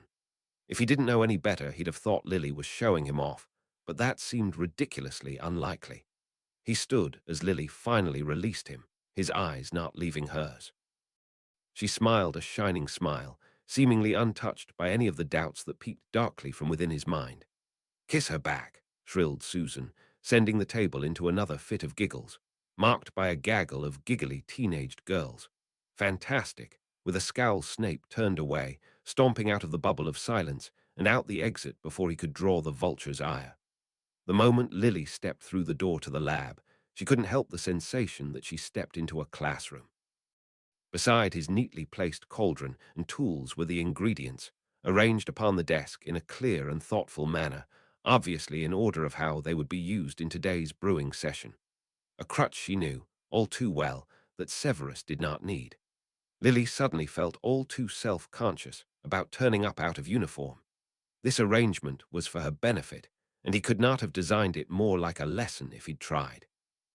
Class is in session, I see, she remarked jokingly, drawing a mild upturn of the lips from her often too stoic boyfriend. And I'm certainly glad you are not tardy, he remarked dryly. Else you might have given me an excuse to dark points from Gryffindor. Lily grinned and rolled her eyes. He was becoming far more comfortable with her of late, his ability to snark at her symptomatic of these developments. When they were alone, he no longer wallowed in discomfort, and though he always seemed a little reserved in their romantic interactions, in private, he would never deny her touch or her kiss. My apologies, Professor Snape. Perhaps I could make up for it after lessons. She tried her best suggestive tone with a giggle in her voice, but to her great exasperation, rather than play along Severus, amusement evaporated, going from mildly amused to distinctly uncomfortable in an instant. Lily rolled her eyes. I wasn't suggesting anything lewd, she muttered as Save's eyes dropped from hers. No, it wasn't that. He cleared his throat and set about busying himself with the equipment, taking far longer setting up the burner than he would ever need. Lily seated herself upon the conjured chair, tucking her brief annoyance to the back of her mind and preparing herself as she would for an actual lesson. Let us begin, then. With a swift motion, he swept up a large bundle of flowered stalks and brought his knife down, separating the flowers neatly from the stalks at the base of the bulb, as well as amputating the roots. Monkshood, or wolfsbane, as you might have guessed, is the main ingredient of this potion. His hands moved swiftly as he spoke, his silver knife flashing as it moved to part the veins smoothly from the stalks, then cleaned them with quick but gentle strokes down their lengths. After removing the debris from the vascular structures, we use them to tie off what is left of the stems of the flowers. He knotted the fiddly little cords finely, a well-practiced motion that boasted highly of his fine motor control. We set these flowers into a jar to pickle. We don't touch these again until day 11. First dose, Lily recounted swiftly. Severus' dark eyes glanced up with a ghost of a smile on his lips. I had forgotten what it was like teaching someone competent, he muttered. His hands never stopped moving along their well-practiced paths. I'm sure you meant that as a compliment, but I'm having a hard time remembering when you've had to teach anyone other than me to brew, Lily remarked, smiling sweetly.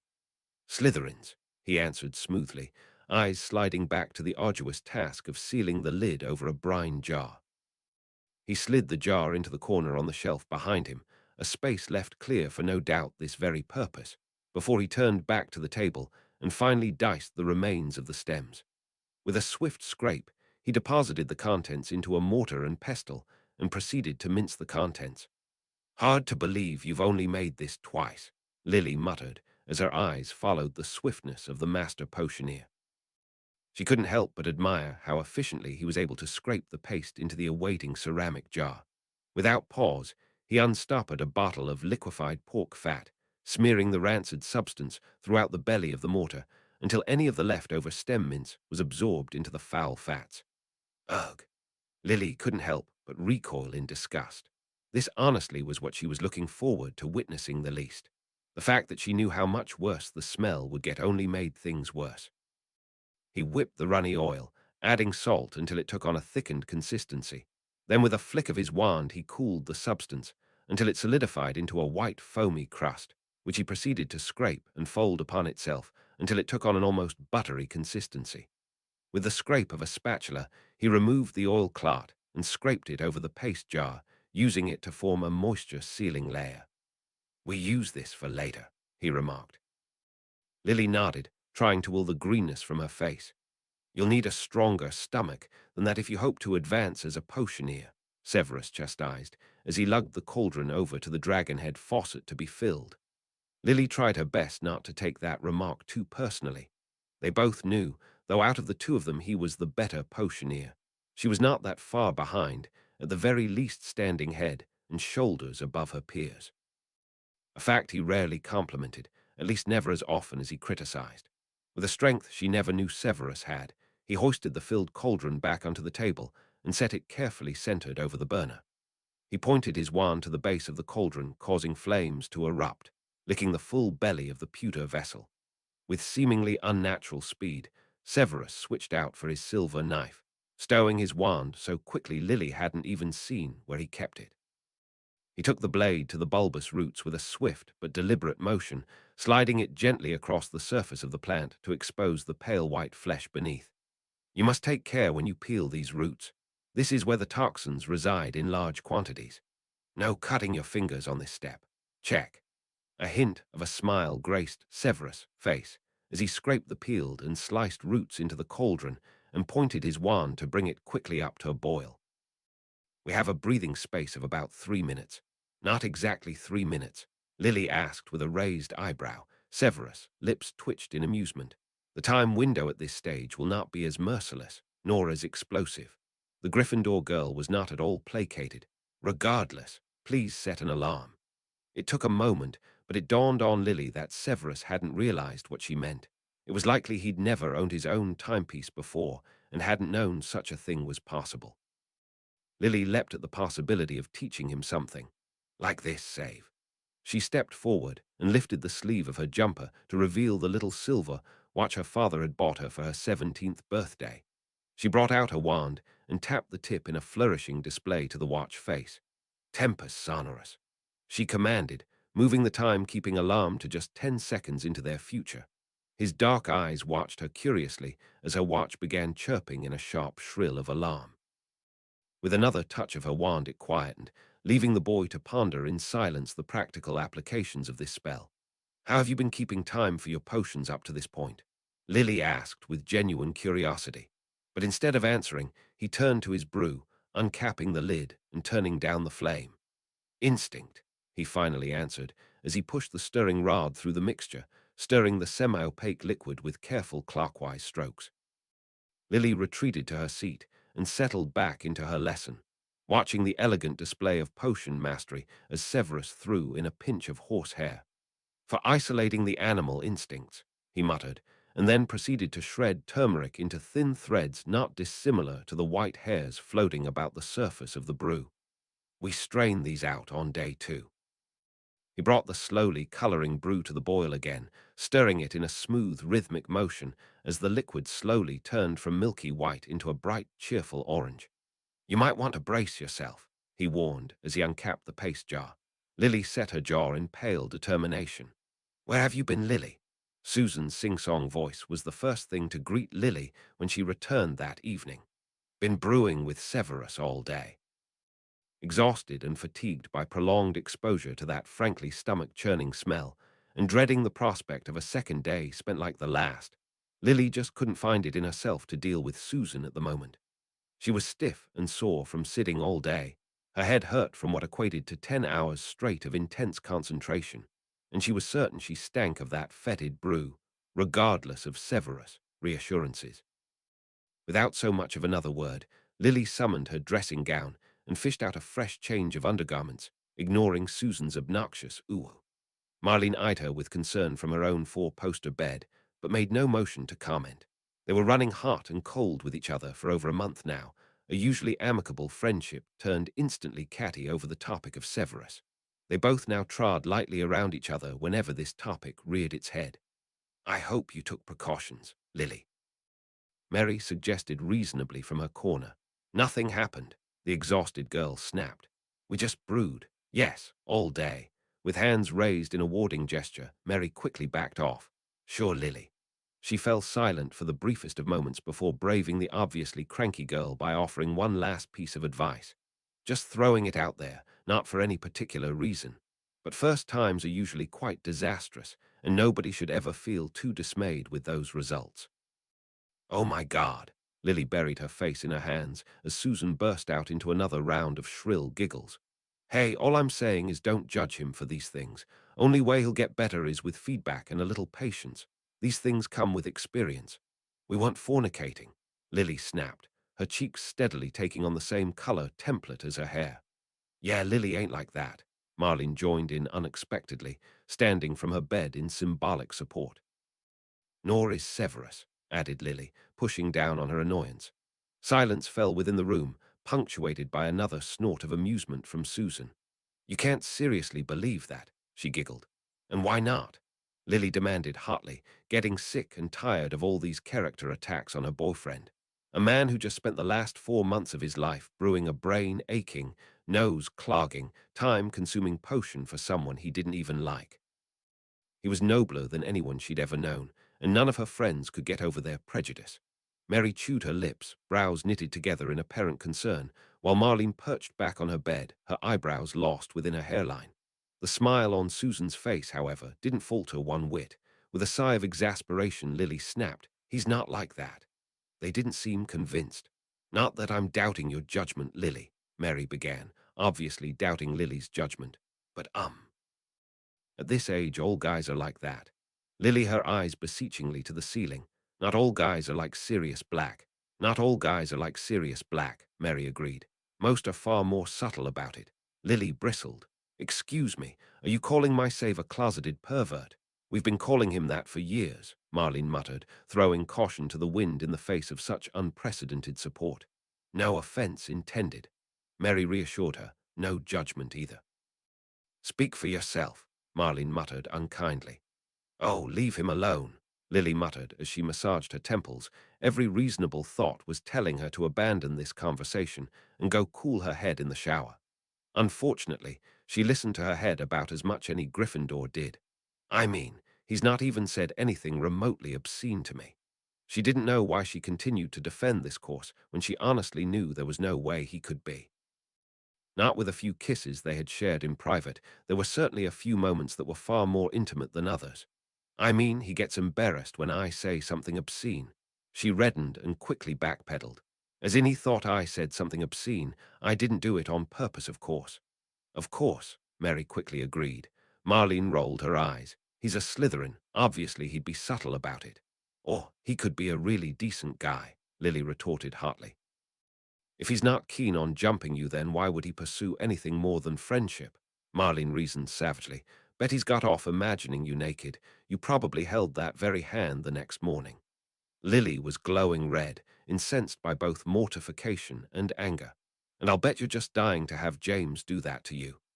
Well, he's not, because he's still bleeding, hung up on you. The silence that suddenly fell over them was weighed down with an expanding horror of realization of what was just said aloud. Lily curled in upon herself in shame when her best friend reddened, then immediately blanched as she glanced about the room in growing horror. They both caught sight of the indelible gossip Susan, hands pressed across her lips in a show of shock, when really it was to hide the tasteless grin she struggled to hide. With a twinge of guilt, Lily snuck out of the room, leaving Marlene to face the onslaught of tittering giggles. Snape approached alchemy class with a stone in hand and questions on his lips. A complete copper focus stone. Flamel exclaimed with a clap of his hands. Wonderful. What memory did you use? Facing death. A very difficult encounter. Snape replied, visibly annoyed. Why had you told me it was a memory of calm when it was a memory of courage I needed? Not courage. Strength. The ancient professor corrected. You mistook my story of facing adversity with calm as a literal reflection, when you should have read deeper into the situation. It took a lot of strength to resist the urge to jab my wand in his eye, that procrastinating Italian brat. Snape scowled as he settled into his seat. Yet, had you told me that condition specifically rather than spin a fanciful tale of overcoming your urge to murder, I would not have taken over a month to succeed. It was like stepping back 4 months to the period of his frustrations and failures. You did take rather long, the professor agreed with a stroke of his beard. But this is something you simply had to understand for yourself. He leaned forward and clasped his hands in a gesture of patience. Memories are the cornerstone of modern alchemy. I need you to understand that experiencing things is more important to the alchemist than learning it from a textbook or teacher. This is why so many young alchemists choose to set out on a grand tour of the world, a journey of discovery, if you will, before settling into their crafts. The more unique experiences one has, the more you can advance in this craft. Why, even the young Albus set off on his journey of discovery in his own form and fashion, never indulging too much at once and never for too long away.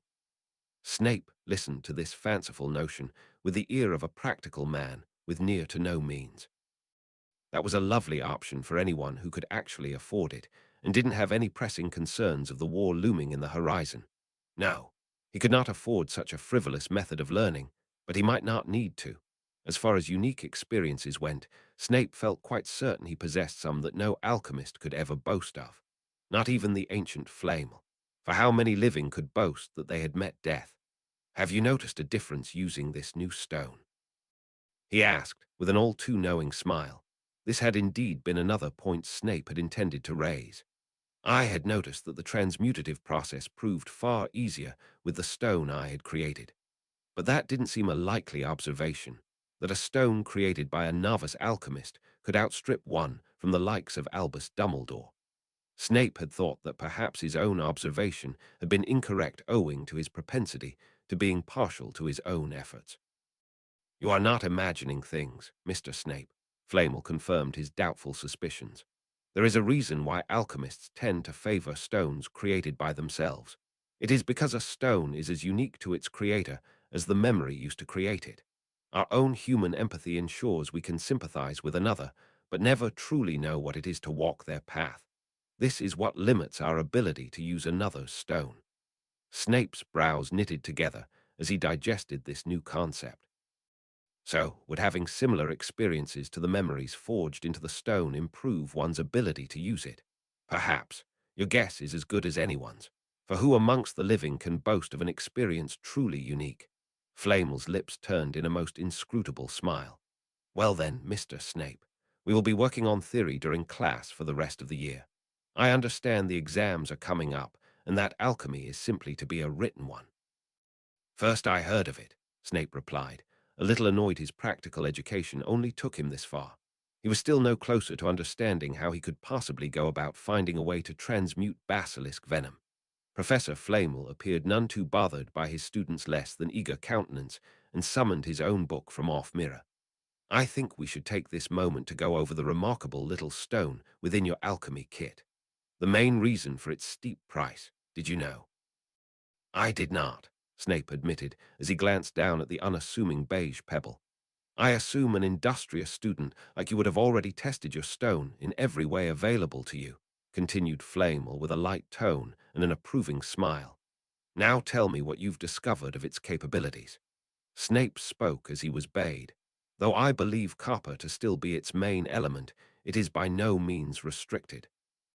From chromium to copper, everything towards the center of that row of the periodic table is well within the realm of its abilities. The elements that diverge from that grouping became gradually more difficult to transmute, with a sharp drop-off in product yield by each row down, reflected by their weight and stability as an element. Like a textbook, the professor nodded in approval, making Snape cringe at the thought of being described like an insufferable know-it-all. This is why I wish you to reconsider my request for you to attend the International Alchemical Conference this Saturday. Snape scowled, hating to be forced to rehash this topic. And as I have already said, I can ill afford a trip to Africa.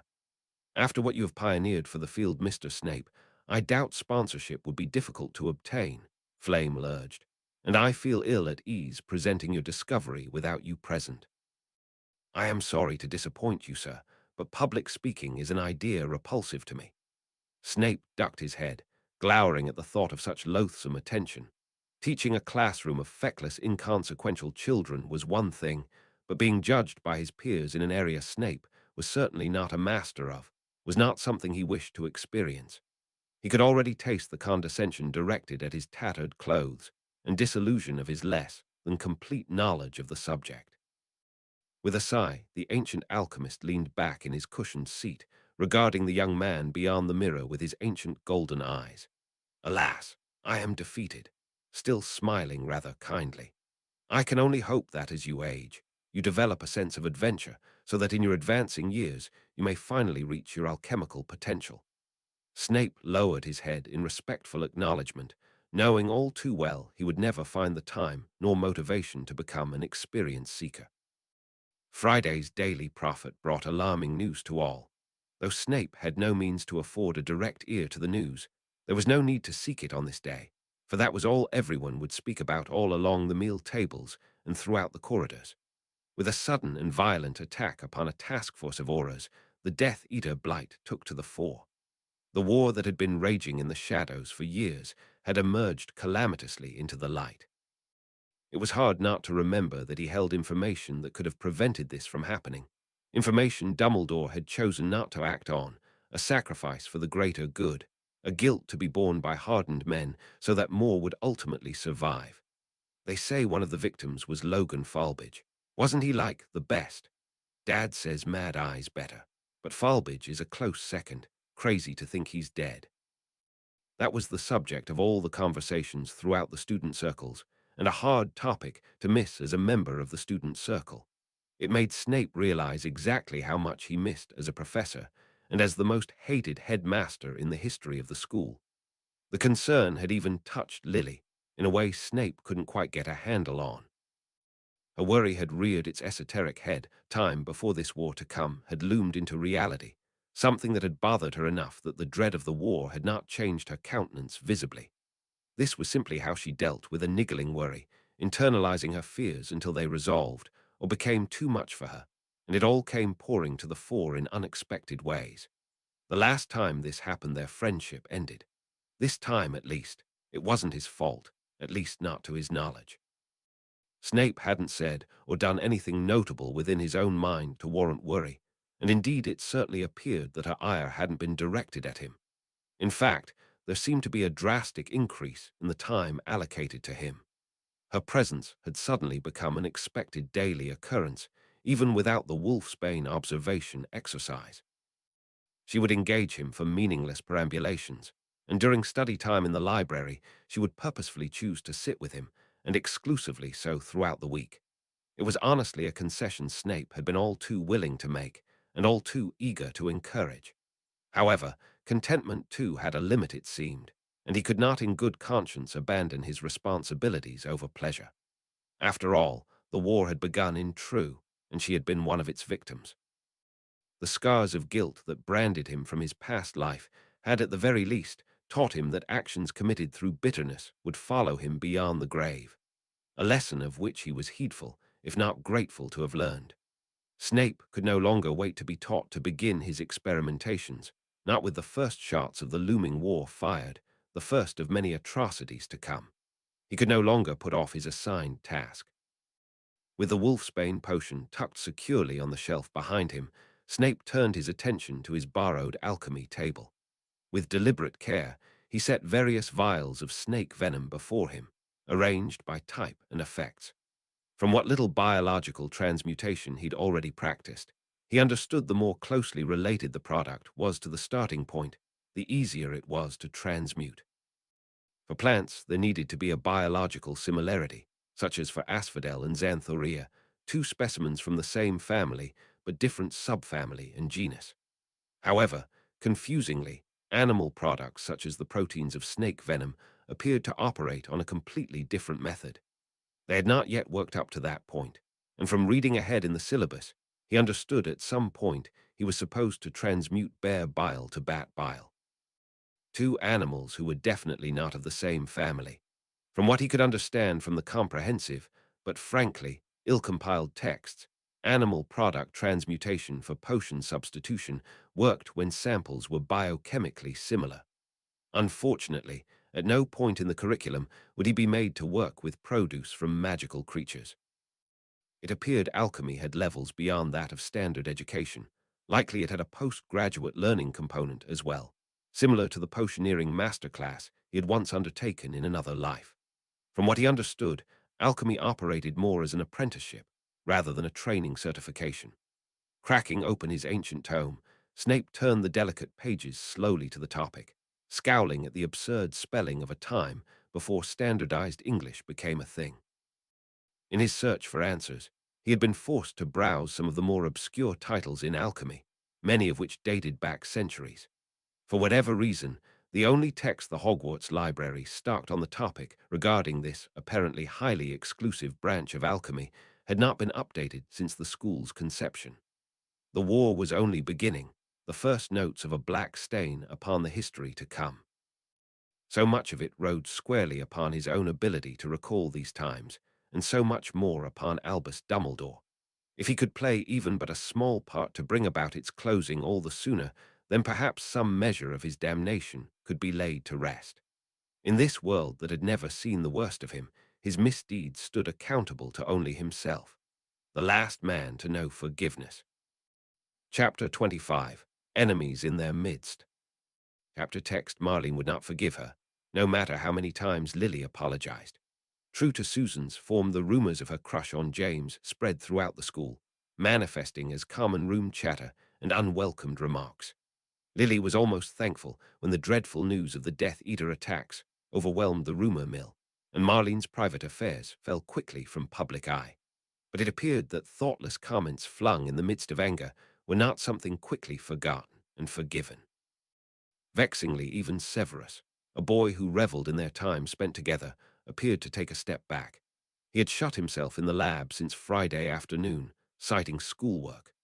True, exams were right around the corner, but Lily hadn't thought he needed to allocate any more time to the activity considering how often she was already vying for his attention with the library. Indeed, more than half their time spent together had been among those towering shelves, sitting in oppressive silence as they completed their charms' homework together. All in all, not the most romantic setting for dates. But all this came during a time when she needed him to be there, when personal uncertainty rankled her and the atmosphere of her peers seeped of anxiety and dread. Anxiety and dread that she shared in equal and irrefutable measures, for war against her kind was coming, and she appeared to be suddenly bereft of a best friend's reassurance or mutual worry. She wanted Marlene or Save to keep company with her, or preferably both, maybe even at the same time. And while she was fantasizing, why not also have them look past each other's grievances and make friends as well? But at the moment that was about as likely as Marlene voluntarily striking up a conversation with her. It was Saturday, a day usually reserved for sleeping in for the Gryffindors. Lily had gotten up before Marlene and waited in the room for her best friend to rouse, just to find opportunity to apologize again. Unfortunately, as soon as her posters parted, Marlene took one look at her awaiting friend and marched out of the room without a word. Angry and more than a little upset, Lily made her way down to breakfast to dine with the stragglers, mostly at the Gryffindor table. She wasn't even surprised to find Marlene seated all the way at the opposite end of the long table, going well out of her way to avoid her friend, status pending. Lily was understandably upset by meal's end, and found herself halfway down the dungeon steps before she was even consciously aware of where her feet were taking her. Her mind roiling with fiery indignation, interjected with sparks of level-headed cooling. She broke her silence on her best friend's secret in the worst possible way. In a fit of rage, right in front of the worst gossip since Petunia Evans. By the time she knocked on the laboratory door, Lily couldn't help but feel like a wretched friend, and the cold shoulder was the least she deserved. "Enter," commanded the deep voice of Severus Snape, and Lily did as she was beckoned, wondering if any of the surprise on Save's face was in regard to how crappy she must look. This crisis was eating into her sleep, and consequently, her mental health. The shadows under her eyes would soon be rivaling his. "I had not expected you till this evening." "The wolfsbane doesn't require any care until then," he said with a smile as he quickly stood, dispelling any illusions Lily might have about his positive change of character, bringing with it a basic grasp of human emotions. He honestly was as dumb as a rock when it came to social cues or emotional cues or anything that wasn't spelled out to him really. But honestly, it was nice to see him smiling. He must be having fun studying. One of the few people that genuinely could. Lily didn't want her terrible day to ruin his. "Carry on," she encouraged with a smile, wondering how strained it would look to a person with a normal grasp of human emotions. "I just wanted to watch." His eyebrows knitted together. "Are you sure? I'm not doing anything terribly interesting." Good to know he'd at least developed an empathetic understanding that schoolwork is not inherently fun to a normal person. From the looks of the vials of mystery liquids and complex runic diagrams, he had been working hard on alchemy again. Gathering up her skirts, Lily hefted herself onto a stool before Save could get it into his head to conjure her an unnecessary seat and propped her elbows onto his bench top.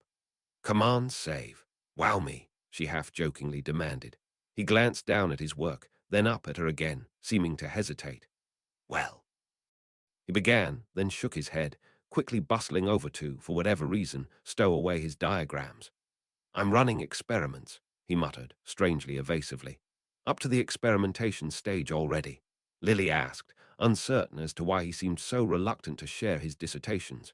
He was usually very forthcoming to her about his work, and proudly so. Well, at least the old Severus had been. Maybe excess humbleness was another change in his nature. With a small huff of breath, he deposited himself onto his stool, somehow managing to maintain posture whilst visibly slumping. "Experimenting and failing," he admitted finally.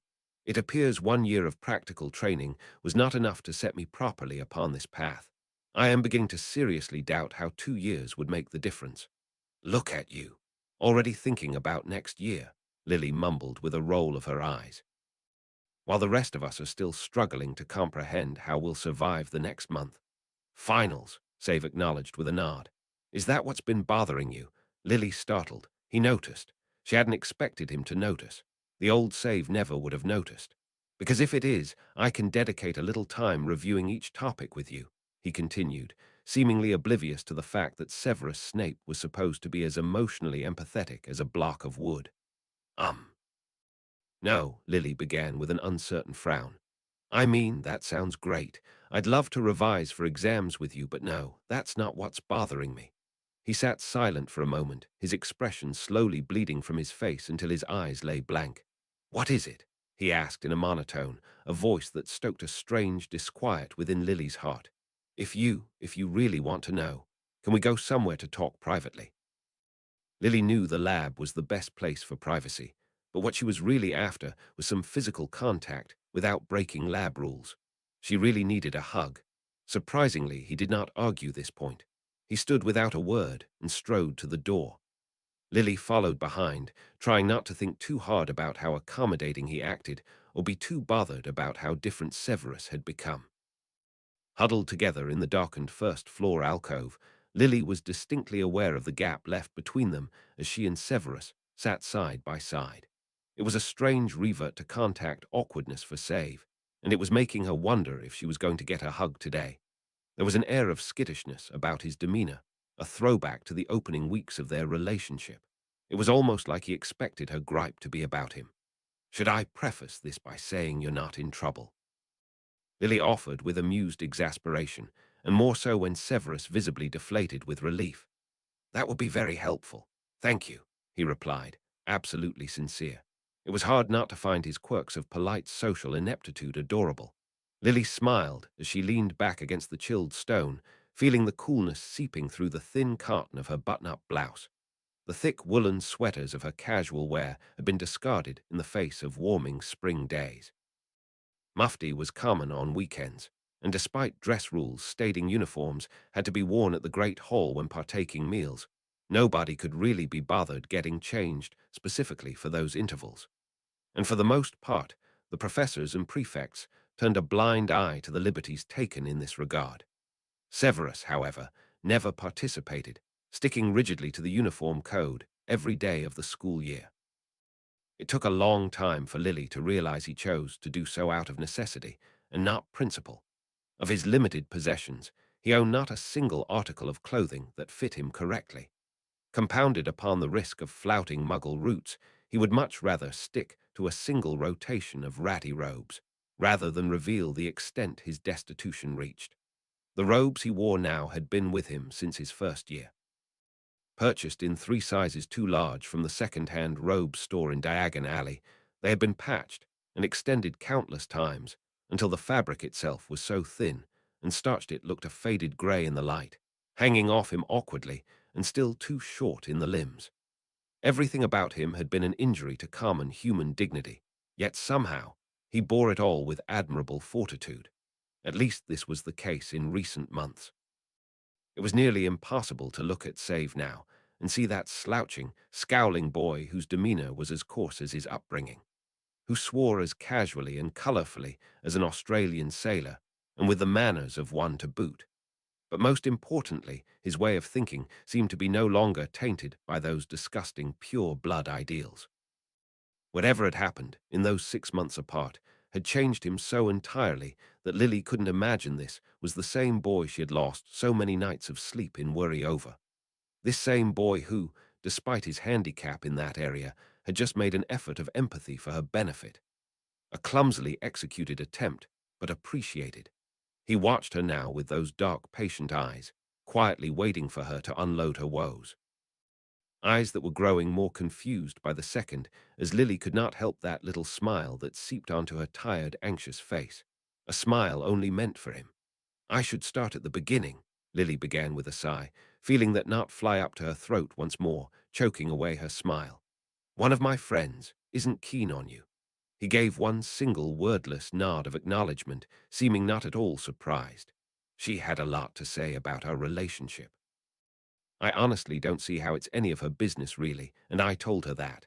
I really did. His lips twitched as if to smile. But this time when we argued, I lost my temper, and I took a close-kept secret of hers and flung it in her face, in front of witnesses. His face remained blank, whether it was in reserve of judgment or inability to comprehend the social implications of such a faux pas, she could not tell. One thing led to another, and now the whole school knows. Lily dropped her head in shame. A hand laid gently upon her back, a comforting, empathetic gesture, something she would have never expected from the old Save. A testament to how much he had changed himself for the better, how he deserved this chance that nobody else was willing to give. Lily felt that knot in her throat tighten and blinked back the tears that stung her eyes. I didn't mean to betray her. The words poured from her like an unstopped torrent. I was just so angry. I wasn't thinking. Those words just slipped out, and now I fear I might have lost my best friend. Save's eyebrows flew together. Best friend? Lily could not help that bark of weary laughter. Figures, that's what you'd pick up. Was I not your best friend? Good to know he still kept his streak of contextually ridiculous jealousy. The position was vacant. You've technically been promoted, have you not? Lily asked a little sourly. Severus' darkening expression immediately cleared up, contrition painted across his face. Sorry, he muttered. I hadn't been accusing. His apologetic murmur was stirring up Lily's guilt. There was a manipulative half-truth if there ever was one. Don't be, she sighed. She's been my best friend since summer. I just never got around to telling you. He fell silent when the previous Severus would have gotten angry. Upon his face was a gentle discontent, a far cry from his outbursts and tantrums. Understandable, he muttered, his understanding the strangest point of all. Lily couldn't help but smile. Okay, who are you and what have you done to Severus? She asked jokingly. His eyes darkened momentarily before a weak smile cracked forth upon his stark countenance. But slowly she felt her smile slip away as reality came crushing down again, forcing her to look away and get a handle on her emotional bearings. She had regained Severus only to have lost Marlene. Why was life so unfair? That hand returned to brace upon her back, turning in a gentle, soothing circle with a caliber of awkwardness that was always familiar to Severus. His body shifted over too, his slender form pressed against her side as they sat thigh to thigh. He always learned quickly, and though he might not empathetically understand, he somehow still knew his proximity offered comfort to her. It's all my fault, Lily continued, suppressing a shuddering sob. I shouldn't have lost my temper like that. I shouldn't have said what I said. She felt his hand hesitate upon her back, a telling stillness that seized him, but briefly before he shifted his hand once more in that gentle rhythm. She does not wish to hear your apologies. It was not a question, but a statement. Yeah, Lily confirmed through the lump in her throat. No matter how many times I try. Silence again, contemplative but heavy. Severus did not still, however, seeming to settle into a strange, rhythmic calm. Perhaps, then, it is not what you say that matters to her, but how you say it. Lily could not help that bark of laughter that forced its way from her knotted throat. That's oddly specific advice you're giving. Yet again, who are you and what have you done with Save? She felt a rumble in his ribcage from the side pressed against her, a silent laughter from this boy who rarely smiled. I offer only what I know, and in the end it wasn't my apology that brought me forgiveness. Lily stiffened then, his hands stilled, feeling the sudden change in her demeanor. What? But, she glanced up to meet his eyes. This isn't like that. This isn't at all. While her dissatisfaction with Severus and his conduct had been building up for months prior to that breaking point, she and Marlene had only been fighting for less than a month. Over Severus of all people, and not in the love triangle sort of way. They weren't fighting over the fouling of each other's conduct. There hadn't been any lingering bad feelings after each negative encounter. It had just about that one bad incident, that one breach of friendship and trust. Severus glanced away, his expression blank. I speak of only what I understand of your story, he offered in a muted tone. I apologize if my assessment was incorrect. I appreciate your effort, Lily murmured as she reached her arms about him and buried her face into his bony side. She felt his arm slip about her shoulder. He twisted awkwardly in her grasp to return the hug. They sat together in silence, locked in that uncomfortable embrace, but Lily didn't care. She wanted this hug, no matter which form it took. After a moment she felt him shift in her arms. His expanding ribs that pressed against her cheekbones seemed to struggle with shallowing of breath as she felt the vibrations of a silent swallow. An action that had not succeeded in clearing his throat. She could still hear the catch in his voice when he spoke. If I may. Lily, he mumbled, voice oddly thick for the practicality he offered. Even if the situation is not entirely identical. Perhaps you would still benefit from heeding a Slytherin's advice. I'm listening, she muttered into his ribs. He squirmed from the vibrations of her voice. She never knew he was ticklish. Opportunity, he muttered, though from the sound of his voice it appeared to be a titanic effort on his part. That is what you are lacking. No matter how truly repentant you are, if she refuses to believe it, it will never be known if not for opportunity's favor. Experience speaking again. Lily asked, lifting her eyes curiously from his dull fabric. He looked away as he answered, "If not for opportunity, you would have never forgiven me." "That wasn't exactly opportunity, though," Lily muttered. "You genuinely changed." He turned to her, his dark eyes hidden by the gloom in his sunken sockets. "Do you believe the meaning of opportunity is chance without effort?" She frowned back, uncertain of his meaning. Words can only reach so far to a heart unwilling to take them. No matter your remorse, Lily, it is actions that are noticed in the end. Create your opportunity. Lily could not help the smirk that touched her lips as his words touched her heart. Was that how it went down? A planned opportunity? She teased lightly. She felt him stiffen in her grasp, but then slowly relax as his mind unpacked her playful tone. "Had I known that was the correct path forward, perhaps I would have," he confessed.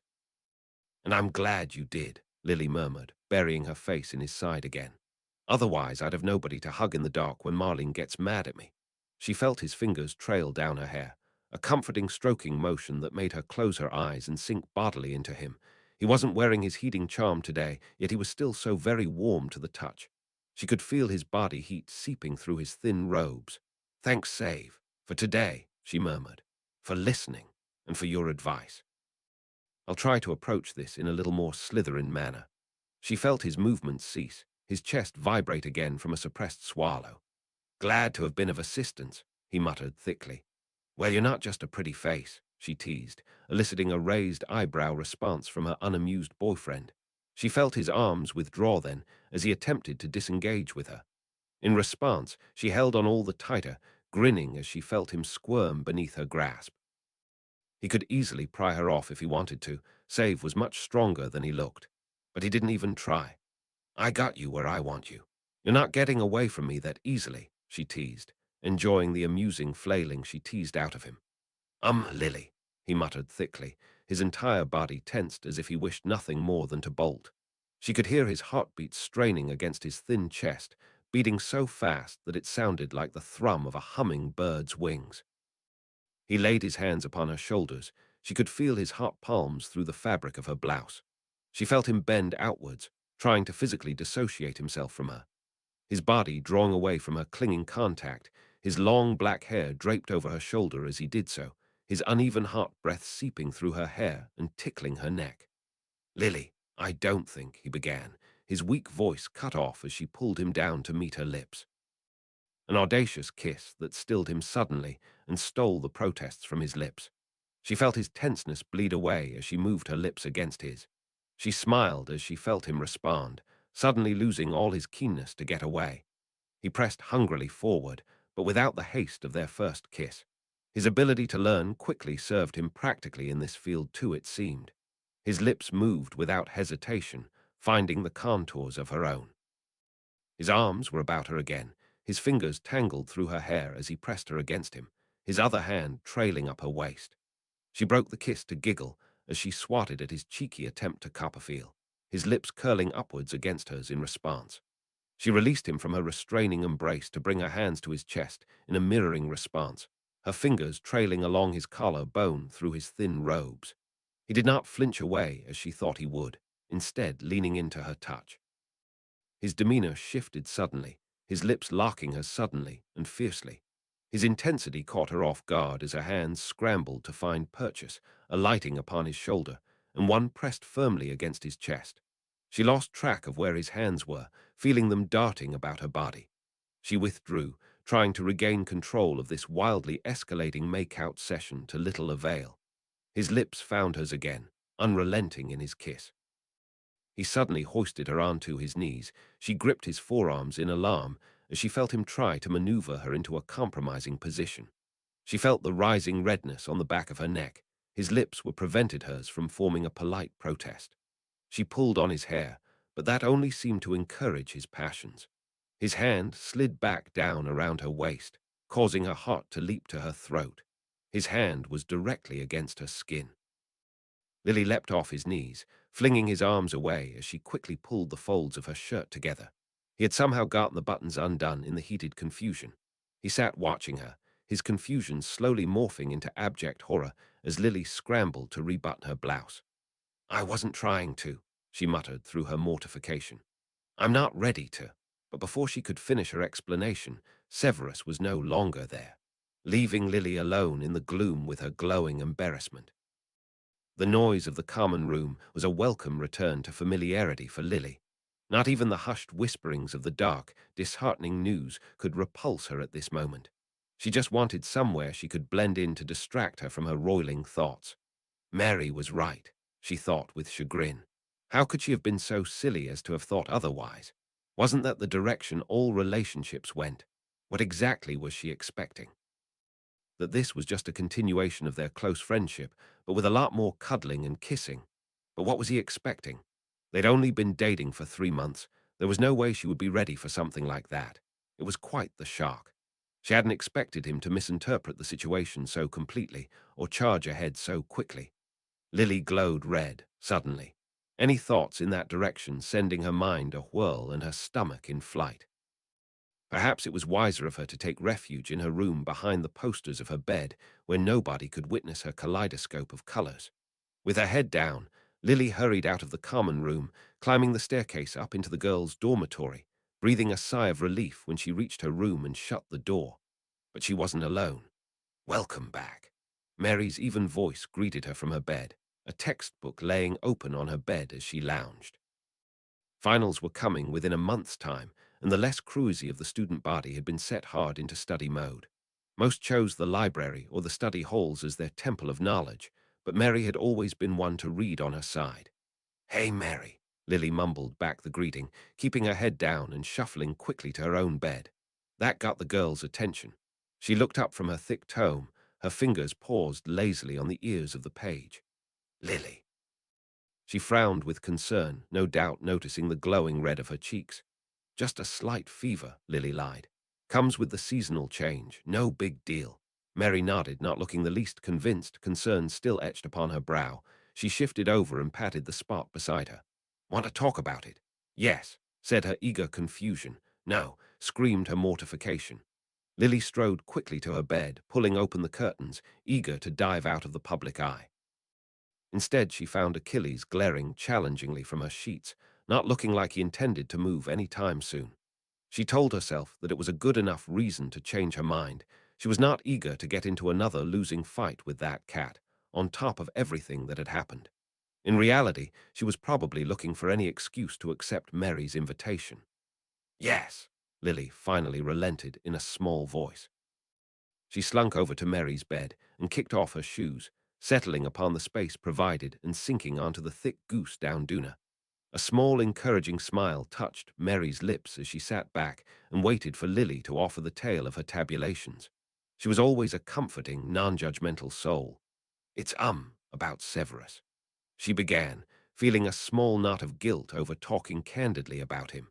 He was a very private person, but Mary wasn't one to gossip. She might even be the only one able to offer her advice in this regard. "We had a miscommunication." Mary frowned. "Somehow I don't think you mean fight." No." Lily struggled briefly with embarrassment. "It was, with titanic effort she blurted it out, overly bluntly. "You were right. He is a pervert." Mary almost flinched. "Oh no, he didn't." Without waiting for another prompt, Lily blurted it all out, starting from her mirroring concerns for Marlene and ending with that frisky blunder of epic proportions. "And then he ran away before I could say a thing." But rather than continue the direction of her silent worry, Mary actually appeared to look relieved, a direct opposite to how Lily felt. For a moment, their eye actually feared things might have been more serious than it is, Mary stated, looking pleased and actually having the gall to smile. "It is serious." Lily insisted, unable to conceive how anyone could think this wasn't the most serious situation she could find herself in. With a comforting hand on her shoulder, Mary asked solemnly, "He stopped the moment you asked him to, right?" "He certainly didn't try again when I leapt from his arms and squawked like a parrot," Lily huffed. Mary grinned and clapped her hands. "Then all in all things went quite well, didn't it?" Lily could only stare in disbelief, her usually adept mind not following Mary's leap of logic in the slightest. Come again. Well, I mean, what was so terrible about all that? Mary asked in her unreasonably reasonable way. You got a little embarrassed. He got a little embarrassed. Nobody got hurt. It isn't too different to how a standard first experience goes, really. The foreign concept swirled about Lily's mind. The reddening of her cheeks receded, but the confusion stayed. Mary leaned in and tried again. Do you plan to dump him over this? What? No. Lily shook her head vigorously. He was as much a victim as she was. With a sigh and a smile, Mary shrugged. No harm, no foul then. Nothing's changed. Slowly, Lily calmed. Her mortification softened by a dose of perspective. Mary was right. Nothing terrible had actually happened. He ceased all action the moment he realized she did not intend upon this course. All that had changed was that Lily had a newfound respect for Severus' personal space. With a deep relenting sigh, Lily finally pulled herself together. Thanks, Mary. I needed that. She reached over and enveloped her wise friend in a hug female friends were at least tactily uncomplicated. Any time, honey, Mary replied with a squeeze.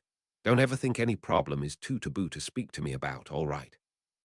Even with her thoughts settled, Lily balked at the thought of going down to the lab so soon. They could both use some time to cool off. Besides, during the middle portion of the Wolfsbane, the steps were exactly the same every evening, and she had already spent a week watching it. She was pretty certain she had this part of the potion memorized. No, tonight was dedicated to her original crisis, crisis prime, if you will. Lily had not seen Marlene since breakfast, and she had not returned to the tower all day. No doubt she was avoiding all forms of Gryffindor life, waiting for this whole affair to blow over. She was returning late these days, sneaking in a little after curfew and slinking behind her posters before anyone could notice her. Not tonight. Tonight, Lily was determined to ambush her before she dove behind her privacy screens and could fake deep slumber. Opportunity, Save had advised. Opportunity that had to be pursued, not awaited. Lily sat herself by the door with a textbook in hand, eyes flickering to the portrait hole whenever it swung open. The noise in the common room had diminished to a low buzzing. It was actually almost possible to study. Unfortunately, Lily could not muster the concentration to utilize the textbook for more than just a front. This year was going to be her spottiest exam season yet. At the very least, she was giving her books a go. Most of her housemates hadn't felt the urgency yet. And there was little wonder, with what had just happened with the auras. Gryffindors didn't often openly admit fear, but there was no other way of describing this atmosphere of uncertainty. Lily was almost thankful that she had enough issues of her own to distract her. If left to her own devices, she was certain the fear and uncertainty would have gotten to her too. But that, honestly, was very little consolation. She just wanted everything to normalize as soon as possible. Though the world was much larger than just the dramas of school, as a mere student she just wanted her friends back by her side, the strife of the world be damned. In her troubled, high-strung state, a voice in her ear made her heart leap from her chest. "Hey, Lily, got a minute?" James asked, and Lily almost dropping her textbook in surprise. "Why, yeah," she turned, trying to send up her most nonchalant smile. Without another follow-up question, James deposited himself into the armchair opposite, a serious expression on his usually relaxed face. "Have you seen Marlene?" "Not since breakfast," Lily answered truthfully, not at all looking forward to where this conversation was going. A frown twisted upon James' fair face. She didn't turn up for practice. Her heart dropped. Marlene never missed practice. As irresponsible as she seemed with her schoolwork, Marlene would never skive off Quidditch. Especially not with the House Cup match against Ravenclaw at the end of this month. "This isn't like her," Lily muttered, gnawing at her lips with concern. James nodded solemnly before seeming to hesitate. "Have you heard of these rumors going about?" "Which ones?" Lily asked, making a dive for the innocence fought out of instinct. Of all the rumors floating around, which one would James approach her with really? "Of Marlene," he muttered, dispelling any hope of a less stressful and confusing afternoon. I just thought, perhaps that was the reason," Lily sighed, feeling the prickle of guilt in her gut. "Yeah, I know which ones you mean." "All right," James nodded, trailing off. "What do you think about it?" That wasn't the kind of question she expected from a concerned captain. Lily sighed, fingers flying to her temple in an attempt to massage her growing headache away. She's my best friend, James. I know, I know. And I just thought, if anyone knew what to make of these rumors, it'd be you. He quickly backpedaled. I mean, it's affecting her right. She hasn't turned up to practice. That's not like her. Why are you interested? Lily asked. A sudden spark of inspiration had struck her. Opportunity, Save had said. A surprisingly awkward expression touched James' usually confident demeanor. I mean, I am Quidditch captain. I should be concerned. This was a risky moment for Lily, she realized. She didn't want to make things worse for Marlene by confirming her interests to a disinterested James, but if she could make this work, then maybe there was forgiveness in her future. First of all, James, I'm not the one you should be talking to, she began, already imagining how messy a sudden confrontation between the two could get, especially if Marlene wasn't ready to confess for herself and James was more curious than keen. Secondly, what if the answer is yes? Not saying that it is, but what if? What will you do then? Apparently, these points had not been the object of the Gryffindor boy's thoughts when he had first approached her. He blanched and sunk into the armchair, appearing to shrink into the cushions. Was all he said. Lily did not relent. You asked for my thoughts on this, did you not? My thoughts are you should think hard on this yourself. What does Marlene mean to you? Marlene's a friend, he returned quickly, flustered for being put on the spot so suddenly. A good friend. That was something to work with. Good friends sometimes turn into something more. Didn't she know it? From James' panicked expression, he certainly hadn't considered this. She's just a friend. He seemed to suppress a desperate flail. The best female friend a bloke could ask for. I can't date a mate. Why not? Lily insisted, so very keenly aware this would not pan out well for Marlene if left to her own devices. She was such an unrepentant tomboy, she'd probably distance herself from this type of wishy-washy emotional questioning if confronted, and she would never willingly confess herself. Because she's... His hands flailed in an apparent attempt to artistically articulate his floundering mind. Mates just don't date all right. I'm dating my best friend. Lily pointed out reasonably, thankful that the panic of the morning was put behind her. James glanced away and mumbled, "Yeah." A look of discomfort slipped over his face. Lily let that moment sit, allowing the boy to turn her words over in his generally fairly functional mind. Finally, leaning back in his chair, James sighed. I guess I just haven't thought about anyone else, he confessed, a sheepish look on his handsome face. Lily's heart thudded dully in her ears as guilt colored her cheeks. She had led him on for so long. Don't, James, just don't. I know, he sighed and glanced away. A frown of frustration pitted his brows and snarled his lips. I'm getting over it, I swear. It's just, he hesitated, a look of guilt crossing his features. It's what, James? Lily pressed on, wanting to get to the bottom of this once and for all. His hazel eyes closed, appearing to steel himself. I really liked you. Hot, dark guilt clawed at Lily's guts. His sincerity made the error of her indecisive heart so much worse.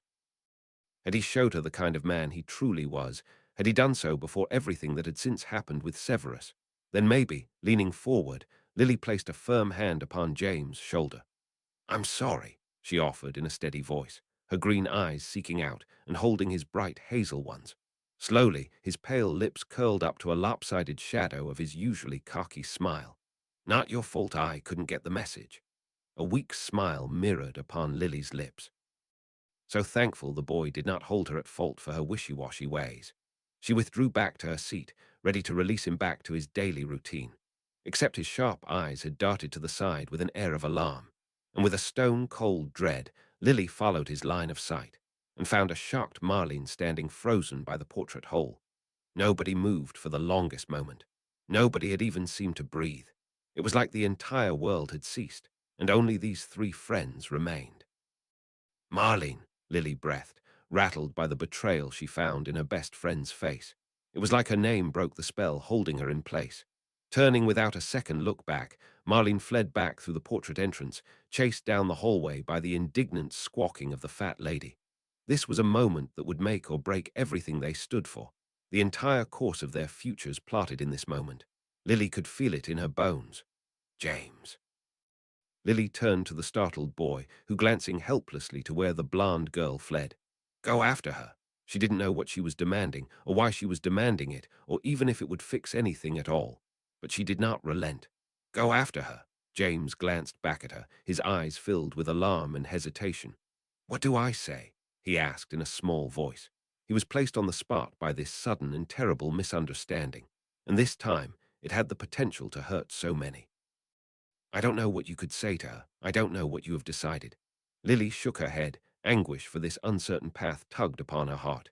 "But I know this. There is no way for you and me, James." A lump formed in her throat, though whether it was from anxiety or something else she could not say.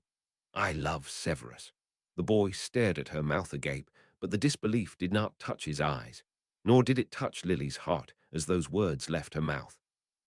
Words she may have uttered on sudden need, but truth they had become. She had hated the boy she left by the lakeside all those months ago, but she could not help but love the man he had become. "James, Marlene loves you." Lily threw caution to the wind. Whatever the result of tonight would be, it was better for all to be resolved by Gryffindor action than let all opportunity stagnate into resentment and unspoken hearts. "Go after her. I don't know what you say to her, but go after her. Whatever it may be, it could be your last chance to say it before fate takes it all away from you." Their eyes met, understanding drawn from words unsaid. "Don't leave it to the unforgiving fates." With one last lingering look, James closed his eyes and nodded, one resolute motion, before he too was out the portrait hall, chased down the darkened hallway by the unheeded cries of the guarding portrait. Everything was terrible. Snape deposited himself into the armchair by the common room fireplace with a face-splitting scowl. Lily hadn't shown up for their evening brewing session, a surefire sign she didn't want to see him again. And why would she? After he misread the entire situation and wound up essentially sexually assaulting her, he had bollocked up everything. There hadn't been anything remotely amorous about their conversation, but his nerves had tingled the entire time they sat together in that dark, secluded alcove.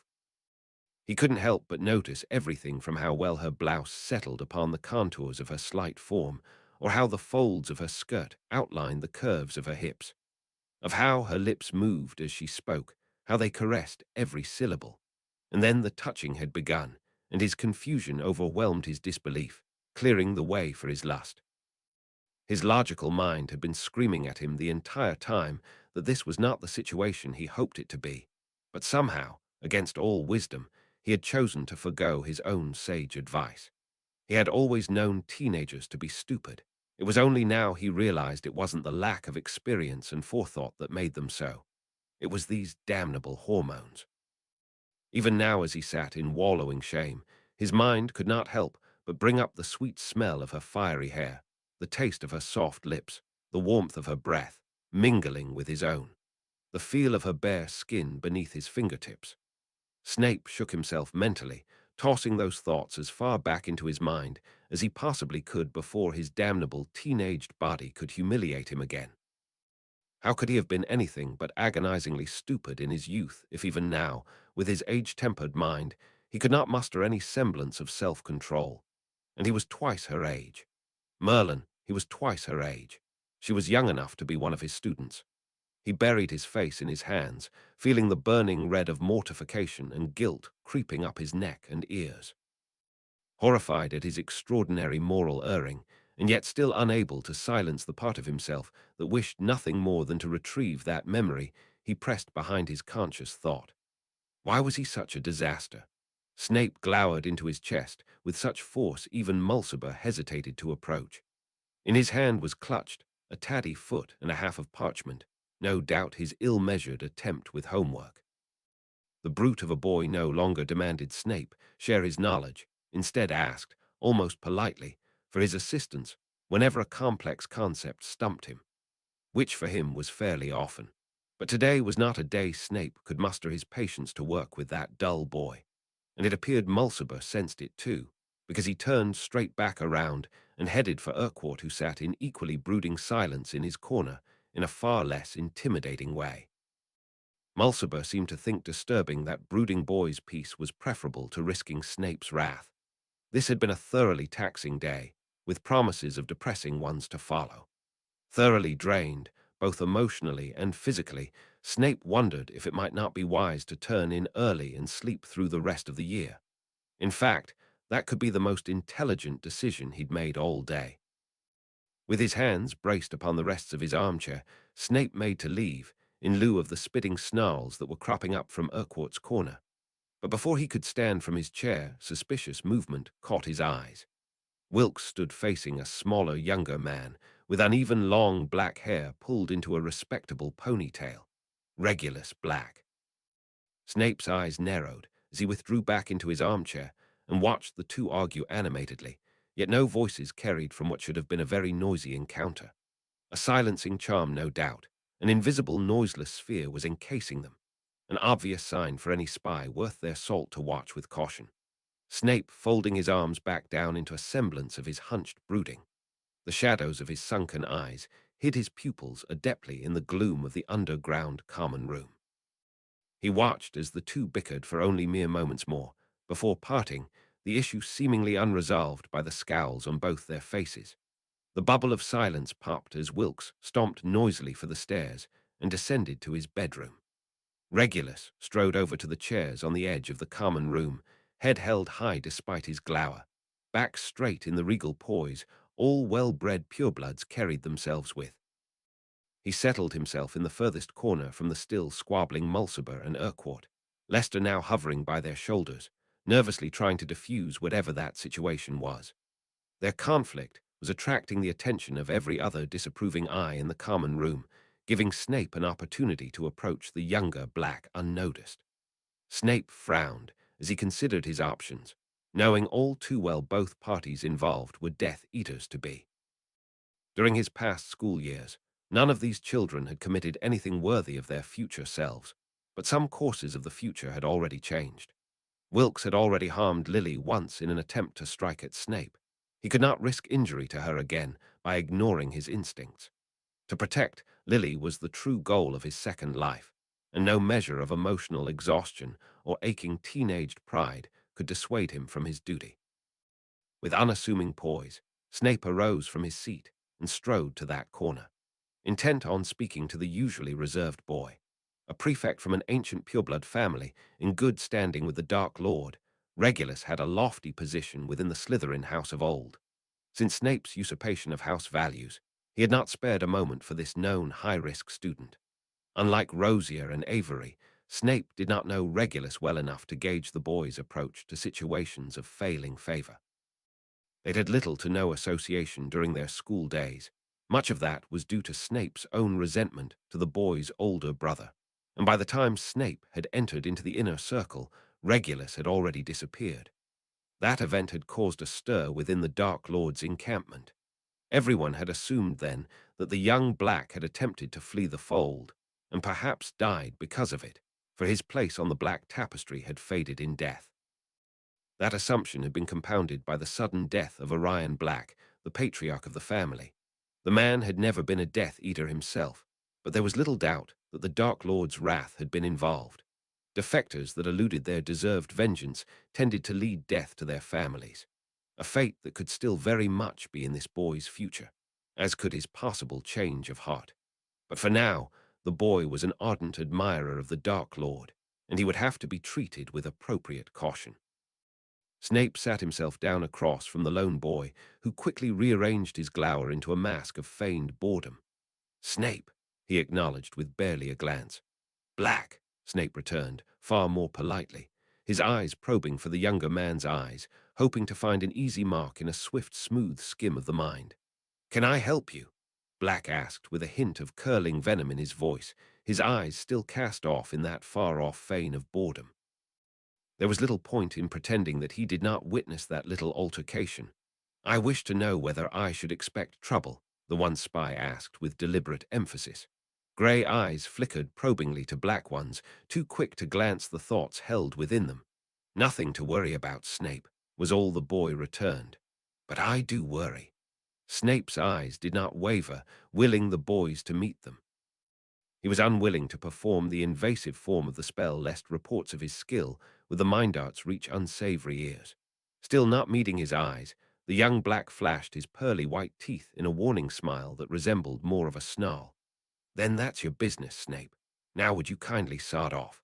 The boy's sudden, fierce, snapping tone was at odds with his usually spiritless personality, a fact that did not slip by the experienced spy, nor the sudden spasm of Black's delicate fingers. His left hand, clenched with pain, a familiar reaction to a pain Snape knew so well. With a swift, unyielding motion, Snape grabbed the clenched hand of the boy and forced up his sleeve, revealing the grotesque tattoo of that snake-tongued skull. Black eyes met wide grey eyes, his questions answered. Chapter 26. A Lifeline to the Lost. Chapter text, and you are certain this is not a deviation from before, Dumbledore urged. Snape shook his head. I cannot be certain. The headmaster clasped his hands behind his back and turned contemplatively to his high-paned windows. Rain and high winds lashed against the glass, painting the scene in indistinct abstract greys. The weather changed with the drop of a witch's hat-up upon the Scottish Highlands. A clear Saturday gave way to a fiercely stormy Sunday, bringing with it a lethargy amongst the student populace. A lethargy Snape took advantage of as he snuck up to the headmaster's office, ensuring his absence was not noted, nor his shadow followed. It was here he delivered the discovery of Regulus, Darkmark, a report not unlike those he'd made as a spy for the Order, a task from another lifetime. A report he waited a cycle of sleep to deliver, for he had feigned ignorance after that invasion into the boy's privacy. With a biting commentary about the tackiness of body modification arts, Snape had released the boy's arm. Without a moment's hesitation, Regulus had snatched his arm back, hiding that grotesque skull beneath his dark cashmere robes. Whether he was convinced by Snape's charade was another matter entirely. He simply stood and strode briskly away, leaving the older boy to sit in silent contemplation. Back in my previous life, I recall a period of time when the unsavory elements that surrounded the boy had boasted unreservedly that they had a legend in their midst, Snape offered to the turned back of the headmaster. At the time, I had not inquired too closely what it had been about, but it would not be too much of a stretch to assume it had to do with his acceptance into the inner circle. This time, there was not nearly as much fanfare, especially after Snape's intervention had driven this faction underground. Dumbledore turned his blue eyes from the rain-streaked window. Assumptions unmake many a man. Snape scowled at this chastising assessment he did not need. My attention to social dynamics, beyond what directly affected me, had encompassed very little. There is little I can do about that now. With a distant look in his calm blue eyes, Dumbledore turned back to his desk, but did not seat himself back down in his high-backed chair. With an absent-minded motion, he reached over to stroke the length of the red and gold feathers of his phoenix. With several dulcet notes of its magical song, Fawkes turned its black eyes to Snape's own with an appraising look filled with more intelligence than a mere magical creature should possess. This dark mark that Tom brands his intendeds with, the headmaster began with a distant look in his eyes. This is not yet knowledge anyone in the wider wizarding world should possess. Snape dipped his head in agreement. Not until the Death Eater trials does this identifying mark become common knowledge. Yet the fact that Mr. Wilkes had attempted to cajole the boy for a recommendation suggests he knew exactly what this mark had meant. Those piercing blue eyes met Snape's black ones, and he relaxed his mental barriers to allow the headmaster a glimpse of the knowledge he had gleaned. Knowledge he did not take passively from Regulus' mind, for the boy had rudimentary training in occlumency, and Snape's forceful pry into his mind could not have gone unnoticed. Had you been privy to this information at this age, Severus? Snape shook his head in a slow, deliberate motion. Not until I had been inducted by Lucius. His mark had been the first I'd seen, yet Mr. Wilkes is apparently aware. Dumbledore stroked his long beard in contemplation. Had he been one of those inducted? He had been immediately after graduation, though never into the inner circle, Snape recounted. However, Wilkes had met his end at the hands of Aurors not long after the Dark Lord's fall, and Regulus Black, dead before the downfall, though nobody knew how. A frown touched the headmaster's brows as he settled down into his high-backed seat. So many we are to lose to this encroaching horror. Snape glanced away, his own part to play in the impending horrors clinging starkly to his mind. The atrocities he committed in the past, unforgivable sins he had committed in his blind hatred, the penance he had been forced to pay. Everything he had lost, regardless. Loss he did not wish to experience again in this life. This war must be brought to an end swiftly, Snape said as he met the piercing blue eyes of Albus Dumbledore. We cannot afford to delay our efforts. and I assure you I am doing all that is within my power to discern the location of our two unknown Horcruxes, Dumbledore replied, his calm in complete opposition to how Snape felt. Allow me to assist, the younger man demanded. You know how vast my powers are. Free me from the mundane shackles of academia and allow me to join your search. A weary look passed over the headmaster's face. We all have our roles to play, Severus. Yours is not on this quest. It's what? Fumbling around with my novice skills in alchemy. Snape spat with frustration. You have proven you do not even need this venom to dispose of the damnable relics. All you have tasked me with is busy work, a task that I have not even been adequately prepared for. Believe me, Severus, what I ask of you is of grave importance to me. It is not mere busy work. Then task it to a real alchemist. Snape snarled. The exercise gnawed at him like an incomplete puzzle. He had been assured by the headmaster in the past that he would be handed all the tools he needed to accomplish it over the course of his education, but that could mean a whole year yet. If it is of such damned vital importance, then why give it to the half-drained? I will not be able to do a thing with the meager knowledge I have gained. The placating gesture, Dumbledore calmly assured his young counterpart. Had I the time to handle this task alongside my other responsibilities, I would have done so, Severus. As it is, I have my hands full with the running of a school, on top of other responsibilities vying for my attention. Other alchemists, perhaps, could be up to the task with an offer of your memories, but that would create an unnecessary risk. Would you not agree? Snape fell silent, immediately chastised for his previous outburst. He already knew of the negatives to the alternatives, but still somehow found it in himself to lose his temper and complain like a spoilt child. Fine, but do not expect fruits from my efforts in the immediate future. Please, do take your time. We have a while to go yet before its need is immediate and dire, Dumbledore offered, then added rather kindly. You are a clever and resourceful young man, Severus, and experienced in the creatively tasking field of spell crafting. When you have reached an adequate level in your alchemical education, I have no doubt you will be up to this task. This was to be the extent of the explanation and platitude he would receive today. Snape internally sighed, not at all comfortable with this ill-fitting role he was given. The idea of being virtually inactive while the war was to play out for a whole year did not sit well with the veteran, especially when he knew of the atrocities to come and could do nothing about it. An acquiescence he knew they must make, lest they risk sending the course of the future spinning into the unknown. Even Snape's current actions with regards to the House of Slytherin were a risk to their futures, especially now that the Death Eater threat was literally among them. Very well. If there is nothing else, Dumbledore, Snape made to stand. Actually, there is, Dumbledore replied, stopping Snape mid-stand. The summer break is not long in our futures, and I fear there is little I can do to stop your exodus from the safety of our grand castle. With a scowl, Snape resettled himself back into his seat. I'll live, he replied, somewhat more blasé than he actually felt. To him, it had been over 20 years since he had seen his parents last, a sentimentality he had no wish to indulge. There were no good memories to be had in their company, no good memories in that house that was no home. Had he a choice, he would not choose to return. I am happy to hear your confidence in the matter, but if I may, I have taken the liberties to assist that noble goal. The headmaster smiled his grandfatherly smile, immediately causing Snape's eyes to narrow with the suspicion that the old man may have meddled where he was not welcome to. I have arranged for you to take your apparition exam this weekend coming. A simple glower could not convey the extent of Snape's displeasure. I've not the galleons for this, and you know it.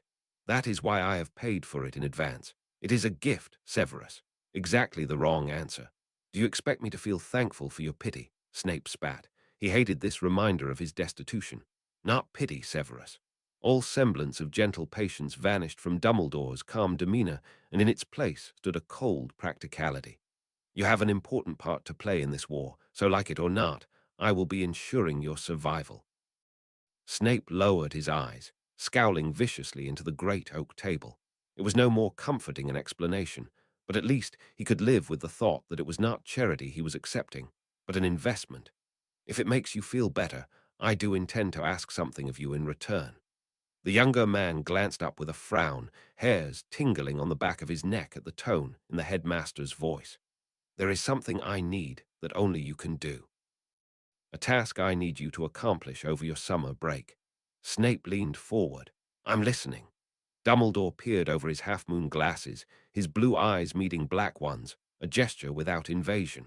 We once spoke at length over the dilemma of the Prince family inheritance and the threat it poses to the safety of you and your family. Snape nodded briskly in acknowledgement, suspecting with a sliver of dread where this was headed. I have heard tale he grows tired of being petitioned day and night for his fortune in lieu of his lack of heirs.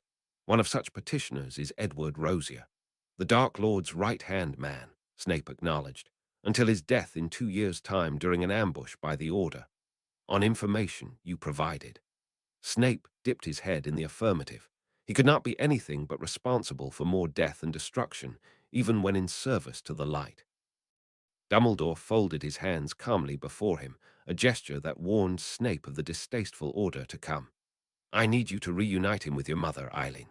His blood traitor of a daughter. I'm sure that would go over well, Snape sneered. I did not say it will be easy, the headmaster continued in his calm and unrelenting tone. But if you succeed, we deny Voldemort a source of precious funding, and with it, we deal a great blow to his capacity to wage war. Funding, support, and morale, the trifecta of war. Snape had no doubt of the importance of this task, only his means to accomplish it. I will try my utmost to see this complete. I believe this is a task that only you can accomplish, Severus, Dumbledore offered with a kindly smile, and I will not have you do so unprepared. This coming weekend, after your apparition exam, I will have you head to Gladrag's Wizardwear to be fitted out in a set of formal dress robes. This time Snape accepted the offer without protest. He could not accomplish his task wearing his rags. He would not make it through the gates to the prince's estate. His dignity was a necessary investment for the greater war to come. Marlene hadn't said anything when she returned to the sleeping quarters the previous night, slipping back into her 4 posters without a word to the other girls. No words, but she had met Lily's peering eyes for the first time in days, and she hadn't seemed angry. Nor did she seem upset, or dejected, or even worried. Just a mild air of confusion about her. Lily had done her best to right things, but she had no idea of whether what she did helped or harmed her friend. She was not content over how matters went down, but there was little else she could do in that regard. All she could do was to refocus on her second conundrum that she had managed to provoke. Severus was avoiding her. There was no doubt in Lily's mind when she knocked on the door to his lab without answer. Severus, I know you're in there. She knocked harder on the solid wood, frustrated by the lack of reply. With a huff of frustration, she went for the handle, finding without any hint of surprise he had locked the premises. Alohomora, she commanded to no avail, even attempting the same simple charm with the aid of her wand. With a sigh, Lily leaned her forehead against the warm wood of the heavy door. Look. I know you're embarrassed about what happened, she muttered through the door, loud enough to know it would carry. The wood was thick, but it had not been made soundproof. But I would really like it if we can talk about it like a couple of adults. She gave the door 2 heavy knocks for good measure. So please don't shut me out. She waited and waited, but no reply greeted her. Fine, sulk. Lily turned with a harumph and would have stormed back down the hallway had she not almost walked straight into a Slytherin. Tall and slender, with dark eyes that stared intimidatingly from almost equally sunken sockets as her save, Sebastian Urquhart had a most sinister look that was oddly handsome. But like with her Severus, she knew this Slytherin boy was not the fearsome boy he appeared to be. Urquhart cleared his throat. If I may, though my house has learned much in the ways of etiquette of recent times, I would still suggest you make haste to the world above. Yeah. Usually I'd be in there by now, but he seems intent on locking me out, Lily groused with a swipe at the door. He glanced at her with an upraise of his slim eyebrows. Are you even sure he's even in there? He usually is, Lily replied, feeling suddenly a little sheepish at the idea she'd spent the past 15 minutes just shouting at her door. Drawing his wand, the tall Slytherin boy pointed to the door, Homenum Revelio, and without a sympathetic smile to soften the blow he promptly declared, Nobody's there. Well, didn't Lily feel silly? Right, I was going to do that next, she mumbled before turning back up the hallway. That's the problem with you Gryffindors. Act first, then think later, Urquhart supplied, not unjustly. What can I say? We can't all be broody and up ourselves like you Slytherins. A smile touched the sullen boy's face, lifting the sinister veil that sat upon his angular face. It was honestly magical what a sense of humour could do for one's appearance. I can escort you from the dungeons, M.S. Evans, he offered. I don't think Snape would thank me for leaving you to wander these halls alone. I think he's gotten used to me popping around here for a visit, Lily replied with a smile. I don't think he'd tell you what he actually thinks, Urquhart returned. Lily fell in step with the towering boy. How do you know? Does he tell you? It rubbed Lily in all sorts of wrong ways to think her Save talked to others more intimately than he did with her. At one point in their life, there was nobody closer to the two of them than each other. But to Lily's relief, Urquhart shook his head. He doesn't speak his mind to anybody. But that should come as no surprise for a proper Slytherin like him. It is not what is spoken that belies the truth of Slytherin minds. You're awfully candid for a Slytherin. Lily glanced up with an inquiring stare. He bared a grin that almost resembled a grimace. That might be the Gryffindor in me. I had a hung sorting between the two houses. Lily grinned with delight. We could have been housemates. I don't think that would have worked, he replied without any withhold, wiping the smile off the girl's face. Come now, we're not that bad. We're all friendly up there, Lily insisted loudly, her voice echoing down the chamber. Even James wouldn't have bullied a fellow Gryffindor. You're all too friendly. That is my issue, Urquhart replied, far less offensively. Lily glanced up at the tall boy with an upraised eyebrow. Something to hide. Urquhart glanced down at her with a bored expression, as any who values privacy has something to hide. She knew he was subtly referencing her save, an answer she knew all too well. He was a private being and always would be. At no point in their lives together had he been forthright about his situation. Everything she knew about him had been from observation and constant, insistent prying queries.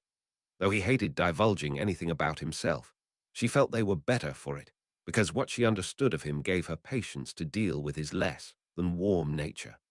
Most of all, she understood why he would not wish for the extent of the decrepitude of his home life to be known.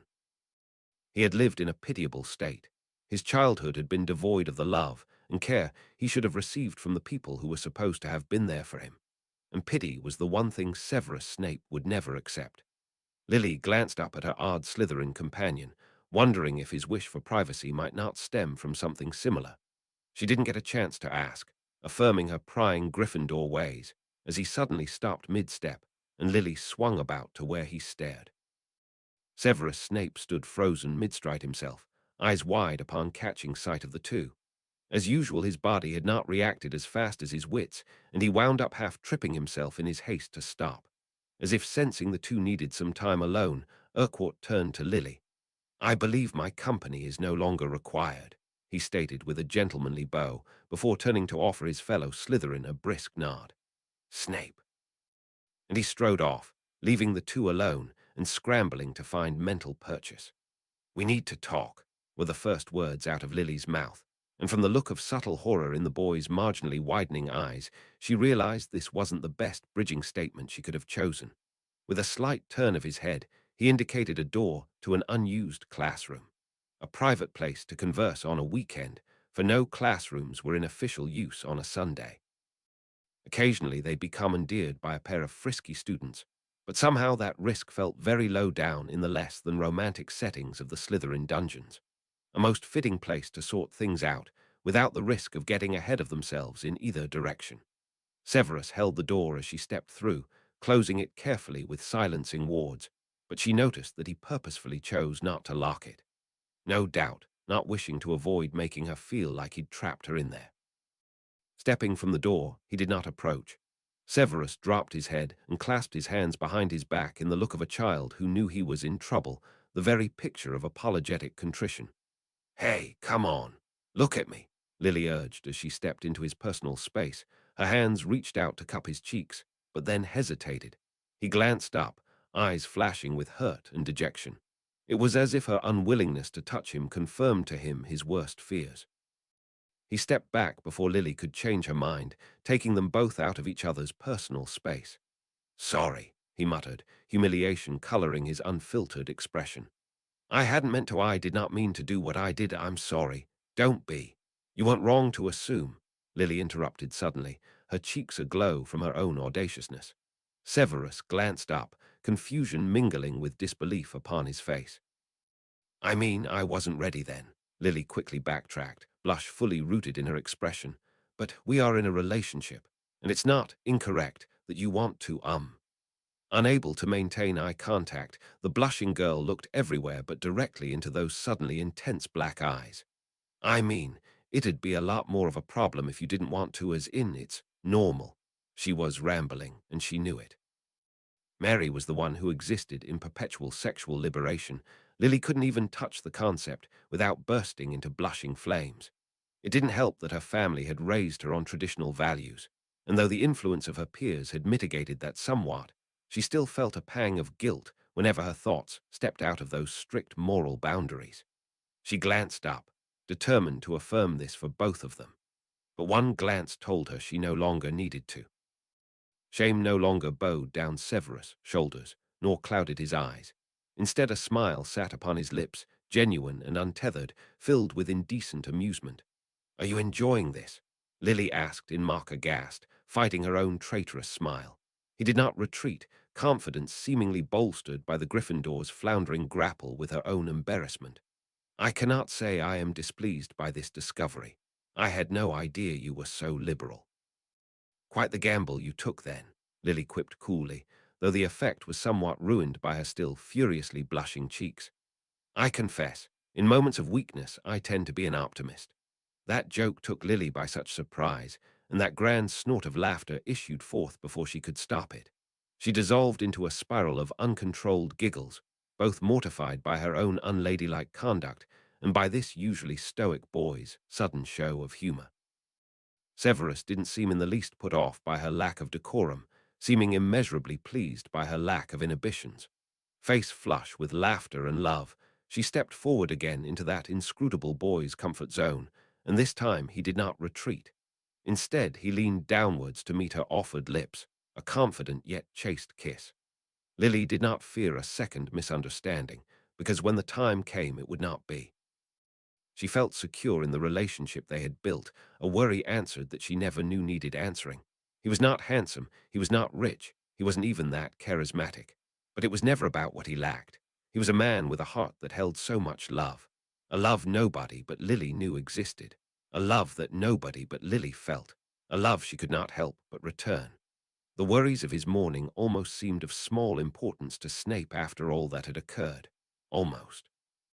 When he returned to his Slytherin common room, far more liberated from his worries, he turned his attention back to the realities of the war. There was a nervous air about the house of late, one that had been stirred by the opening notes of the terrible war to come. Many of these children were from families that stood on the other side, a side that was fast losing support among their peers. Your house is your family, and many feared the choice they would soon be made to make. Peer pressure would be a powerful tool, and how well Snape knew its power. But so too did he know the awful damage it could wring upon a child's psyche, the undue stress and heartache that the pressure would bring. It was not pressure these children needed, it was support. Snape sat himself in his usual armchair by the fire and cracked open a textbook. It had been a ritual to do a portion of his revision the recent weeks in the common room so that members of his house could feel free to approach him with questions about homework or for a general chat. Though as a professor, Snape had been considered unapproachable by many. He had never lacked time for the children of his own house, and right now they needed support beyond anything a teacher could give them. They needed positive affirmation from their peers. They needed to know that no matter what happened in the outside world, their house would continue to be their family. A message Snape could have done with as a young man in this very time and situation. This was why he took it upon himself to act as approachable as he could be. It was a new role for him, for he had never been a figure that others looked up to in the past. With it came responsibilities he had never before been asked to bear. He still had his off days, where these children could definitely tell he was not in the mood to coddle them, such as yesterday where his glower could have melted glass.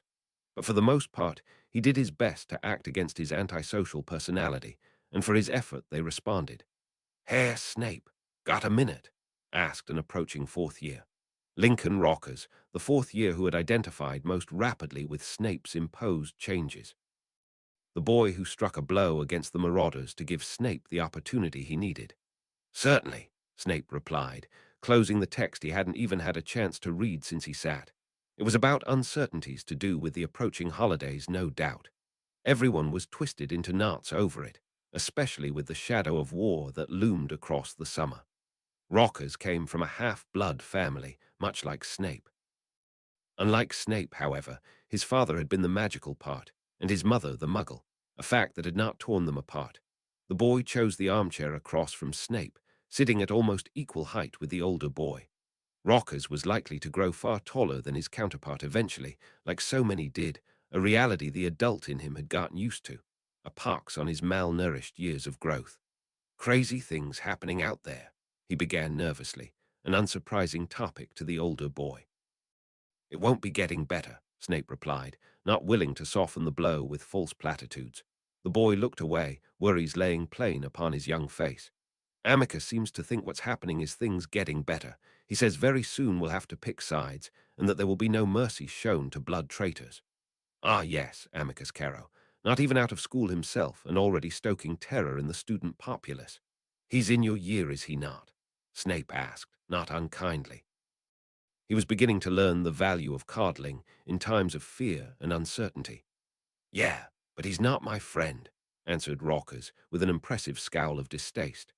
The Carrows had both been part of the Death Eater gang back when the movement had been popular amongst the Slytherin populace, and it did not surprise Snape one whit that a once outcast like the half-blood Rockers had not found it in himself to forgive these distances. Almost gentle patience, Snape answered the confounded boy the best he could.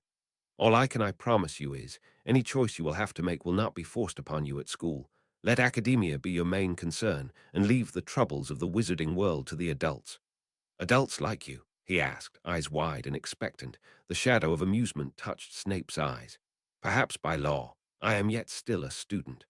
Right, he nodded, yet somehow not placated by the answer. And then you'll be leaving. That is the point of graduation, Snape agreed. A shadow of discomfort flitted over Rocker's eyes. When that happens, what happens to the rest of us? A strange question, to be sure. Continue with school and graduate, I'm sure, Snape replied, carefully watching the twisting uncertainty growing within the boy. You fear something terrible to happen when I leave. With a slow nod, the Slytherin child confirmed it to be so, a fear none had spoken to him about until now. Well, that won't be for another good year yet, Snape answered the boy in a slow, measured voice, his responsibilities suddenly weighing all the more heavily upon his thin and unimpressive shoulders. It would not do to think on things so far in the distance when the realities of this year's exams are looming far closer. With a weak smile, Rockers appeared to relax a fraction. His troubles were not lessened, but at the very least his worries had been heard. I'll leave you to your studies then. See you later, all right, Snape. Very well.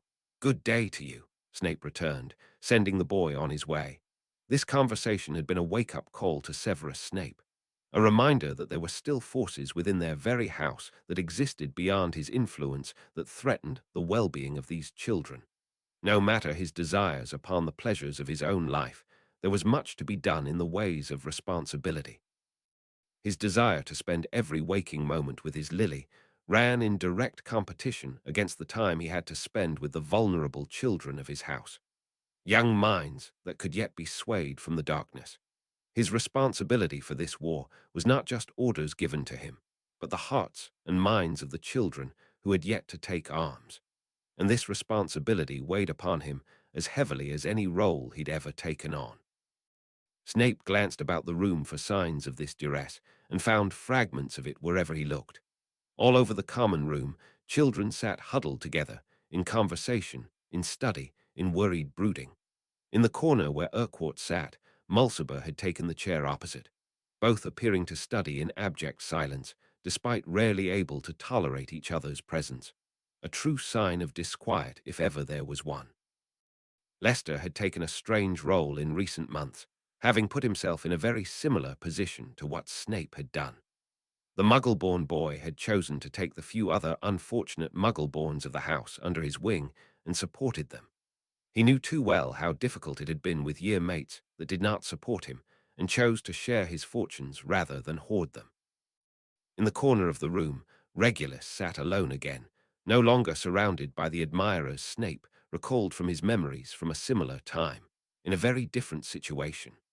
His branding had driven him into solitude, as opposed to elevating him as it would have in a time no longer. The worry the boy bore upon his brow bespoke of the troubles Snape had just attempted to ward from the young fourth year. In that the younger Black had not the luxury to avoid such concerns. After all, he had taken the mark. His side in the war was already determined. The worries of adulthood were his to bear, but not his forever, for if the rumors were correct, Regulus Black would eventually defect, and upon his head, and upon the heads of his family, would fall the stupidity of his youth. There was little Snape could do for the boy after his choices had been made. There wasn't a light side left to sway the boy to, not until he woke from his nightmares from his own volition. That thought stirred sympathy in the once Death Eater, a situation so similar to the terrible choices that Snape had once made. It was perhaps this shared history that spurred Snape into action, leaving the comfort of his familiar chair for the armchair across from that lone pureblood boy. Black barely looked up from his brooding silence. The only indication that he noticed his new companion at all was a shift of expression from a troubled scowl to a lofty boredom. Snape drew his wand and threw about them a muffliato, encasing them in the silencing ward tailored to public privacy. "What do you want, Snape?" Black asked, his mask of boredom unconvincing next to his snappish tone. There were several ways to approach this. Snape's spy experience had taught him. Several more, had this boy actually been a simpleton. But this was not the older brother that Snape was dealing with. The younger Black had always been the thinker of the two. The truth, perhaps, was the key to dialogue, or as close to it as he could reasonably allow. "I know what that mark means, Regulus," Snape began, purposefully choosing to use his given name, closing the gap between them with subtle manipulations. "Saw that in my mind, did you?" Regulus scowled, his eyes now clouded with an iron barrier. He was well trained in occlumency, as expected from a favored child from as dark a family as Household Black. Snape did not refute it. This was as convenient an excuse as he could have, for an incident he could not deny. "Do you know the dangers of the path you chose?" "Better than you do," the boy returned with scathing edge. If only he knew. Snape regarded the boy silently. If there was defection in this boy's future, he saw no signs of it now. Fanatical and sure of his place. This was a boy who believed he had what he desired, damned be those who said otherwise. "Whatever may become of your choice, I will not compound your danger," Snape finally offered in a calm but firm tone. "I will keep your brand a secret as to its meaning." A lie, to be sure, and one the clever boy did not believe. "Why would you?" he hissed. "I am your enemy, an enemy to all those you hold dear." The thought of Lily flickered through Snape's mind, and it took a dose of willpower to stay civil through that touch of fear. But willpower was not a resource Snape lacked. "You are not yet my enemy until such a time you choose to act so." He spoke calmly, his black eyes holding those gray ones in place. "Live your student life without fear of discovery or harassment. When you take upon the world, then we may clash accordingly. Be a student for now. There is time enough later to be a monster." A scowl crept over the young Black's features, untinged by any flavor of uncertainty, unbelieving his chosen path to be as abhorrent as befitting that term, unknowing of how prophetic Snape's words would be. "And if, at the end of it all, you discover that your path does not lead you to the man you want to be, please remember there are people still willing to help you." An offer of sanctuary for the boy who would one day need it. It was all he could do for him now. Snape's job was not to protect the boy from himself. That was a battle that he could only fight on his own. Chapter 27, Heart on His Sleeves. Chapter text: It had been a long while since Severus Snape willingly entered Hogsmeade. Even as a professor, he'd forgo outings to this backwater village unless he was forcibly made to do so by his duties as what amounted to being a glorified babysitter. Thankfully, there were usually a surplus of teachers, ready and willing to take on that role, whilst partaking some leisurely time of their own. By the time the other professors had got to know him well enough for social invites, they also knew he was not fond of alcohol, nor sweets nor social interactions. Not a good candidate for companionship, in the chain of bars that summed up the adult entertainment in Hogsmeade. Yet even with that glowing recommendation, Lily still demanded to tag along for the day.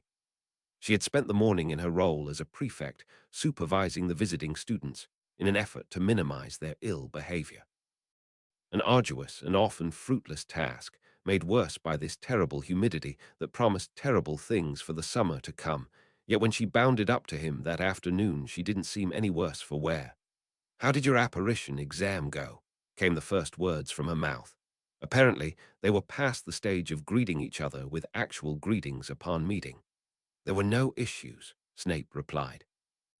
Indeed, the most difficult part of the day had been to find the blasted test center in that mess of a ministry and wait through its twice-blasted bureaucracy. Even in his past life, Snape had perhaps set foot in the ministry thrice. Once for his own apparition exam, once on an errand run for Lucius, and once for his own Death Eater trial. Those had been dark days. However, those thoughts were far from his mind as he smiled at his girlfriend's enthusiastic greeting. Instead of happily congratulating him, Lily huffed and pouted. "I hate that I missed out. Your moral support was not necessary, I assure you." They set off on a gentle stroll down the wide paved street. Small shopfronts beamed merrily to them, cheerfully welcoming in their locale and design, having the exact opposite effect on the Slytherin boy. With a heavy sigh, Lily leaned into the Slytherin boy, taking his hand as she did so, a hand freely given. "How do you do it, Save? You hadn't even practiced. I knew you were a genius, but this wasn't something your enormous brain could bludgeon through." How well he knew it, too, having splinched himself more times than he could count while he was being privately tutored in the art of apparition at the Malfoy estate. The secret to the skill had been imagination, combined with intense concentration, two things Snape had never lacked. But at the time he first set upon the practice, he had been in a bad place mentally. "Perhaps the thought of your disappointment kept me together," Snape replied with thin humor. "I cannot imagine you being terribly impressed if I returned mangled." "I'll love you no matter how many bits you're in," she replied in an almost off-handed way. Silence hung between them as Snape registered what she just said. Color began rising upon Lily's face, as if she hadn't quite intended that turn of phrase, but the words out of her mouth were unapologetic. "Don't give me that look." "You know what I mean. You just said you loved me," Snape mumbled, his face flushing with a confused mingle of cautious delight and doubt. Flustered, Lily tried to brush it away. "Oh, come on. Surely that's not such a ground-shattering discovery. It's the first time you told me. I didn't realize you were keeping count. Hard to lose count at one." An obvious discomfort flitted over Lily's face, making Snape believe perhaps she had uttered it by mistake and was attempting to find a way to retract it tactfully. However, she leant into him, twisting his hand in such a way their limbs tangled, bringing them closer. "I shouldn't have needed to say it out loud, Save," she mumbled. "I don't want you to think otherwise." He squeezed her fingers, watching a smile tickle her lips in response. There were no words he could say that could adequately convey how he felt. Few words could really describe the calm that entwined his heart. "Love," she had said. Not like, not appreciate, nor any other myriad of wishy-washy emotions. He stopped mid-stride, almost pulling Lily off balance by their entwined hands. She stumbled sideways, finding her feet before she took a tumble, but not before Snape caught her.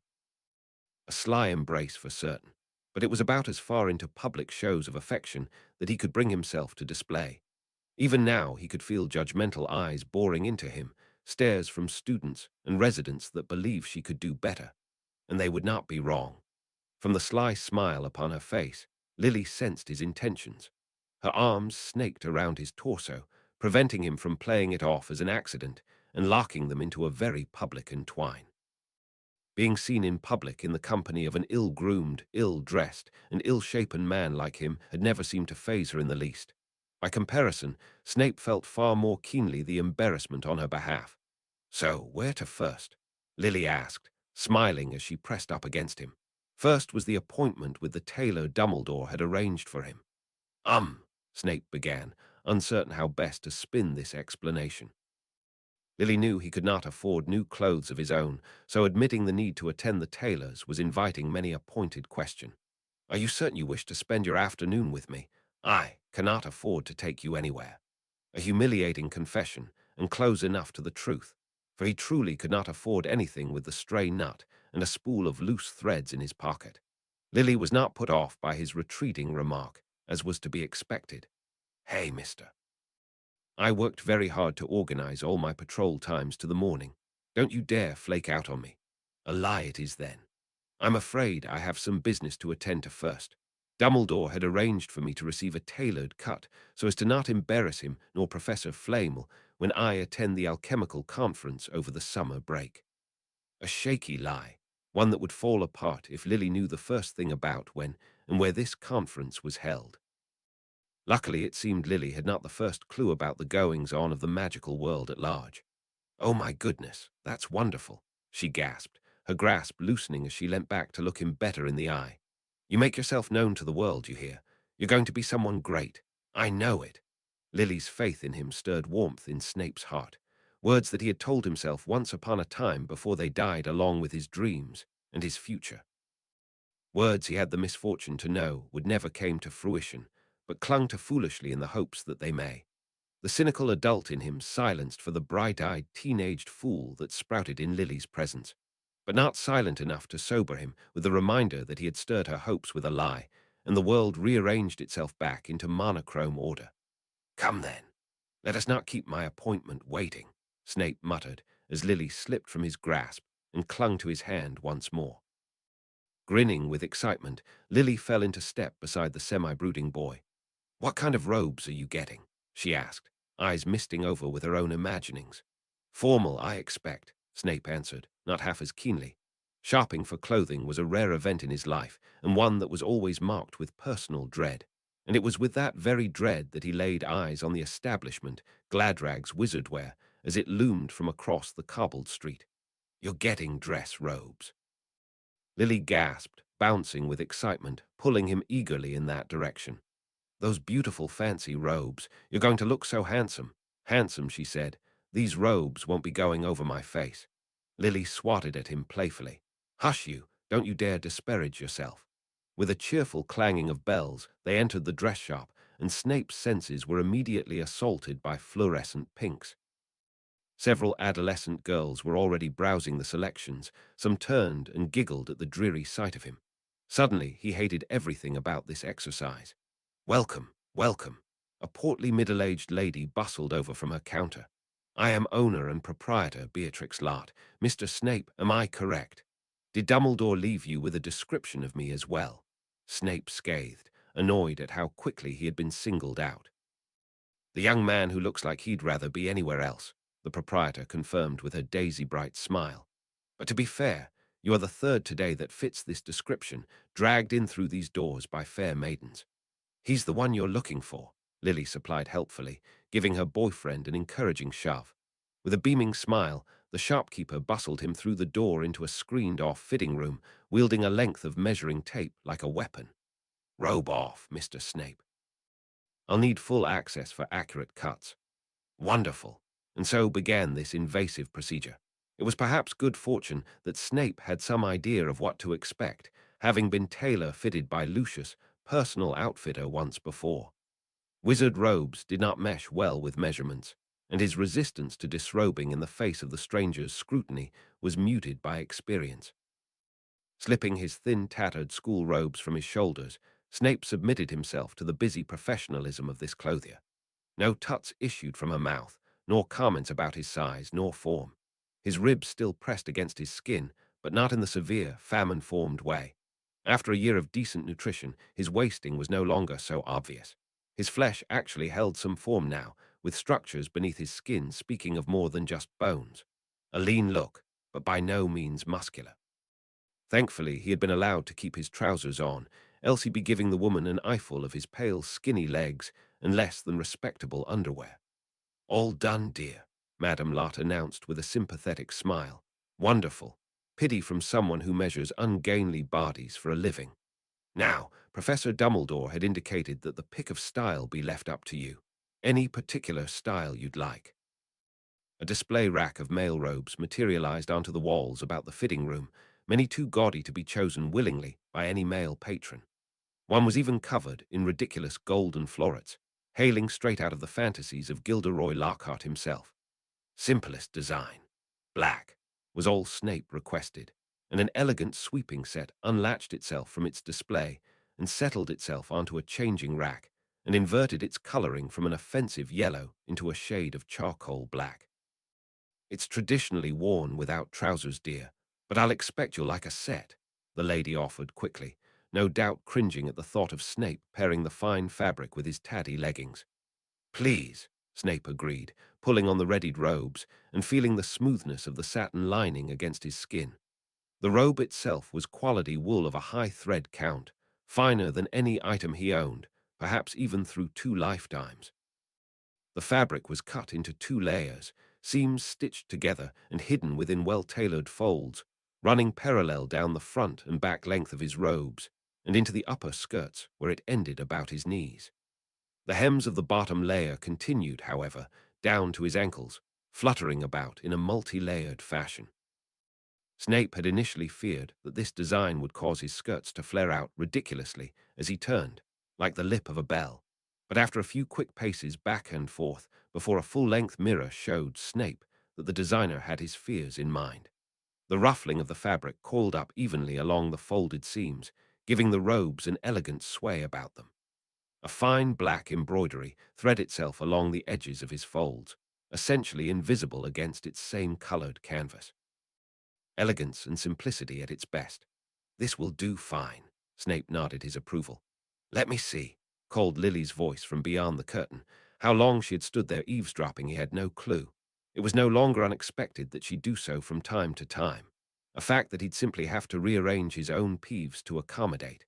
In an overly helpful manner, Madame Lot yanked open the curtains, allowing the whole shop front a view of him in those rich, oversized robes. Snape scowled his thanks as Lily stepped inside, admiring his selection with a sparkle in her eye. Black, Snape frowned. What else would it be?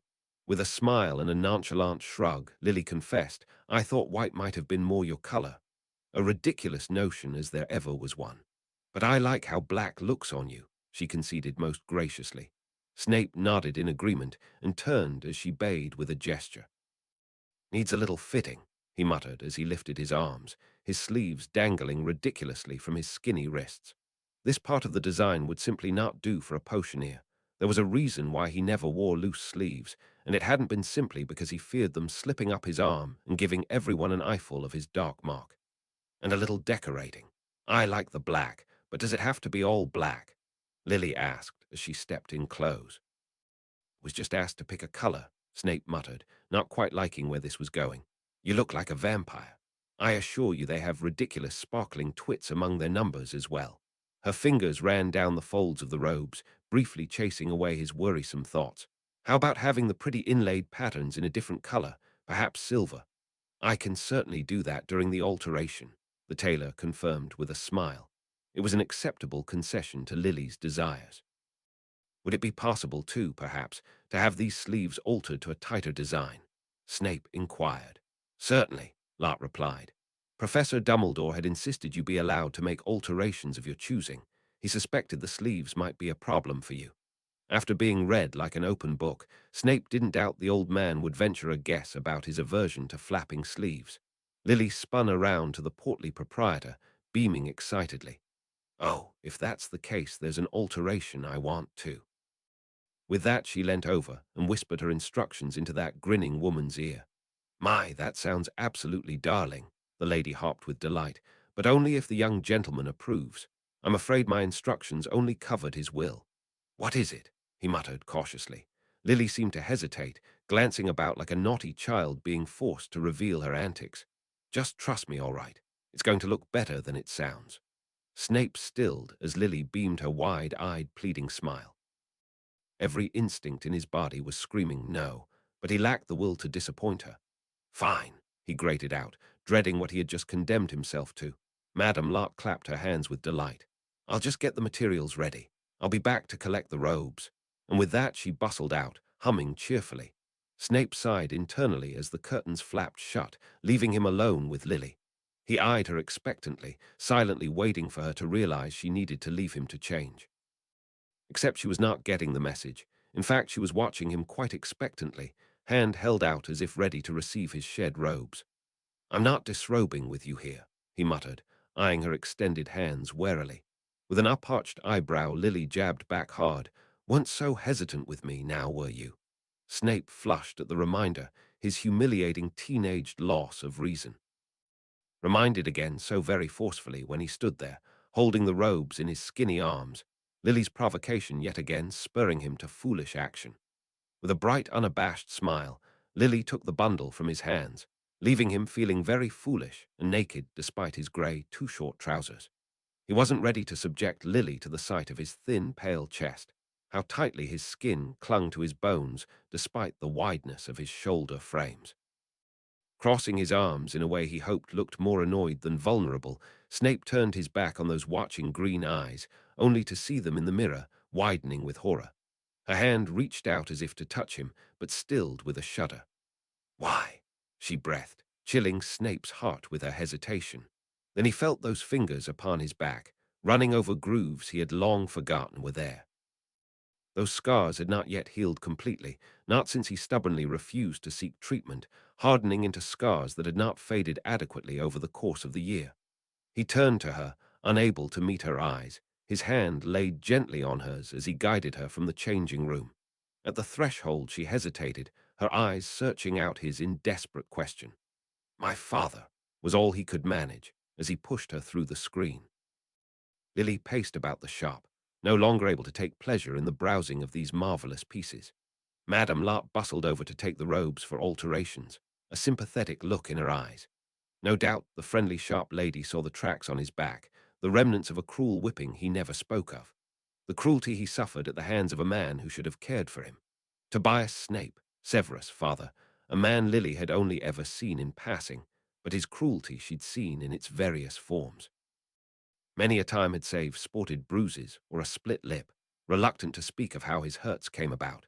In her youth she hadn't thought much of it, assuming it was due to the roughness of how boys played.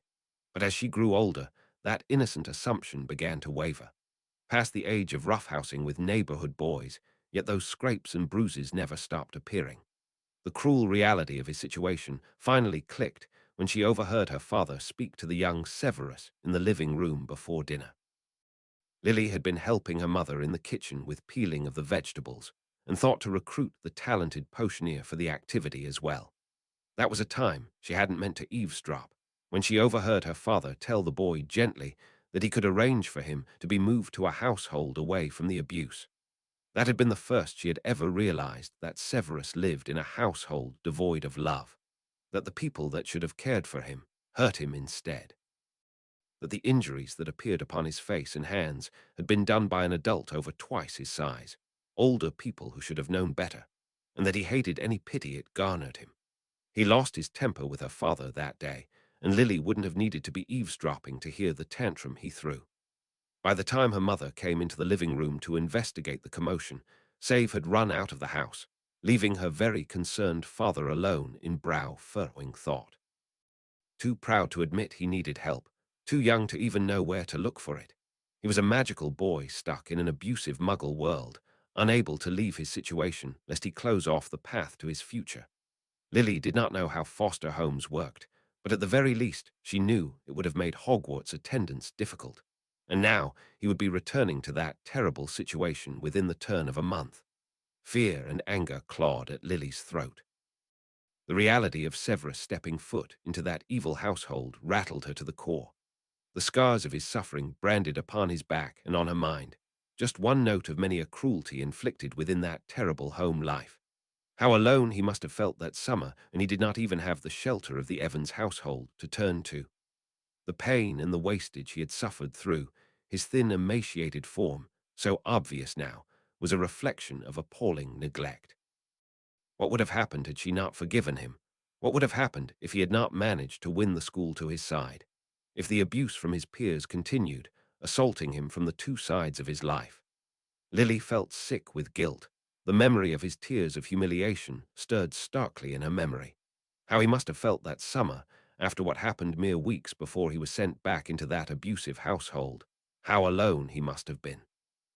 It was all Lily could do to hold back the tears when Madame Lot bustled back, fine robes in hand. a pair of black sleek trousers, and a fine leather belt draped across her shoulder. With a wink, she flipped over the sleeves to show the girl the little additions she had requested, bringing a watery smile to the girl's face. Save's hand darted from the curtain, accepting the offered garbs without exposing himself again to pitying eyes. "And when you're done with that, come pick out your pair of shoes," Madame Lark called through the curtains, and with her charge delivered, the shopkeeper hurried away, attending to another trio of customers with their inquiry over a pretty blue robe set. Leaning against the curtained frame, Lily waited as he changed, slowly pushing through the mirroring thoughts within her head. Why hadn't any of the teachers done something for Save? Surely they realized what his home life had been. Lily closed her eyes and listened to the rustle beyond the curtains, alone with Save and her thoughts. "Sorry," she suddenly muttered, voice pitched low, so quiet she feared he mightn't have heard. "I never did enough to help." From beyond the curtains, the rustling paused. "Don't be," he replied, his voice a similar pitch. "It was not your responsibility." Not her responsibility. How easy a thought that would be, how easy a thought it had been. For that was the very words that carried her through her decision. Wasn't her responsibility to fight for him when he rebuked her help, to lose sleep over him, to cry over his spiraling morals. It wasn't her responsibility to be his only true friend. "I wish you'd told me," Lily muttered, blinking back the tears furiously. She heard the rustling of fabric resume. "I told no one, Lily. I thought we were meant to be best friends." She didn't mean to lay the guilt on so thick, but this was all very upsetting. He paused again. His silence stood weightily. Lily pushed past it with a rushed outburst. "I hate him," she heard the sweep of fabric, as if Severus turned sharply to the curtains. How could a man like him be allowed to be a father? How could he do that to his son? A few heads turned in the shop. She knew she was being too loud, but she was too upset to care. "I hate him. He's such a horrible man." A man she'd never met, but she felt more certain of her statement than any she'd ever made. "And where's your mother in all this? How can she stand back and let this happen? How can?" "Enough!" Save's strained voice lanced through the silence. "I don't want to talk about it." Lily fell silent, the tears that had been on the verge spilt forth. Lily brushed them away quickly, willing herself not to make a scene in public. "Juice, just remember I'm here now," she warbled, unable to keep the tears from her voice.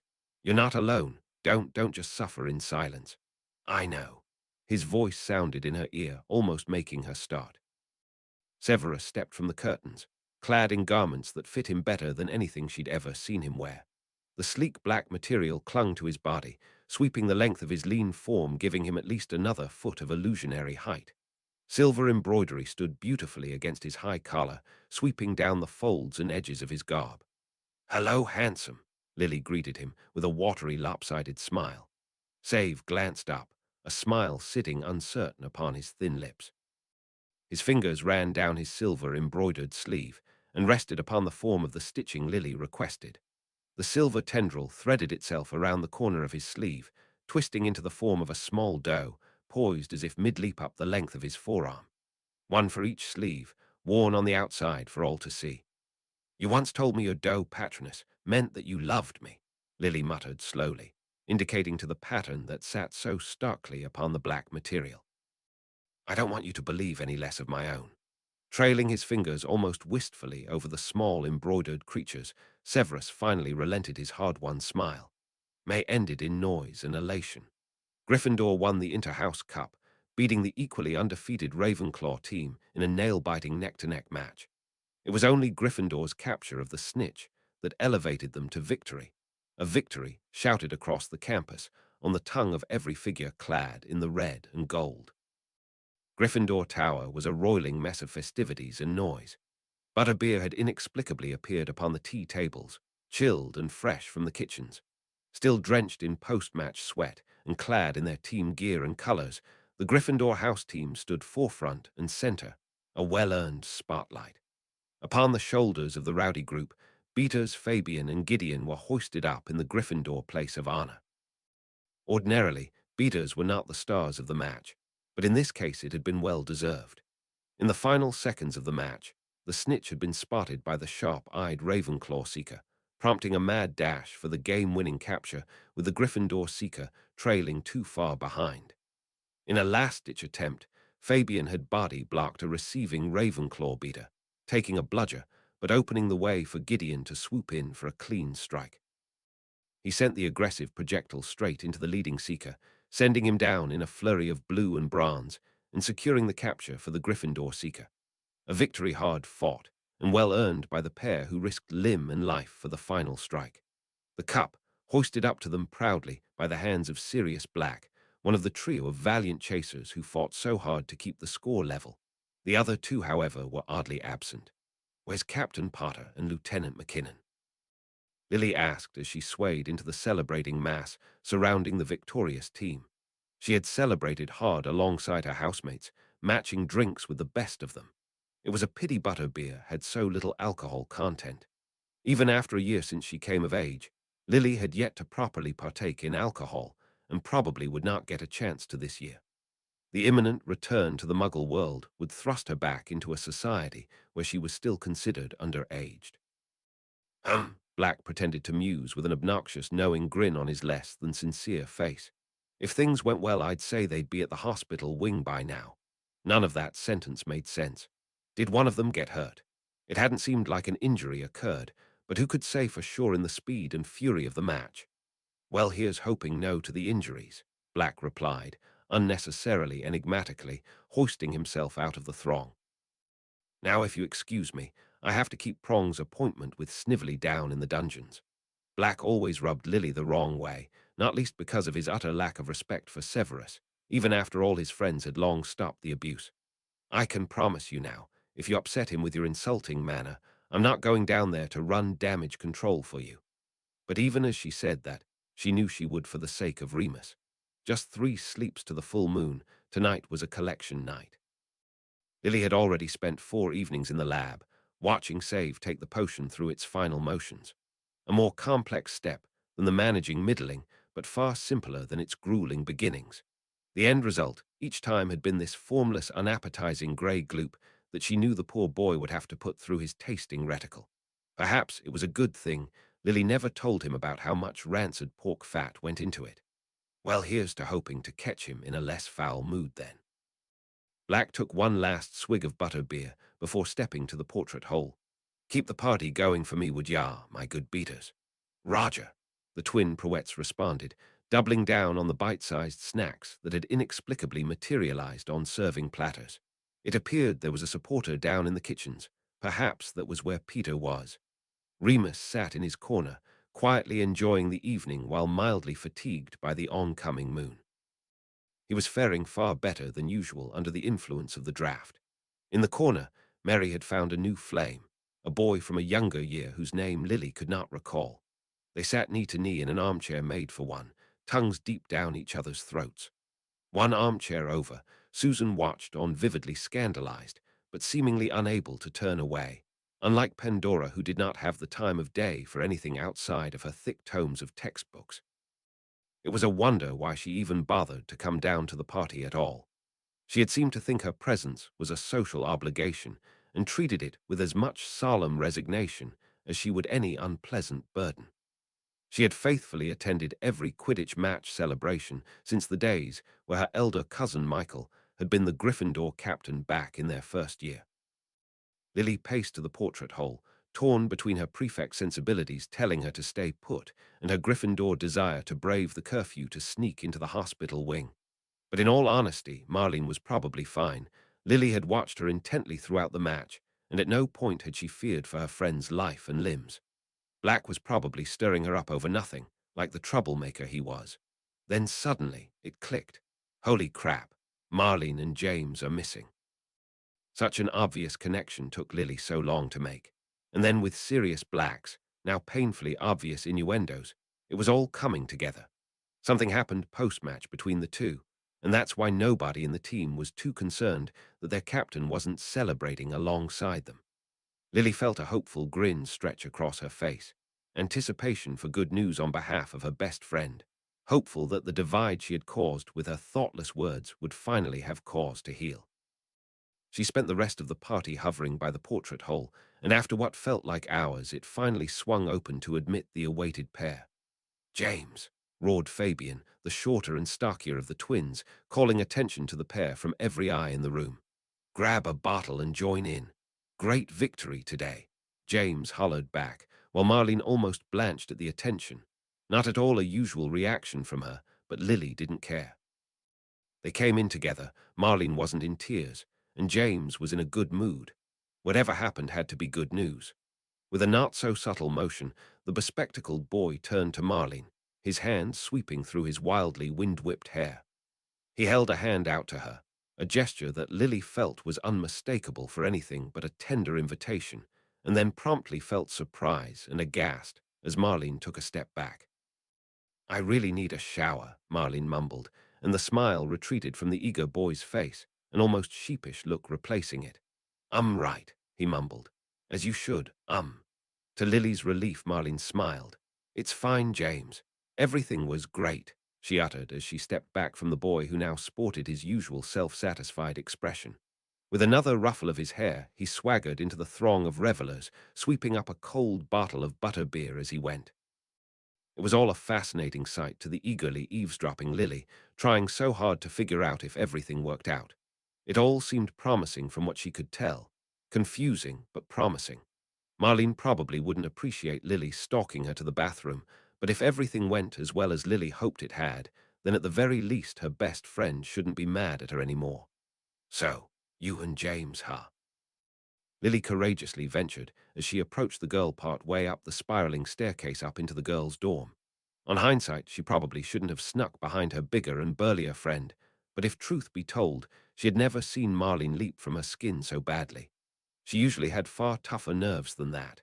Pressed against the wall, Lily grinned a little worried grin as her flailing friend froze, red-faced and huffing. "What?" she gasped, her embarrassment making very little sense. "What did you say? As in you and James?" Lily floundered, fearing she'd read everything terribly wrong.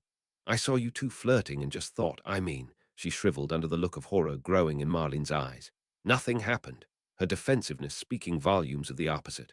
"Oh, okay." Lily held her hands up in a warding gesture. "I didn't mean to imply, I only thought he might have asked you out after the match or something. I thought you two might have become an item or something." The horror receded from the blonde girl's face, and a pale uncertainty sat in its place. "We are, I think," the girl confirmed confusingly. "I'm pretty sure that we never said, 'Oh, Merlin Lils, I don't know what I've done.'" Alarmed, Lily leapt into best friend action. "Tell me what happened," she demanded, concern overriding every bit of curiosity. With a nervous bite of the lip, Marlene took the hand of her concerned friend, and they slipped quickly into their dormitory. Throwing the door closed in a rush, they huddled on top of Marlene's bed covers and hid behind the security of the posters. Had it not been for the worrying cloak and dagger, Lily would have thought it a nostalgic throwback to cozier times. Instead, she was forced to court concern as Marlene erected multiple privacy spells about the veiling curtains to the best of her shaky ability. "What happened?" Lily beseeched despairingly, with a hand laid gently atop her best friend's. Marlene's skin was pasty with a film of dried sweat, and her hair was untied and wildly in disarray, not at all out of place from the heart-pounding house cup deciding match she had just flown in. But her demeanor was as far from the victorious lion as one could get. Well, you see," she preambled, jittering every nerve in the listening girl's body. "The rumor had somehow got around to James." Lily's heart dropped. White-hot guilt clawed up her throat at the memory of her own terrible role in that situation. "Yeah, sorry," she muttered inadequately, if Marlene still held that grudge she did not show. "Well, James, told me he'd answer me after we win today's match. And," Lily insisted, eyes wide in worried expectation. "And well after the match, we were all gathered in the locker room. After a short victory speech, he dismissed the team and asked me to stay. And the tension was killing her, and I guess he was going to tell me what he decided." Lily turned a confused eyebrow. "He didn't. I didn't give him a chance," Marlene confessed sheepishly. "I snogged him before he got 2 words out." The listening girl felt her jaw grow slack, an incredulous smile tickling the edges of her lips. Bold initiative. That was the Marlene she knew. "Really? How did he take it?" Really well, actually," Marlene mumbled, suddenly sheepish again. I hadn't meant to derail him. I was just hoping to delay his decision, maybe sway him to my favor." There was something intrinsically abashed about the way she was explaining this, and then things kind of spiraled out from there. An empathetic smile touched Lily's lips, reminded suddenly of the day she discovered the power of mood and touch on male self-control. Even Severus lost his level-headed reasoning to the prospect of indulging sensations. Lily could venture a guess as to how a hot-overhead kind of guy like James would react. And I kind of let it. Lily's jaw hit the floor. What? She felt the creeping flush of red prickle up her neck. He. Marlene buried her face in her hands, her blush radiating through the gaps in her calloused but slender fingers. I wasn't planning on it, I swear. But he was up for it, and he was so handsome. And we were both drunk on the atmosphere. Lily didn't know what to say. What could she say? No judgment, she offered with a weak smile, taking an inexpert leaf from Mary's book. It didn't seem to help as the blonde chaser groaned and buried herself deeper into her hands. Just say it, I'm a slag. No, not at all, Marlene. Lily floundered, at a loss to how best to reassure. If Mary was in her place, she'd know what to say. And worst of all, we never got back to talking. I don't know if we're really actually a thing now, or if I hadn't just given it away. Lily floundered, mentally flailing with the situation. I mean, you like James, right? Isn't it a good thing he's your first? You don't understand, Lils. Wizarding families aren't like muggles. We're super strict about these things. With the likes of Sirius Black, Lily would never have guessed. Muggle families can be strict about this too, she offered weakly. My dad wouldn't be pleased if I did what you did. She trailed off, realizing she wasn't helping. Marlene groaned heavily, drawing her knees in to cradle herself while she knocked her forehead against her kneecaps. Honestly, I'm no good at this, Lily finally confessed, frazzled by the tailspin her friend had sent her in. This topic was definitely not her forte. Maybe you should talk to Mary. She's really good about. No, Lily, nobody can know, Marlene demanded with an air of desperation. Lily backpedaled immediately. Zipped, she replied, bringing her fingers across her mouth in a very Muggle secret-keeping gesture. But what are you going to do? I'm no good for advice. Heaving a hefty sigh, Marlene knocked her head against her knee again. I suppose I'll get my lion tail from between my legs and confront James for an answer, she muttered as Lily nodded eagerly and supportively. But first a shower, I think. It was a shame his new robes were too formal to really be of casual utility. Snape would have liked to wear something that did not feel like misery on his skin. That being said, there was no foreseeable way Snape could ever allow silver threaded sleeves anywhere near his potion bench, even with it tailored to hug his wrists. At the very least, his new leather boots were exceedingly fine as everyday wear. A good thing, too, as his old leather shoes had grown at least 4 sizes too small and were split on both sides. Garbed back in his scratchy school robes, Snape scowled restlessly at the door. The blasted marauders were late again. He knew there was some Quidditch nonsense going on today, and heard rumors the Gryffindors might have some reason to celebrate, but all that meant to Snape was the idiotic possibility of the boneheads forgetting his appointment. Unexpectedly, the door opened, no knock to politely announce their presence at all. But that was completely unsurprising, considering his visitor was Sirius Black. It would have been far more of an achievement had the obnoxious boy displayed any level of etiquette. Certainly took your damn time, Snape spat, stoppering the faintly smoking brew and enchanting it unbreakable. Black accepted it, far more carelessly than the precious vial of his friend's moonlit freedom should be worth, and did not make a hasty exit. I know you are new to this errand boy business and lack the brain capacity to figure it out yourself, so I'll make it easy for you, Snape sneered. That is what you were here to collect. There is nothing more. Leave. But Black did not obey. Instead, he swaggered in and made himself comfortable on a spare stool opposite Snape's workbench. Actually, I kind of wanted to talk. Snape bristled, the presumptive fool. I don't. Leave, he commanded, tone no longer civil. Oh, don't be like that, snivelly, that infuriating boy drawled, as he propped his elbows onto Snape's yet uncleaned bench. I feel we really need to talk, now that beating each other to a pulp is no longer a valid form of communication. Shame. I'll certainly miss hexing you on sight, Snape returned with vehemence, especially since nothing else seems to get the message across. A wolfish smile stretched across Black's smooth face, yet untouched by the terrible lines that would carve through from his years spent in Azkaban. It seems some things we do agree on, but alas, James does not see it that way. He glanced away, a seemingly nonchalant expression on his handsome face. For you see, he's got this strange thought into his head. He seems to think he needs to apologize on his hands and knees. A sneer touched Snape's face. A vicious rush of victory touched his core. Humiliation wrought on his enemy, readily given it seemed. So he should. Would that make you forgive him? Black continued in his careless, casual way, eyes trailing about the shelves rather than meeting those he was talking to. With a sneer, the Slytherin answered, "No," savoring the rush of anger that bubbled forth in Black's eyes before he quickly suppressed it under that mask of feigned casualness. "Considering how shitty you are, I don't think he did anything all that terrible," Black remarked, almost as if he was attempting to reason. "Your shittiness and our shittiness kind of cancel each other out. Good to know. Get out." Snape's patience was at an end. And so, too, was the Marauder's, it seemed. For unable to maintain his facade of cool any longer, Black slammed his hand on the table, causing the main cauldron to rattle on its stand and forcing Snape to make a swipe for it lest the foul liquid tip.